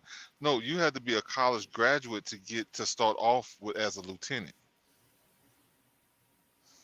Yeah. Well, yeah. If you go through if you go through all your high school ROTC training and all of that, you can get into a program that makes you an officer after a year or 2 years of your first 2 years of military. And if you go to an actual military academy, that is a 2-year degree, a 2 or 4 year. Either way, this sounds really is fishy. It's not for right. him to be Yeah, something ain't intelligent, right with it. but not in a position to have still even at the best possible. I mean, we're talking. He's got politicians behind him guiding his career. He still would not have been able to get access to that level of information Unless he was a fucking hacker. Yeah. Unless he's a hacker. Yeah, I lean away from that one. Yeah, I don't know about that either because of the security. I mean, this is Well, no, NSA, I don't think that he was. I'm throwing it out there. That's how, because I mean, if you think about the level of security that that all this stuff is, I mean, bro, like, no, he got the. I'm agreeing with it. Had to be something foul that happened because the only other way, like, okay, if he's just some mastermind hacker that is breaking out, and they would have, I would assume they would say something like if it was more on those lines. Perfect trajectory, working in intelligence and a hacker. That's the golden triangle. That's the only way he'd be able to have access to that stuff. Yeah, I don't think so. That's what we're saying. Yeah, that's heck, man. If that is what really happened, I'm going to buy a lottery ticket this week. Maybe he was banging somebody in the office. Maybe he was banging somebody in one of those offices. So, baby, give me your password. Jimmy, he said, "Oh, baby, give me your password." What's for the guys that drink Bud Light? So wow. Jimmy Dore did a video on this. Jimmy Dore says, "Are the leaked Pentagon documents a CIA scam?" It says the latest leak of documents from Pentagon doesn't pass the sniff test. Not only were the documents released to deep recesses of the internet like 4chan and Reddit rather than any journalist outlet, but the reporting from the New York Times has only served to reinforce intelligence community talking points about WikiLeaks and Edward Snowden while not actually revealing much that is not already known about the U.S. involvement in the war in Ukraine. Let's play a little bit of this. I think they would. It's really. Hold on. I think they would be real embarrassed because I think this is kind of what he's saying as far as a way to let people know that, okay, things are not going well, and that way the people can be like, all right, we need to pull out, because there's no way, like, with all the stuff that they've been saying up to this part, whether we're listening to the press secretary or Biden directly, we haven't heard really from Kamala much, but none of them were gonna just straight out say that, oh yeah, we're doing horribly in with your money over in Ukraine. They're fucking getting their ass handed to them. Like, it just wasn't gonna come out from the sources in which it should come out from. That it makes sense what you're saying, and it sounds like something that they would do too, so that they can have like deniability or whatever, like what is it, plausible deniability? Yes. Where they can be like, okay, well, since this came out, then we got to make different moves or whatever, but they wanted to make those moves anyways, but they didn't want to do it as a little bitch, because then that would also show that they have been lying from Jump Street and how weak they really are. Let's play some. All of everything that you just said and what I just said, that all of that stuff is true. I mean, that's like, I think all a part of that decision that came together. Let's play. I'm sure you've heard about this story, that there's these leaked documents, right? So these leaked documents on the Ukraine war, and it's really embarrassing to the government and blah, blah, blah. It's different, but just as special. It says how the latest leaked documents are different from the past breaches. The freshness of the document, the freshness. Like, these are fresh. Wow, this is really right out of the oven. Wow, these are fresh. Got a nice crust. Time to make the documents. Some appear to be barely 40 days old. and the hints they hold for operations to come make them particularly damaging, officials say. So when I saw this story, it seemed sketchy to me. I didn't think. Why? Is it because you didn't? I didn't really get anything from it. Yeah, like they just because my friend Tom Simmons texted me, goes, the leaked documents say everything Jimmy Dore's been saying for the last 8 months, right? Right. And I go, yeah, probably longer. So that's why this isn't. So why is this supposed to be a big deal? It's not a big deal. This is the CIA doing this. This is my theory. So here, this is from the article. It says, when WikiLeaks spilled a huge trove of state. So this is the first paragraph in this article written by this guy, David E. Sanger. Now, if you know anything about David E. Sanger, he's a Pulitzer Prize winner because he gets his stories directly from the CIA. Okay, so that's why he gets the right He won a stories prize for listening. to the CIA. So this story I'm gonna guess is how a CIA informant or a CIA man would write this story. And he starts off his story about these leaked documents by saying this about WikiLeaks. He says, when WikiLeaks spilled a huge trove of State Department cables 13 years ago, it gave the world a sense of what American diplomats do each day. What? The sharp elbows, the doubts, the doubts about wavering allies, and the glimpses at how Washington was preparing for North Korea's eventual collapse and Iran's nuclear blackout. Oh, yes, that's what it revealed. It revealed diplomacy. I believe it's from the ancient Greek word diplomacy that means sharpened elbows. So that's why Julian Assange is being slowly murdered. He carelessly exposed these sharp elbows of democracy. So do you see what they're doing? See, he's trying to pretend that the WikiLeaks were a nothing burger and that they just revealed what people. Well, It was a huge trove of a nothing. huge trove. So Glenn Greenwald caught this, and he'll explain it to you better. It is unbelievable to describe the WikiLeaks disclosures that way. He's doing it on purpose to make it seem like it was a completely unjustified and banal leak that didn't really tell you anything about the world other than giving you a, quote, sense of what American diplomats do. This is just the business of diplomats. They throw sharp elbows. They have some doubts about wavering allies. And you got some glimpses about how Washington was preparing for North Korea's eventual collapse and Iran's nuclear breakout. Neither of those So things they happened. pick the things that they know you're fine with the State Department doing in order to make this leak sound like it was something that told you nothing important, but at the same time was incredibly dangerous. Now, this eventual collapse of North Korea, I don't think we have that yet. This is 13 years later. So there's no collapse in North Korea. Maybe eventually means 100 years from now. And Iran has not broken out in the sense that it has nuclear weapons. Nobody claims that.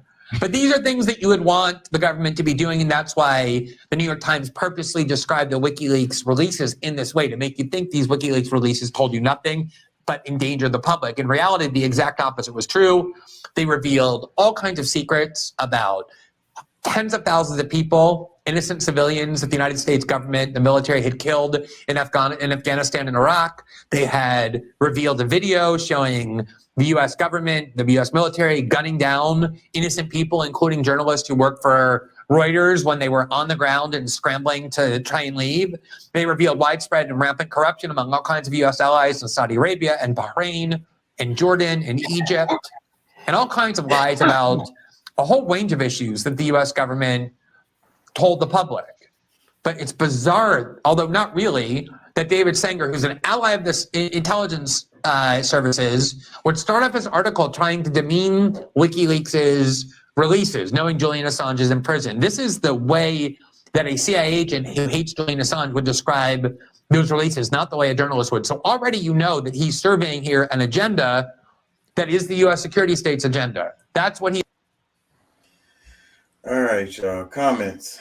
I'm losing y'all. Feel it. Well, no, sounds about right so far. Yeah, I mean, it's really nothing to. I mean, he's really telling us what was going on. So I mean, I don't really have anything to combat it. I concur. I mean, I agree with what they're saying, and it's just, you know, they have some really crazy ways on how they're dealing with um, information these days. I mean, we got to think about all the crazy stuff that's been happening recently on, you know, what's been revealed to the public, like how the government has been handling documents. Like, I mean, shit, we got two presidents, the two most current presidents that has, you know, illegally dealt with documents that came out a couple of months ago. Both Trump, you know, Mar-a-Lago raid, and what's the Delaware and Pennsylvania mishaps with Biden. So this is becoming a real Hillary server. Well, I mean, well, and we're discussing that part too. So I mean, but she wasn't even president, but she held. I mean, her being the secretary. Yeah. So she had access.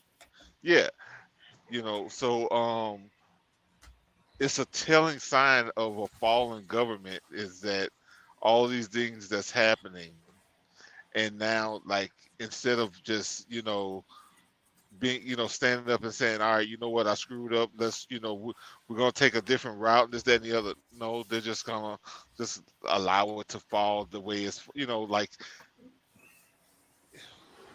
we're seeing something very strange and weird happening. 45's chance is getting stronger. Mm.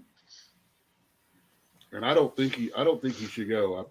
Because of the way it went, I don't think he's good.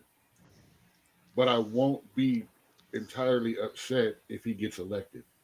Well, you know, they've always told us that if they let him run, any president is under the same kind of you know, like they're going through the same kind of thing, you know.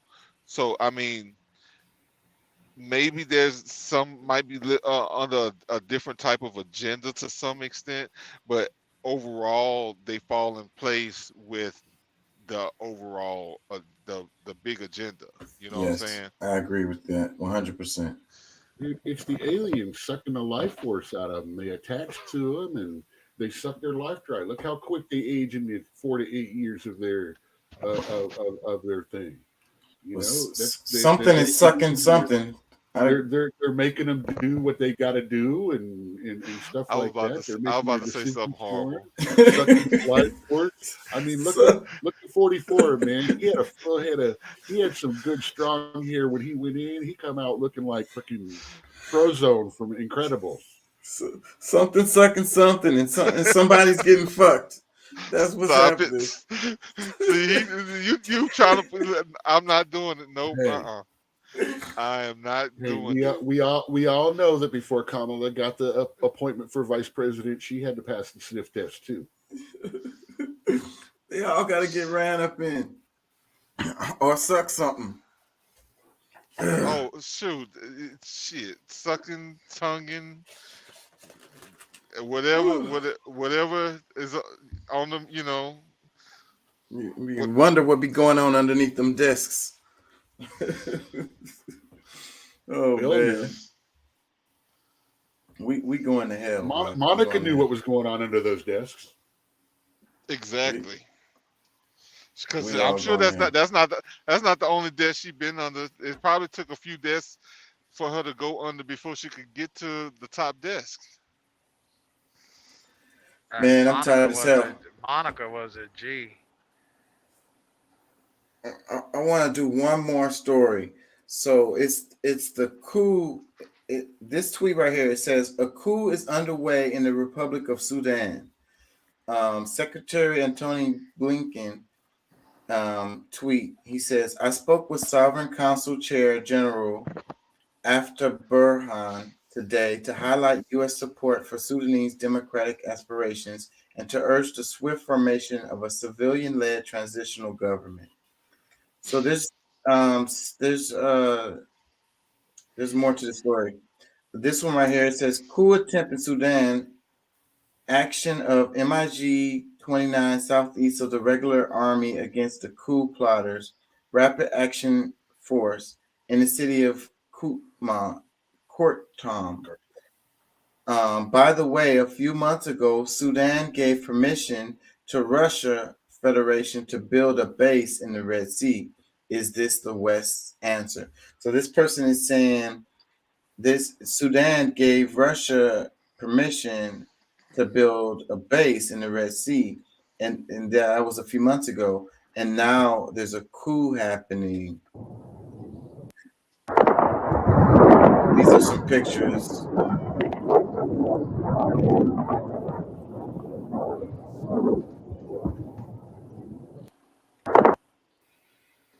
So what? He just dropped a bomb? I can't really tell. I ain't gonna lie to you. You know, it's fire everywhere, and then there's a plane flying over. But did he? That don't look like a bomber. It looks like one of them kind of fighter type. Not the ones that pack bombs, but the ones that like shoot missiles or whatever. Yeah, well, I say bomb, but They're I mean they very miss. laser guided. They might have someone on the ground using a tag system, and then they drop a missile on it that hits wherever they're hitting that laser. Yeah. So a couple of comments. You're going to do that in a dense urban area like that to minimize damage. We keep losing. What happened? Somebody Hey, leave? but look, you know what? I just want to tell y'all because I know it was kind of late for y'all probably to see some of the stuff I had sent, but the Real Nagas video comes out every week on Saturday. He was talking about some of that stuff too about that the last conversation we was having. Y'all might want to listen to that. I don't want to really say it here and spread it here because like I don't really have the backup, but at least for you guys to kind of get an edge on it or kind of get some hear some of the angles that'll be good for y'all to listen to it because they're talking about the hold that Ukraine or Zelensky has on Biden, and it's a bunch of different little things that I guess he has some proof of or whatever. But like I said, I hadn't really done a study to say too much about it. So I just wanted to remind y'all when y'all get a chance, watch that video. Let me read some comments underneath that tweet. It says regime change that may or may not work. This is underneath the tweet. Another comment, it says coup attempt or coup. Well, we won't know until what happens as a result. Another comment, it says, what's with these North African countries with coups? Let's see. What's happening in Khartoum, Sudan is worrying South Sudan and Ethiopia. Another comment, it says the MiG 29 is a very old plane. It won't defend anything. Another comment, it says, remember when they said the failing empire will try everything in its power to keep its place? 2007, Putin even predicted it to lash out while it dies down, and he was right. It happens in our lifetime. Belarus, Kazakhstan, Colombia, Pakistan, Sudan. It's happening and they fail. Another comment, it says, maybe the new war is back in Africa. Ukraine has been exposed. No more laundry. Because, and let me back up a little bit because there's another story related to. Let Ukraine go and let BlackRock take over up there so they can start the next war. There's been a story talking about what's his name, Ukraine guy, taking the money. What is the story? I'm freaking tired, but I got. You talking about with Zelensky? Zelensky, he's the aid money. It's coming out that he personally has been taking money off the top. Let me see if I can find it.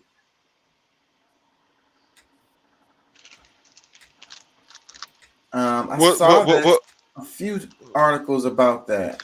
Oh yeah. The other part is like all the connections that meet up because I think that's what I tagged it, all of the connections or whatever.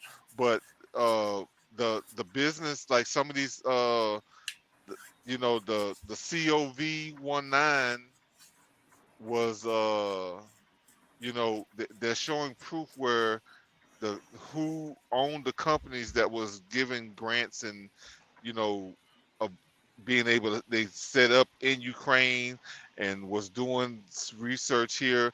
It's the DOD and like and Eco. So I forget all the different names. That's why I want y'all to go and listen to it because I had just listened to it like a couple of hours earlier, but not enough to really be able to gather and put all the information together to really discuss it. But a lot of that stuff, like when y'all hear it, y'all gonna be like, okay, some of this stuff that we're talking about will clear up for you. So it says Seymour Hersh, the CIA knows Ukrainian officials are skimming U.S. aid. Hersh says the CIA estimates at least $400 million was embezzled last year in funds earmarked for diesel payments. Mm-hmm. Well, I already assumed that something like that was going to go down because they talked about how corrupt Ukraine is to begin with. You know, just the fact that we're supporting them is really like it's saying a whole lot about what our government believes in, with the fact of what, you know, us, you know, because they're also known as like one of the biggest human trafficking ports. You know, at least where a lot of these people go in and out of. So the what you call it, the organ harvesting and all these type of things, like it's all that type of stuff is big in Ukraine.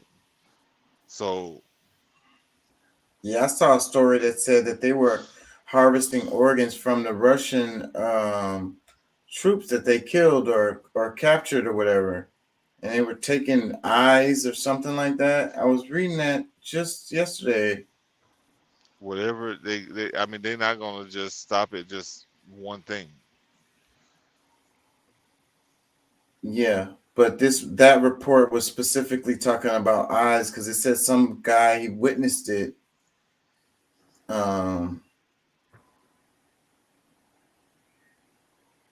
Them taking the eyes of Russian soldiers. So what this is the courts? I mean, I don't. Well, what you was gonna say? Well, let me read some of this article right here. It says Seymour Hersh, the CIA knows Ukrainian officials are skimming U.S. aid. On Wednesday, investigative and journalist Seymour Hersh published a report on Substack that alleged the CIA was aware of widespread corruption in Ukraine and the embezzlement of U.S. aid. The report said the Ukrainian government has been using U.S. taxpayer money to purchase diesel from Russia to fuel its military. Hersh said Zelensky has been buying the fuel from Russia, the country with which it and Washington are at war, and the Ukrainian president and many in his entourage have been skimming untold millions from the American dollars earmarked for diesel fuel payments. Hersh said, according to one estimate by CIA analysts, at least $400 million in funds were embezzled last year. Sources told Hersh that Ukrainian officials are also competing to set up front companies for export contracts to private arms dealers around the world. The issue of corruption was raised during a meeting between CIA Director William Burns and Zelensky in January. An intelligence officer with direct knowledge of the meeting told Hersh that Burns delivered a stunning message to Zelensky. Hersh wrote, the senior generals and government officials in Kyiv were angry that they saw Zelensky's greed, so Burns told the Ukrainian president because he was taking a larger share of the skim money that was going to the generals. During the meeting, Burns presented Zelensky with a list of 35 generals and senior government officials whose corruption was known to the CIA. Zelensky responded by dismissing 10 officials who were engaged in flagrant corruption. The 10 he got rid of were brazenly bragging about the money they had driven around Kyiv in their new Mercedes, the intelligence officer said. Her said Zelensky's half-hearted response and the lack of concern in the White House angered some intelligence officials. The intelligence officials speaking to Hirsch criticized President Biden's two main foreign policy advisors, Secretary of State Anthony Blinken and National Security Advisor Jake Sullivan. They have no experience, judgment, and moral integrity. They just tell lies, make up stories. Diplomatic deniability is something else, the official said. The official said there were a total breakdown between the White House leadership and the intelligence community. The report said the rift started in the fall when Nord Stream natural gas pipeline were blown up. According to Hirsch earlier reporting, President Biden ordered the operation that took out the pipelines. Destroying the Nord Stream pipeline was never discussed or even known in advance by the community, the officials said. The officials said there is no strategy for ending the war within the Biden administration and offered more scathing criticism of Blinken than Sullivan. Burns is not the problem, officials said. The problem is Biden and his principal lieutenants, Blinken and Sullivan, and their court of worshippers who see those who criticize Zelensky as being pro-Putin. We are against evil. Ukraine will fight till the last military shell is gone and still fight. And here's Biden, who is telling America that we're going to fight as long as it takes. Her story comes after a series of leaked top secret documents from the Pentagon and other government agencies surfaced online. Some of the documents show U.S. war planning for Ukraine and reveal the U.S. doubt Kyiv's ability to launch successful counteroffensive, offering a starkly different view of Ukraine's abilities than the Biden officials have been saying publicly. What do y'all think? We know that. What happened? I say we knew that shit. I'm telling you, man, there's more to all of this bullshit, man. You know, there's more to it. Like, yeah, and through all of this shit, and I no hate against Russia, but through all this shit, they're still getting rich. They're still getting their money. And why in the fuck is this dude constantly buying fuel? We're sending money over there. You're supposed to be fighting against them. He's buying their fuel. Yeah.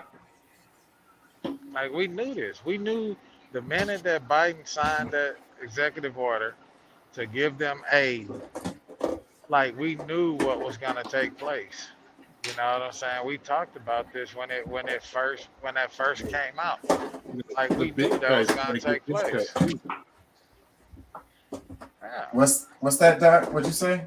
The big guy's got to get his cut too.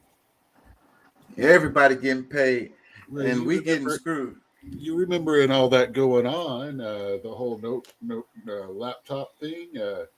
It was always the big guy. We need to talk to the big guy. We all know who the big guy was. We now call him the potato. Yeah, because it's really strange that Biden's son was over there in Ukraine and before all of this happened. Dude, owning a company over there and making money. He had like he didn't own a company. He was on the board or whatever, right? He had like a cush-ass job. Dude, I'm beginning to think he should run for president. He's been an Eastern Oil executive, a Chinese entrepreneur. He's a world-class painter, and he did all of that while he was banging hookers and doing cocaine online. He's he multitasks. Is that not a resume? Is it not a resume for a president nowadays? Just some kind of they should give him a damn Nobel Peace Prize or something. He been taking care of business. Nobel Peace of Prize. Yeah, man, it's fucking crazy. I'm pretty much done, guys. I can't Yeah, me take it too. no more. I'm my eyes are burning and shit. So Yeah, like my eyes have trouble. Like they're not lubricating the way they usually do, so they getting stuck. Both of y'all. Say what? Sound like some bullshit ass excuses. Y'all sound like Biden at his presidential press conference. Shit. Full of fucking 'Cause excuses. Pat was up this morning too. I was surprised, man, because we got after the show late as hell last night, and Pat was up sending me freaking Pat know that- videos and shit at Yeah, in the group chat, and it was like 9:30 or something like that. I was up too. Pat know what it is. Truck driver, Gotta get sleep when you die, motherfucker. that grind. That grind is real, man. Because we was up late as hell. I only got like 3.5 maybe hours of sleep last night, and I had to get up to go to work That's and what, shit. that's what that high speed chicken feed do for you. You flip that goddamn top off of flip the top that say eating full off to that gear shifter, that aluminum foil sitting right there. All right, we good for 5 more hours. Let's get it. Yeah. Yeah, man. And then I worked a double, and now did the show. We did 4.5 hours right now, and shit. I'm happy. I don't have to work in the morning. I'm gonna sleep in the morning. I don't have to be to work till 4. Man, So crush up some of that shit real quick, snort it real quick, and shoot a shot of whiskey. You be straight. I promise you. I can't do uppers at all. My ass don't hardly ever. It's hard for me to sleep. If I was to take an upper, I wouldn't sleep for a couple of days, man. I can't barely drink coffee. That's what I'm talking about. Shit, do that. Get some. Shit, we can be like Hunter Biden. Get some hoes. Shit, you're not too far from Bensonette. Shit, line them up. Train, choo choo train. I wanna rock. Yeah, so I'm gonna have to throw in the towel, man. Man, Pat got quiet on me because I said that shit. Man, wake up, Pat. Nah, I didn't get quiet because of that. I'm just trying to maintain and not be too rude and be like, all right, fuck y'all. I'll see y'all next week. Yeah, we're gonna have to wrap it up. Peace and love. Thank y'all for joining. Thank y'all for listening. And we will be back. Hit up that Cash App, everybody. Everybody, you know what I'm saying? Throw a little something, a little monkey grease in the play. Yeah, couple of dollars in there. Throw some I'ma have couple to of holler dollars at in my- the hat. I'm gonna have to holler at my boy Trump. Y'all being some leftist, neoliberal motherfucker right now. y'all better put some money in the Cash App, because if not, we're gonna have North Korea come and knock on your door. No, Yeah. not the president. We're gonna have Korea knock on your door. Yeah. Send us cash, or we're going to vote for Trump next time. Ooh, we might get some money now. Shit. Pay your tithes. You know what I'm saying? Shit. Pay your tithes. Hey, bro, I'm I just left Fort minister. Wayne. Send your tithes to Chaka. Yeah. And I just left Fort Wayne, Indiana. I was delivering some liquid hydrogen to this metals company, and every house down that road across the street from this warehouse, bro, had the American flag and the Trump flag next to it. They had them mounted to the back of their pickup trucks. I was sitting there getting ready to pull up out of there, and one of the pickup trucks pulled up in the warehouse parking lot, turning around, spinning. I just waved. I was like Dave Chappelle. Hi there, niggers. Clayton Bigsby. I Martin was problems. waving the flag. Martin problems require Martin solutions. Yep. Yeah, man. So peace and love, y'all. Thank y'all for listening. Thank y'all for joining. Peace and love. Peace. Love, bro. Peace.